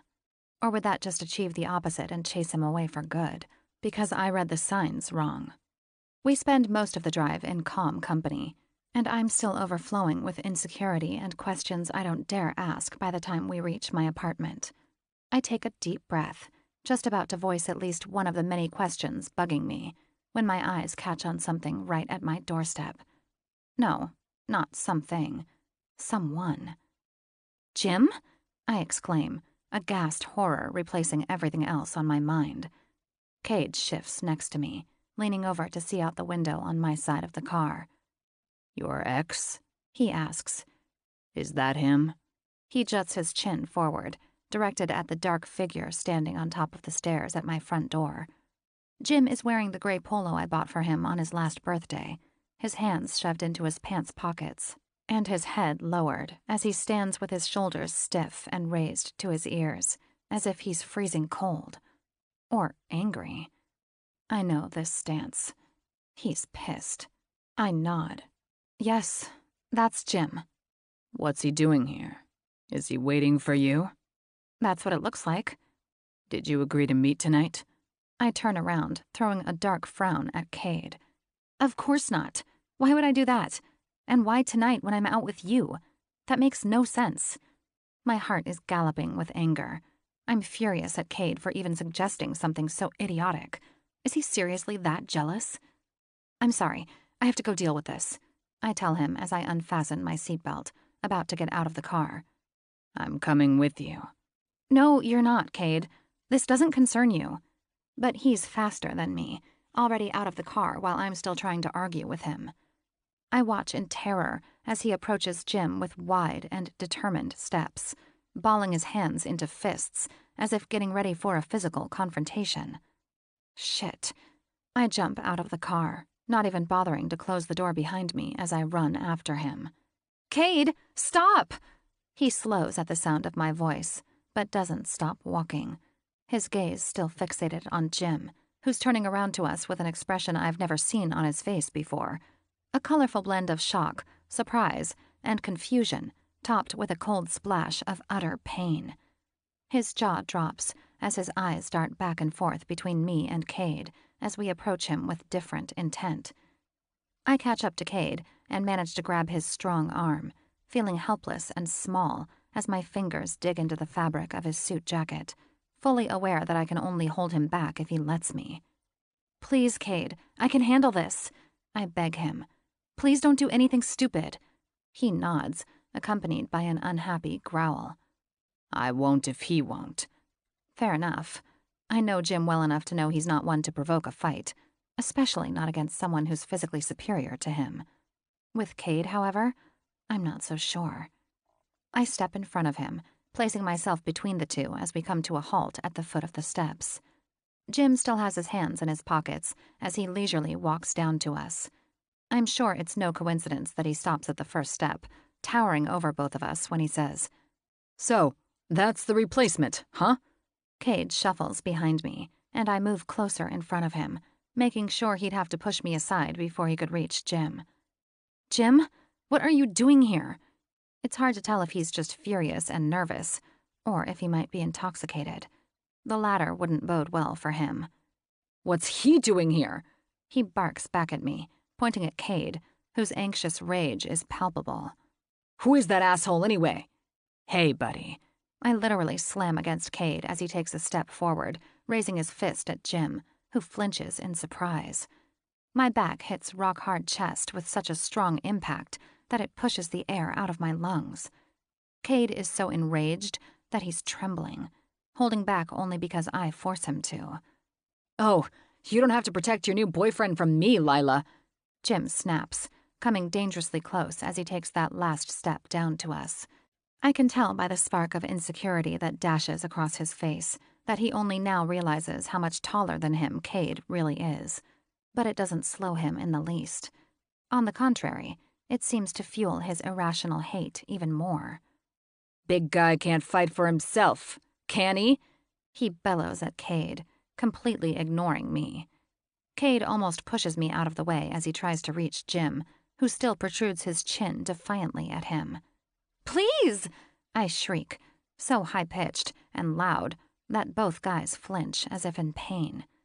I turn my back to Jim, placing both of my hands on Cade's chest as I face him, locking him down with a pleading look. Please, Cade, you have to go. I can deal with this by myself. I have to. You're only making this harder by being here. My voice is soft and so low that it's not more than a hoarse whisper. He reciprocates my look, his dark eyes resting on mine, as if trying to read something behind them, searching for something I might be hiding from him, a silent cry for help that would negate my words and tell him to stay. But there is no such thing. I really want him to leave, because his presence is poison to Jim's mood, and it makes it impossible for me to handle this in the way I want, the way I should handle this. Are you sure? He asks, shooting a dark look at Jim over my shoulder. Yes, she's fucking sure. Don't play the damn hero. Jim snaps at him. Get the fuck away from her. I roll my eyes, only visible to Cade, before I wink at him. Don't worry, I got this. His eyes bounce from me to Jim and back to me, ultimately nodding. Then he lifts his hand, pointing at Jim as he hisses, If you harm her, you're dead. Got that? I worry that Jim's condescending chuckle could lead Cade to jump at him, but he restrains himself, giving me one last reassuring look before he turns on the spot and marches back to the limousine. Chapter 28. Lila. I wait until the cars turn to the corner before I face Jim. Stupid, sad, and hurt Jim. I expect to find him triumphant, thinking he won or something. But the face that looks back at me is not that of a winner. It's the exact opposite. He looks pale, a layer of long-lasting pain covering his entire expression. His lower lip is quivering as he tries to speak, scanning me from head to toe as if he can't believe what he's seeing. What the hell happened to you? He asks, his eyes lingering on my throat. What the fuck are you wearing? Is that a fucking collar? He steps closer and my hand shoots up to my neck, touching the metal as if I was trying to protect it from him. That's none of your business, Jim, I say, my voice hard but not nearly as aggressive as it would have been just a few moments ago. Seeing the pain in his eyes softened me, making me realize once again what I did to him, and how hard it was for him to accept. It obviously still is. What are you doing here? Why are you standing at my door in the middle of the night? Your door, he repeats. I remember a time when this used to be our door, our home, and you were my girl, my fiancée, not someone else's dog. I gasp in shock when he rushes forward, hooking a finger through the ring at my collar and pulling at it. I know what this is, Lila. I'm not an idiot. He doesn't tug at the collar hard enough to actually hurt me, but it's not physical pain that stabs into me when he touches it. It's wrong. It's not his to touch. It's like he's invading a sacred space that belongs only to me and Cade. I reach up and yank his hand away, relieved the moment he loses his grip on me. But he's still standing too close for comfort. I've never seen him like this before. So angry, so aggressive and irrational. So frightening. Maybe I shouldn't have sent Cade away. What if Jim wants to hurt me? He's not strong like Cade, but he could still overpower me with ease. He could do whatever he wants with me, and while that idea fills me with pleasant thrills when it comes to Cade, this situation induces nothing but fear. Cold, intimidating fear. His breath is dancing on my face as I try to come up with a way to calm him. Jim, I'm sorry for what I did to you, I tell him, my tone as amiable as I can manage under the circumstances. I know you're still struggling with it, but you were doing so well. Why regress now? Why show up at my place like this? Didn't you tell me you found your own? If you're here to pick up the rest of your stuff, we can... I'm not here to pick up my fucking stuff. Bitterness fills every single word. I'm here because I needed to see it with my own eyes. See what with your own eyes? He glowers at me. What's become of you? I don't know why, but his words hit me with surprising force. It's a balmy summer night, but I suddenly feel so cold, a shiver running down my spine. What's become of me? Jim, I left you. I left you because I wasn't happy. That's all there is to it. Nothing became of me. Then what the fuck is this? He snaps, reaching for my collar again. What is he doing to you? Why do you wear a fucking collar like this? Did he force you to? Jim, you don't understand. This isn't... No, I don't understand. And I don't have to. This is sick, Lila. Fucking sick. He treats you like a fucking dog. I saw the way he was with you. I know what kind of man he is. You don't know anything. You don't understand... Yes, I know. Eileen told me, Lila. She's worried about you. We all are. My irritation is instantly replaced by horrific shock. I stare at him, my eyes as wide as my mouth as I try to make sense of what he just said. I haven't spoken to Eileen in weeks. There's no way she knows about Cade, or the things we've done together. Unless he told her. But why would Cade do that? And why would he lie about it? And who does Jim mean when he says, We all are. What did my sister tell you? I ask him, my voice hoarse and thin. There's the triumphant smile I was expecting earlier. He regards me with an ugly smirk while he makes me wait for a response. She saw you, he says. She saw you disappear with that guy. At her wedding. The wedding we thought we'd attend together. So what, Jim? I'm so tired of this. Of him. And her husband? He knows the guy. I know that. I bark. They work together. That's not all they have in common, Jim says, huffing in disgust. I know what kind of man your sister married. We both know it. And you know where she met him. I glare at him through narrowed eyes, quietly urging him not to proceed. He ignores the unspoken warning. We both know what kind of sick bastards they are, and what kind of disgusting place they like to visit. It's not disgusting, I blurt out. And he's not a sick bastard. The look on Jim's face tells me I should have kept that to myself.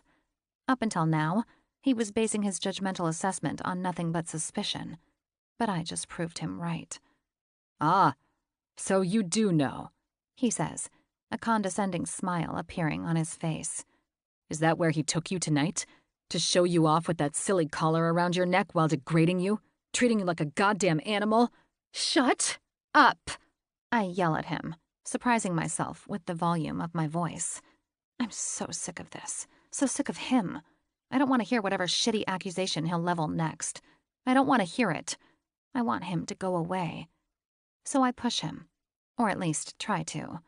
I place my hands on his chest and give him a good shove to put some much-needed distance between us. But he doesn't let me. He bounces back to me right away, this time crowding me even more than he did before. I manage to slip beneath his arm when he reaches out for me, storming up the stairs to my door while rummaging in my purse for my keys. He reaches the top of the stairs at the same time I pull the keys out of my purse, fingers closing around the metal in my hand as he pushes me against the door with the weight of his body. "Jim, please, you're scaring me," I cry out. "I'm gonna scream for help if you don't leave right this second." Isn't that how you like it now? He spits in my face. Isn't that how you want to be treated? Like a dumb little— "No!" I shriek, so high-pitched and loud that it's painful to the ears, even my own. I don't think I've ever used my voice like this, filled with so much desperation and fear.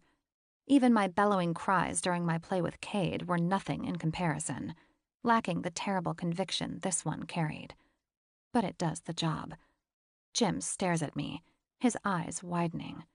He doesn't say a word as he backs away from me, slowly granting me the space I've been asking for. His horrified expression still rests on me as I take my chance and turn away from him, unlocking the door with trembling fingers and fleeing inside, back to safety, away from him. Chapter 29. Cade. Leaving her alone with that enraged idiot was one of the hardest things I've ever had to do, and I regretted it the moment I got back in the car. But I knew she was right. I had to trust her and let her deal with this guy on her own. As much as it bothers me, it doesn't concern me. Her dead wood is not my problem. At least it shouldn't be. I was ready to give her the room she asked for, but I wasn't ready to leave Lila to herself and risk her getting hurt. So I told the driver to get out of their sight and park a block down from her house, where I jumped out and made my way back to a street corner from which I could watch them. My heart was racing with worry and a feeling that should have no place in this. Jealousy. Despite everything, I feared that she might ask him to come upstairs. That, after seeing him and talking to him, she would realize she'd made a mistake and reconcile with him. That I was too much for her after all. Too much pain. Too much trouble. That I pushed her boundaries too far. She said it herself. It was hard to leave her ex-fiancé, and she admitted it was still tough to deal with, even though she thought she did the right thing for herself. She was never truly convinced, and each leathery strike that broke her delicate skin might have pushed her away from me instead of bringing us closer as it was intended. You never know with girls who are new to this. Girls like Lila, who have always been the quiet and good ones, the ones who dated proper boys and considered themselves safe within the realm of the ordinary. Breaking up with her fiancé was the first step in breaking free from all of that. But by getting involved with me, Lila took a shortcut to a world she may not be ready for. It's one thing to break free from a path that was as boring as it was secure. It's an entirely different story to exchange all that with someone like me. She may not want me to, but I feel fucking protective over her. And the thought of losing her because she decided to go back to where she came from hurts as much as the thought of her getting hurt by him. I watch the scene unfold from afar, flinching nervously every time that gym guy gets too close to her, every time they move in a vicious dance around each other. He crowds her several times, trying to intimidate her, but she stands up to him like a true warrior, putting him in his place by facing him with her back straight, chin up, and a defiant look on her pretty face. That stance is just as sexy as her surrendering under my strong command. Yet, I can't help but wonder what she might be hiding under the mask. Insecurity? Doubt? Is she defending her decision in front of him, or is she susceptible to the dangerous thoughts he might be trying to plant right now? I wish I could hear what they're saying, and I wish I didn't have to linger at the corner like a fucking creep. But if this loser is trying to steal my woman away from me... My woman? Shit, now I sound like the fucking loser here. I jerk up when I see them moving again, raising their voices as they charge at each other. Or rather, he charges at her, and she manages just in time to get out of his reach, running up the stairs as she digs inside her purse, searching for something. Maybe pepper spray? Oh God, how I'd love that. I swear, when this motherfucker runs up the stairs after her, pushing her against the doors, he threatens her, I'm this close to rushing over and beating his fucking face in. I'm just about to make my move when he suddenly backs off after she screams something that even I can understand from where I'm standing. It's just one word, one short, simple word, but it's a powerful one. No. He freezes at the sound of it, his body stiff as he retreats from her, taking one step back, then another. Their stares rest on each other for just a moment before Lila turns around and unlocks the door. Lucky for him, he doesn't try to stop her when she slips through the door, quickly closing it behind herself and disappearing out of our view. Seconds stretch into an eternity as we both stand frozen, his eyes glued to the door that just closed in front of him, mine glued to him. I won't leave before he does, so I wait. I keep my eyes on him, observing as he slowly relaxes, his shoulders losing their tension, and his head lowering. He stands like that for a few moments, looking crestfallen and lost. "Leave, you idiot," I hiss, knowing full well he can't hear me. Nonetheless, he seemingly reacts to my words, moving right after I've uttered them. But he doesn't turn to leave. Instead, he takes 2 steps forward, and just as I think he's about to ring her doorbell, he goes down on his knees and picks something up. I'm too far away to see what it is, especially since he has his back to me. But whatever it is seems precious enough to take with him. He shoves the find in his pocket and finally makes his way down the stairs, running in the other direction. Chapter 30. Lila. What the hell was that last night? My heart was still pounding wildly when I finally reached the safety of my home. I locked the door to my apartment, even engaging the security lock that, ironically, Jim bought when his mother was convinced we'd moved into a bad neighborhood. I never thought I'd ever use it to protect myself from him. And it was probably needless anyway, because I asked him for the keys when he moved out. But in my state of paranoia, it didn't seem completely out of the question that he might still have a spare I didn't think of. The security lock, however, could only be opened from the inside. I was close to tears, unraveled and still in shock about what happened. All my contemplating about where I stand with Cade suddenly seemed so silly. And so far away. God, how much I wanted him to be with me last night. I wished I didn't have to send him away, but I'm still convinced it was the right thing to do before they ended up in a fistfight.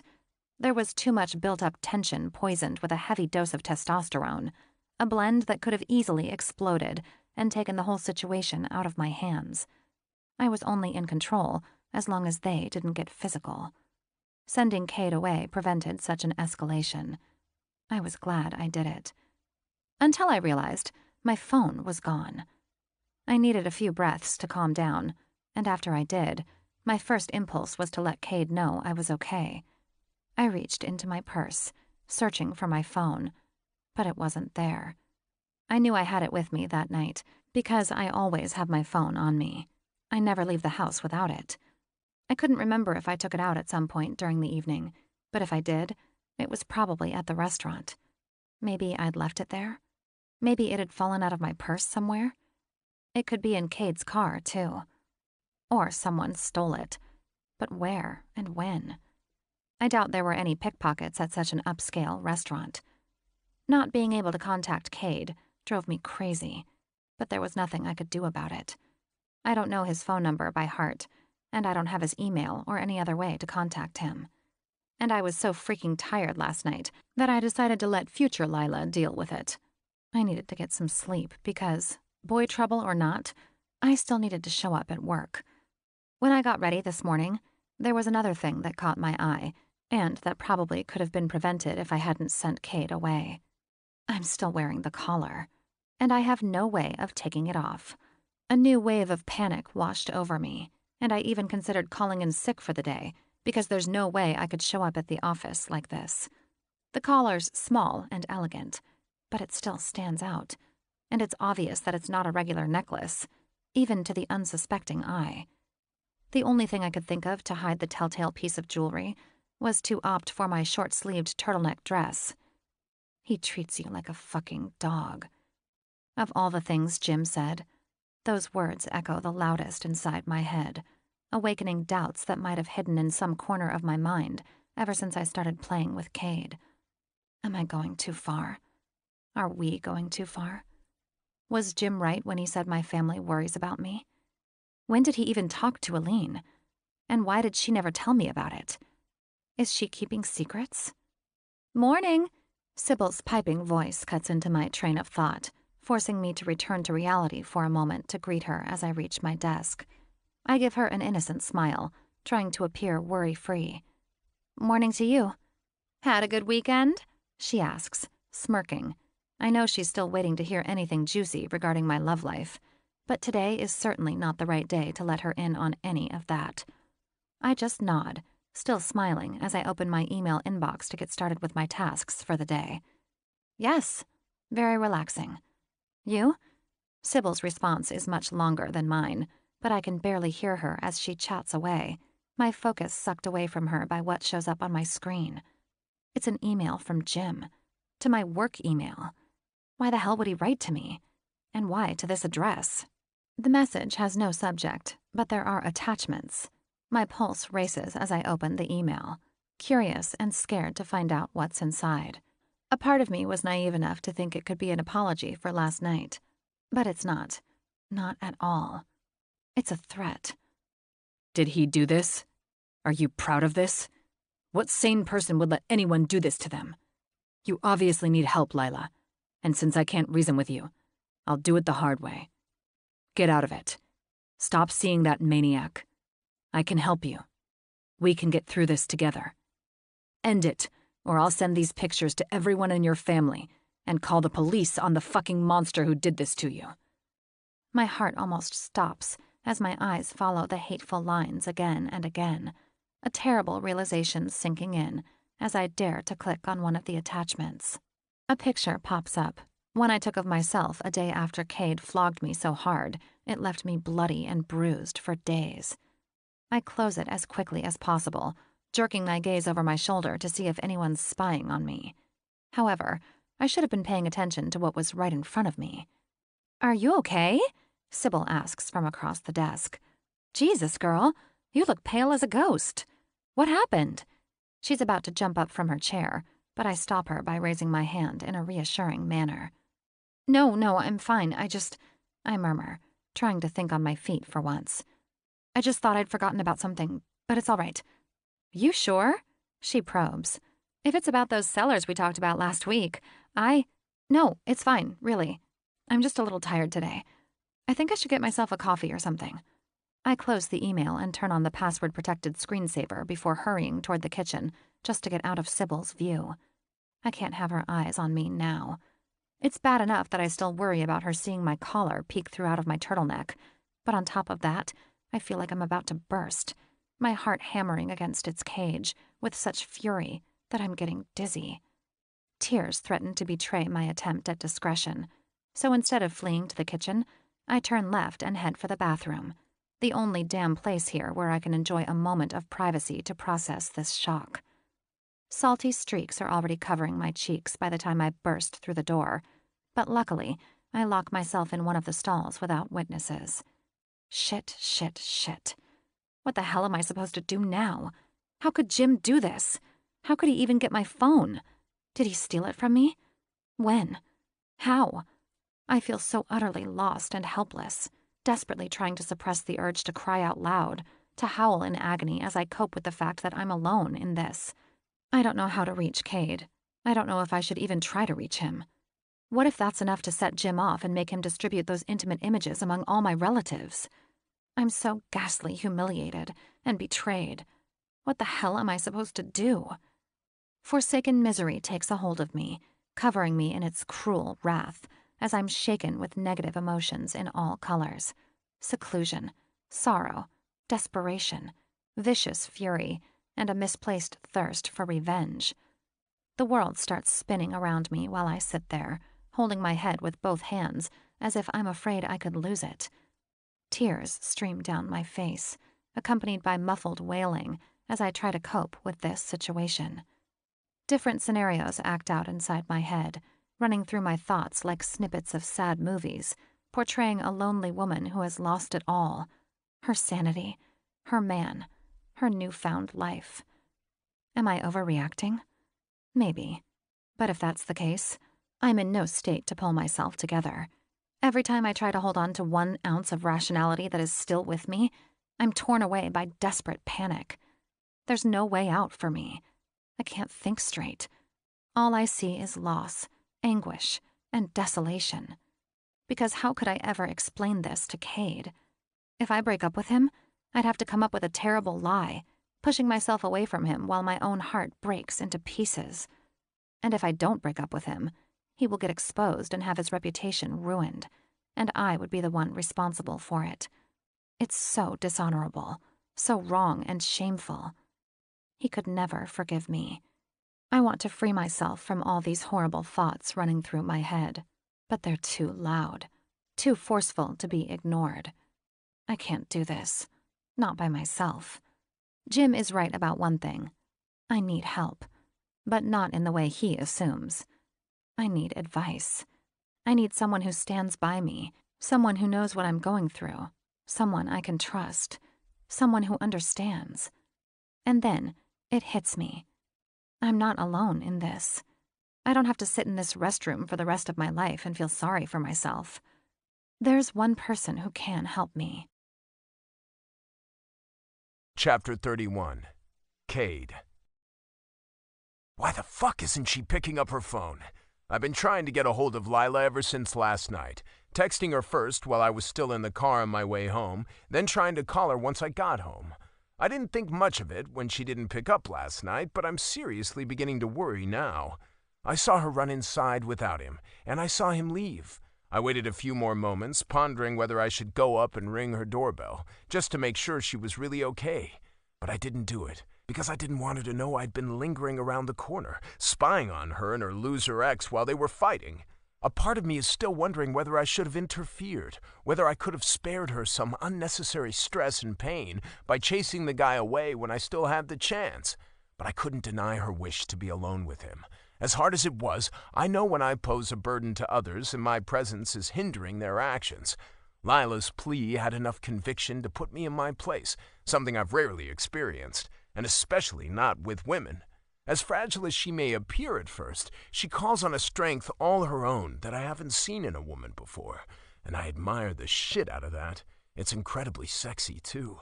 I keep reminding myself of her power again and again as reoccurring worries nag me during my meeting with Damon and Greg. I can't help but glance at my phone every few seconds, hoping she may have finally responded to one of my many attempts to contact her. But she hasn't. "You still with us?" my brother prods, giving me an annoyed look across the table. It's not the first time he's had to pull me back to the task at hand. I don't even blame him for his discontent, as I would feel the exact same way if I was him, especially if I knew the reason for my partner's absent thoughts was a woman. Just a woman, for God's sake. Lila is so much more than that, though. She's my woman, and for all I know, she could be in trouble. Nevertheless, I nod, earning an exasperated frown from both Damon and Greg when I ask them about a detail in the contract that we've already talked about twice. Cade, we can reschedule this meeting if you're not all here, Greg suggests, while Damon nods next to him. This is wasted time if one of us keeps trailing off. I violently shake my head. I'm fine, sorry. I promise it won't happen again. Sure. Damon raises an eyebrow at me. It's hard to believe that just a few weeks ago, I was the one looking at him and his bride in the same condescending manner.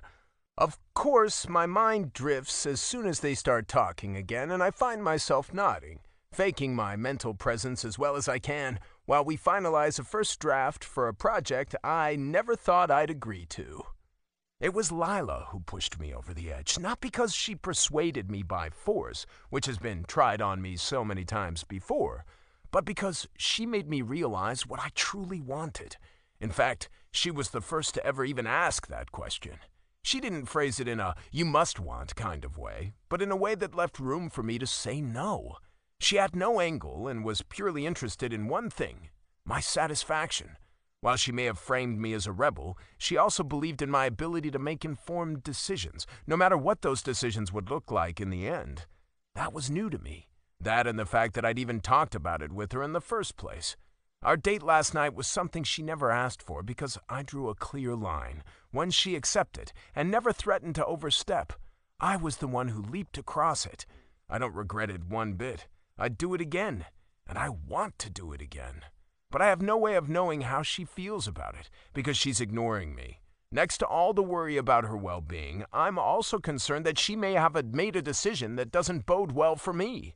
A decision that was induced by the appearance of her worthless ex. She looked angry and distressed, leaving him out there like a drowned rat after he kept pushing her. But what tells me that he didn't get through to her at all? Maybe she just needed time to think. Maybe she needed to be alone to evaluate the decision to break free and run into the arms of someone like me. She wouldn't be the first to get scared, and she wouldn't be the first to run away from the things that happen between people like us. Fuck! I need to know. Greg and Damon have stopped to tear my attention back to them, and when I come to, shaking away the diverting thoughts, they're in the process of clearing the table. We're grabbing coffee, Greg informs me. You can join us or keep dwelling on whatever it is that's keeping you so fucking occupied. Bet it's a woman, Damon adds, his look a little too knowing for comfort. My brother snorts. Well, that would be a new one. I rise from my chair, about to defend myself, when we're interrupted by a commotion outside our meeting room. Hurried steps and muffled female voices catch our attention, causing all our heads to turn toward the door. It opens swiftly, and two faces appear, adorned with the same blonde hair, but very different expressions. Chapter 32. Lila. Lila? What are you doing here? My sister's baffled expression greets me on the screen of her video intercom as I stand in front of her new home's gate like a lost idiot. I'm just about to speak when she opens the gate right away. Come in, come in. I've only been here twice since she and Damon moved, exchanging their penthouse in the city for a mansion in the suburbs, something Aline always swore she'd never do. Just like she said she'd never go to college just because it was expected of her. But now she's attending a design school downtown and working on her bachelor's degree. Her exams are coming up soon, which is why I knew she'd be home studying this afternoon. She was the only person I could think of, the one person I should have talked to about all of this a long time ago. Still, I don't have the words ready when I reach the steps and she dashes toward me, wearing a light summer dress that flutters in the wind as she approaches me with wide arms. Is everything okay? Are you okay? What are you doing here? I'm sorry, I just had to... I start before I'm cut off by my own tears, no longer able to suppress the urge to cry. Oh my God, Lila! Aline wraps her arms around me, hugging me while I burst through the first wave of wailing that washes over me in violent crests. We just stand there, my younger sister holding me, supporting me for as long as I need to calm down, and manage to unwrap myself from her comforting embrace. I'm sorry, I repeat. I didn't want to scare you or anything. She lets out a helpless chuckle. Well, to be honest, You're scaring me a little bit here. What's wrong? Why didn't you call? And just like that, with that simple question, my sorrow is replaced with a different emotion, one that's just as brutal in its intensity, but is external rather than focusing on my own desperation. I'm furious. I didn't call because I can't, I say through gnashing teeth. Because he took my phone. Who took your phone? Jim. Jim stole my phone, and now he's trying to blackmail me and threatening to expose all this stuff about us if I don't stop seeing Cade and... Whoa, hold on. Eileen stops me, raising both hands with the palms facing me. You gotta slow down here. Come on, let's go inside first. I nod, biting my lower lip as it starts trembling when a new rush of tears threatens to force its way down my face. I don't want to cry. I'm not one to weep easily. Even when I broke up with Jim, he was the one who shed most of the tears, as all our hopes and plans came crushing down when I broke up with him. I follow Eileen inside, my shoulders up to my ears as we walk through the massive entrance hall of her extravagant home. Various knickknacks and some pictures from her old apartment line the walls, but it still feels so foreign and strange to me. It's hard to believe that my sister is now a true member of this upscale environment, a world that's so different to the one we grew up in. I know she's struggling with it, because she still doesn't feel like she belongs, and her past is casting an unwelcome shadow over her new life. But none of that is palpable as she guides me through her home. Sit wherever you want, she says, as we reach the vast living room connected to an open kitchen that's bigger than my living room and bedroom combined. I wonder if Cade lives in such a place. Or maybe a penthouse like the one Eileen and Damon used to call home before moving here. I wonder why he's never taken me to his home. Maybe it would have just been a matter of time. I curl up on one of the black sofas on the right half of the living room, my eyes shyly scanning the room as I wait for Eileen, who's rummaging for something in the kitchen. I'm surprised when she shows up with an open bottle of white wine and 2 glasses to join me on the sofa. It's not even 3 o'clock. She nods, already pouring. Yes, which means you should be at work, but you're not. You were standing in front of my house crying and saying Jim stole your phone and is trying to blackmail you. Eileen raises an eyebrow at me, handing me one of the glasses. So whatever this is about, it must be serious. And you know how we deal with serious. She gives me a benevolent smile while we clink glasses, and I already feel 1,000 times better. I take a much larger swig from my glass than she does, needing the wine to loosen my tongue, because despite everything, it'll still be hard for me to open up about all the things I need to share with Eileen. And you mentioned Cade, she continues, her curious gaze locking me down. This isn't Cade Armitage you're talking about by any chance? The sigh I let out at her question reveals the answer I wasn't ready to give. She must have suspected something was going on between us ever since the wedding, and I feel terrible for never officially telling her. So, I try to make up for it now, by spilling everything I'm comfortable sharing with her. I tell her about what happened at the wedding, and how I never wanted her to find out about it, because I was scared I could ruin her special day.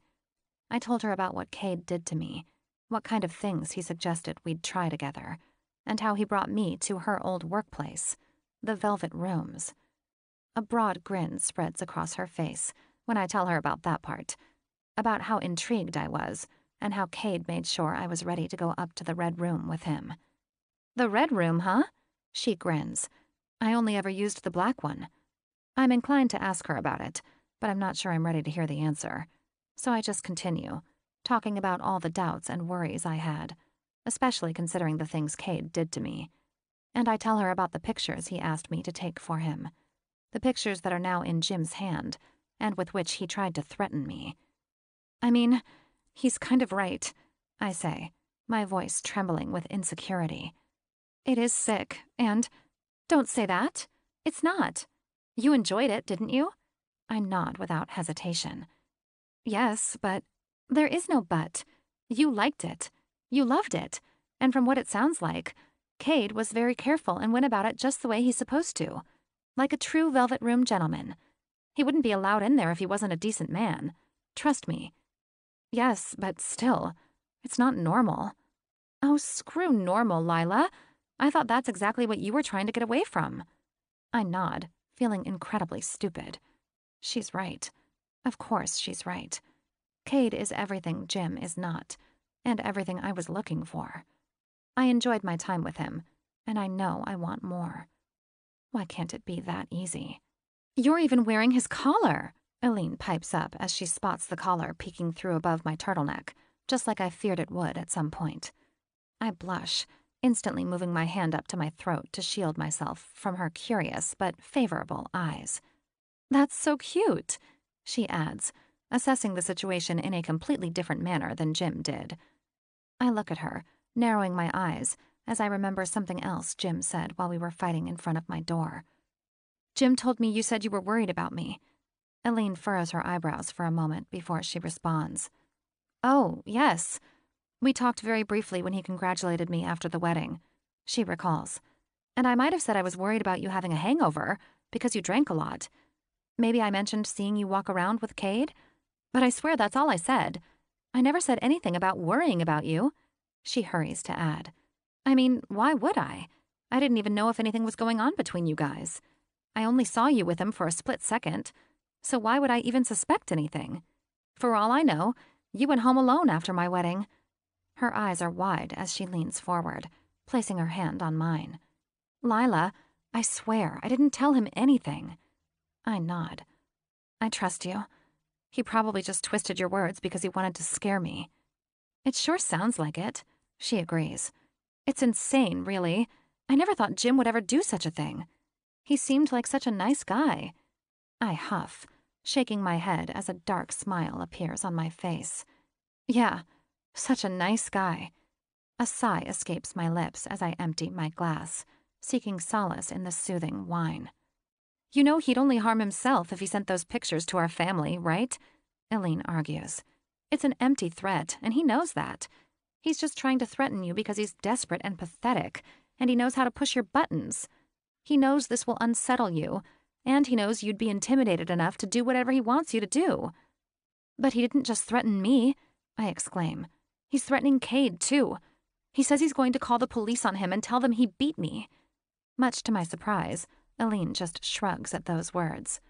So? Do you really think he'd get anywhere with that? It's a David against Goliath kind of situation, Lila. And as ugly as it may be, a guy like Jim can do very little against the lawyer power that men like ours can gather if they need to. Besides, his allegations are untenable at best. One word from you, the alleged victim, and the whole thing is over before it even begins. Men like ours. Eileen talks about her marriage and mine not really a relationship with Cade, as if they were the same thing. I wish she was right to do so, but with how things are at the moment, I probably shouldn't give in to that hope. It could still taint Cade's name, even though it's bullshit. Eileen shakes her head. No, it wouldn't. He'd make sure of that. She clears her throat, looking uncomfortable when she adds, I knew men like him long before I married Damon, Lila. I've worked for them, seen them at the Velvet Rooms. They all swim in money and power, and they know how to use it to keep their name clean, even if they actually did fuck up. Cade didn't even do anything wrong with you. It's child's play to him. Trust me, he'll just laugh if Jim sends the police after him. But his reputation, I interject. You know he's trying to build a business here, together with your husband. Don't you think I don't know, it makes him look bad? What makes him look bad? The whole kink thing? And the club? I jerk up when Eileen bursts out laughing, almost spilling her wine on the pricey sofa. Oh, Lila, you crack me up, she shouts, still laughing. You think his kink and being a member at the Velvet Rooms could make him look bad among his peers? They all go there. I blush as I realize how ridiculous I must sound to her. As special and somewhat wrong as this whole thing seems to me, Eileen lives in a world where such play is a prevailing leisure activity, and not the disturbed abuse Jim wants me to believe it is. Did you talk to Cade yet? Eileen asks. Because I really think you should. I can't contact him without my phone, and I have no idea where to find him. Oh, but I know, Eileen blurts out, sweeping away my tense worry and replacing it with sheer surprise. Chapter 33. Cade. I don't know who's more bewildered at seeing Lila and her sister burst into our meeting room, me or Damon, who obviously didn't want his wife to show up. For a split second, we all just stand there, baffled gazes locked onto each other while tense silence stretches between us. "Aline, is everything okay?" Damon breaks the silence, now looking more worried than surprised. His wife nods, raising her hand in an appeasing manner. I'm fine. Are you guys about done here? She stands a lot taller than Lila, who's hiding behind her sister's back, carrying herself in a much weaker stance, slouching a little as if scared of being seen. She's wearing a turtleneck dress, which hides the collar that I still know to be around her throat. I wish I could see it. Her eyes find mine, an expression of worry and sorrow casting a shadow over her pretty face. She looks like she's been crying. Seeing her like this feels as if someone's tightening a noose around my throat, making it hard to breathe, and even harder to swallow. "Yes, I think we're done," Damon says. "We were just about to get some coffee." Good, I'll join you. Aline says, turning to her sister with questioning eyes. You'll be okay? Lila responds with a silent nod. I notice the puzzled looks Greg and Damon exchange when Aline escorts them out of the room while I stay behind without having any idea what's to come next. I'm sorry, is the first thing Lila says once the door closes behind them. For what? I approach her, wanting to touch her, kiss her, hold her, and take away whatever crap this idiot left all over her last night. Did he do this to her? Did he make her look like the world came crumbling down on her? For showing up like this, she says, pointing to the door. Aline knew you were in a meeting with her husband, and she said we could— Don't worry about it. I'm glad to see you. She doesn't retreat when I close in on her, about to cautiously place my hands on her shoulders to test the water. Her reaction could give me a hint at what she's about to say. If she jerks away, then I'll know it's over, that the bastard won and screwed with her head well enough to make her doubt everything we had and run back to safety, possibly even back into his arms. She doesn't reject my touch. On the contrary, she welcomes it. Her whole posture changes, her face softens, and she even lets out a little sigh as I rest my hands on her shoulders. It's been less than 24 hours since we last saw each other, but it feels like it's been a lot longer than that. Days, weeks even. I was beginning to worry, I tell her. Why did you ignore my calls? An apologetic expression graces her face. I didn't ignore you. I didn't see them. Jim stole my phone. He did what? Last night. I don't know how and when, but he has my phone, Cade. She sounds desperate. He has my phone and he's seen the pictures. Vicious rage boils where a forgiving heart should be. That fucking bastard! So that's what I saw him pick up last night after Lila ran upstairs. How could I not have known? Why didn't I stop him? Why didn't I go after him? Shit! I'm such an idiot, I hiss. Lila raises her eyebrows. I saw him pick it up after you went inside last night. It must have fallen out of your purse when he was pushing you against the door and you were— You saw us? But I told you to leave. Yes, and I did. But I wanted to make sure you weren't in any real danger. I couldn't just leave you alone with him, but I didn't interfere, though in retrospect I probably should have. She smiles at me, looking flattered. That's so cute.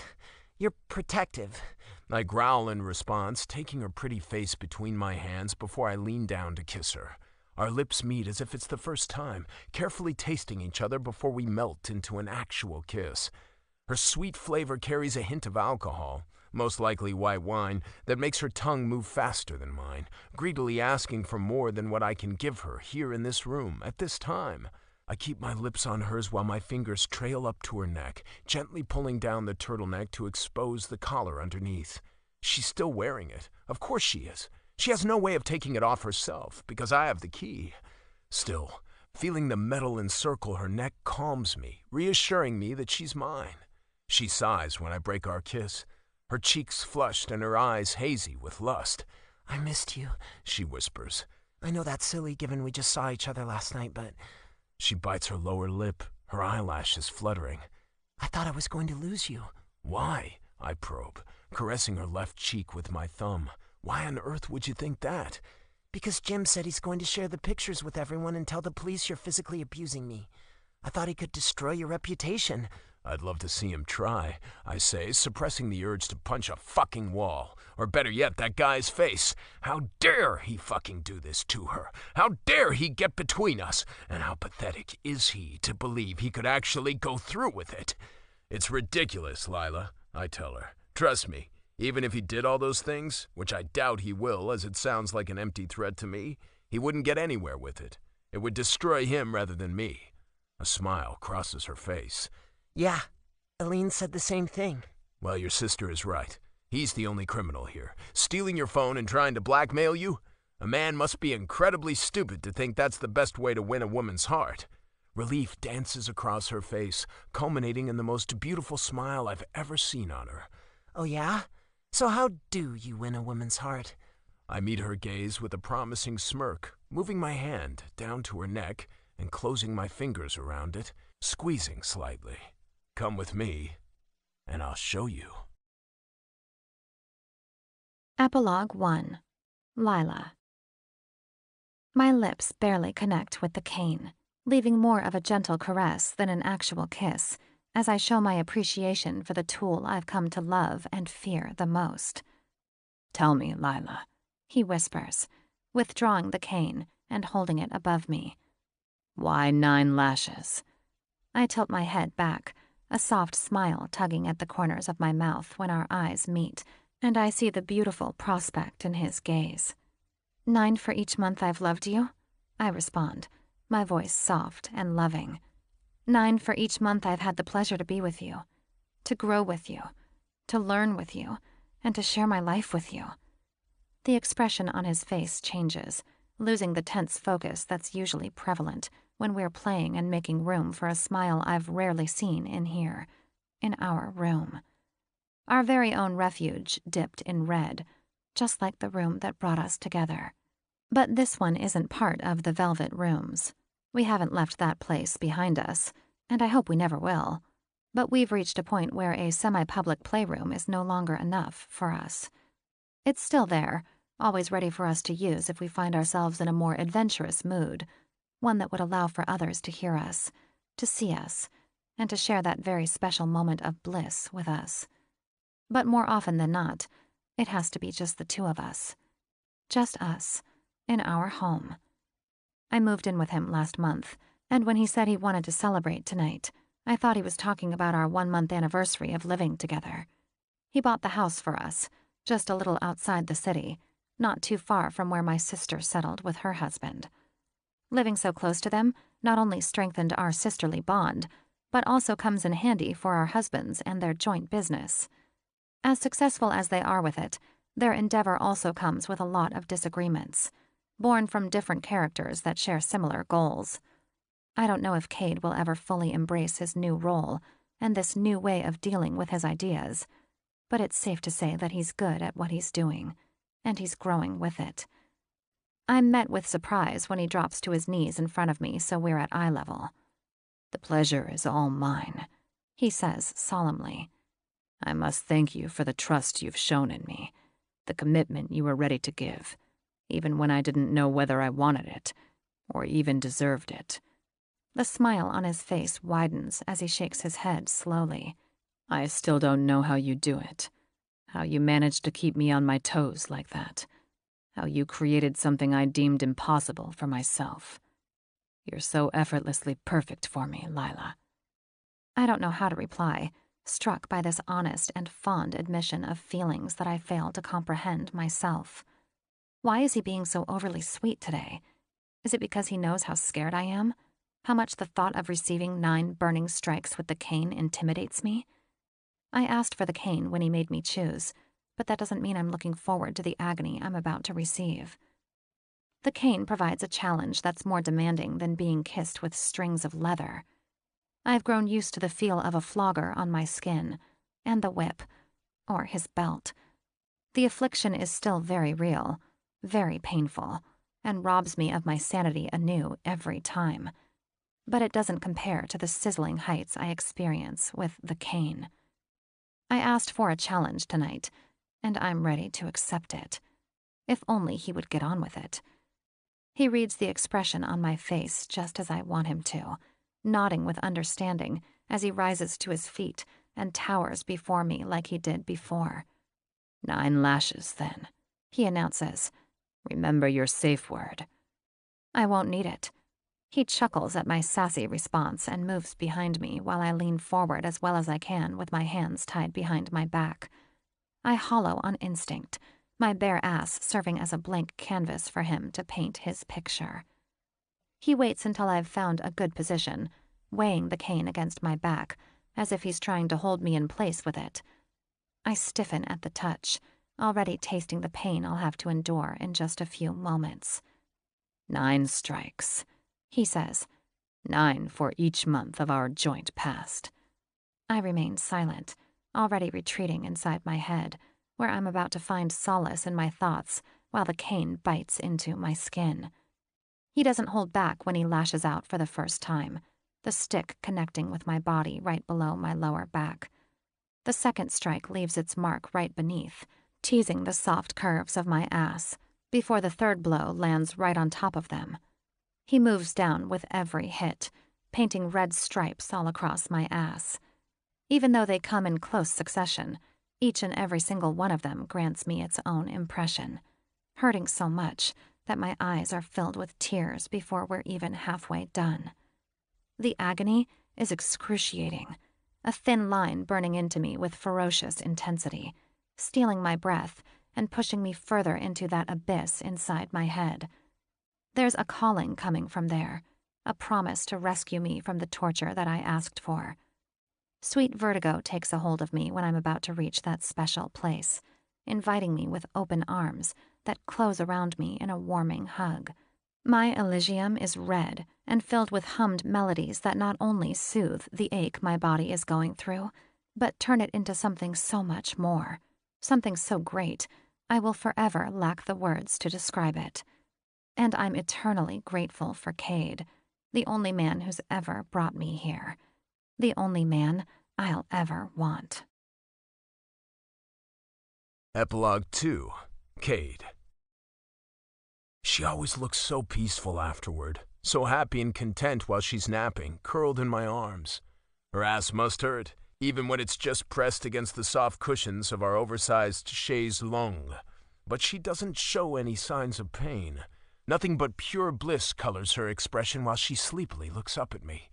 Her makeup is smeared across her face, telling of the tears she shed earlier when the cane connected with her skin in violent strikes. She crumbled to my feet, panting and mewling while the streaks on her ass turned a deep red. I didn't draw blood this time, but that doesn't mean her agony was any less than during other beatings she took under my hand. She refused the cane for the longest time after I first tried it on her. One lash and she'd had enough, telling me she never wanted to see that goddamn thing again.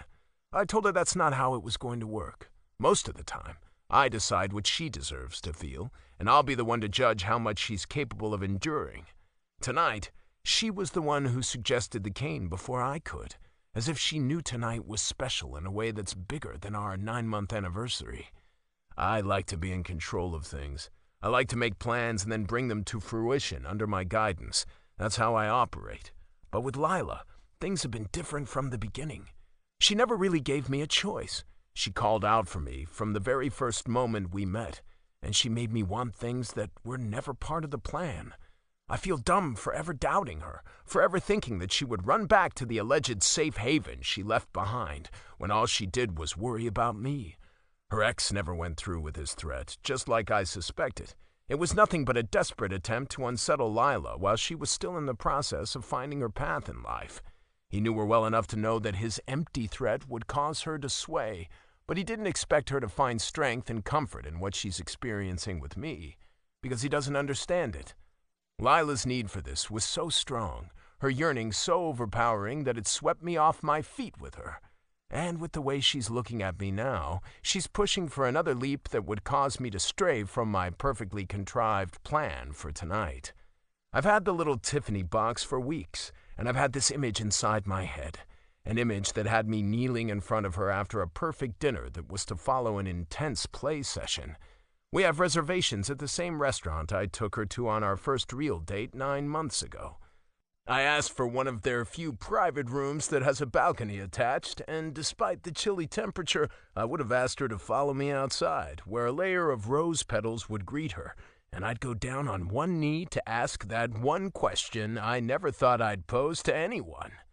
But now, as she lies here, freshly beaten and fucked, the remnants of our play still visible on her pretty face, and her dreamy gaze searching mine. I can't stop myself from wanting everything all at once. I want her to be mine forever, and I can no longer wait to find out whether she feels the same way. Marry me. The words come out so suddenly that even I'm surprised at the wording. I didn't just ask her a question, I demanded her to be mine. Lila's expression changes in an instant, the loving haze in her eyes replaced by sheer confusion as her jaw drops. What did you just say? I groan, angry at myself for ruining the moment. I can do this right, I promise her, gently pulling from her embrace and leaving her on the chaise longue while I stride over to the wardrobe. I grab the tiny box inside my suit jacket pocket, hiding it in my palm as I head back to her, making sure I'm at least down on one knee when I correct my earlier statement that was born out of impatience. Lila sits up, hugging the blanket and gasping at my display. Please, Lila, will you be my wife? A wide smile spreads across her face, her eyes glistening with tears of a very different nature than the ones she shed earlier. You're not good at this, she says, chuckling and shaking her head while she clasps her hand over her mouth. I shrug, trying to play it cool. I never thought I'd ever want to do this, but you convinced me otherwise, without even trying. I pause, watching a tear trail down her cheek while her eyes flit back and forth between me and the ring. And you did it so well that I lost my patience. I had a plan for tonight. I wanted to do this later, but I couldn't wait any longer. Now all I need to hear is you say yes. Lila laughs, falling into my arms while she exclaims through tears, "Yes, yes, of course." I join her wild laughter, wrapping my arms around the girl who promised to be my wife while barely holding on to the box that contains the diamond ring I had made especially for her. The stone is the same color that brought us together, a deep, passionate red. You've reached the end of Book 3, here on Ember and Echo Audiobooks. And if you loved this story, like, subscribe, and ring the bell to be the first to hear what comes next.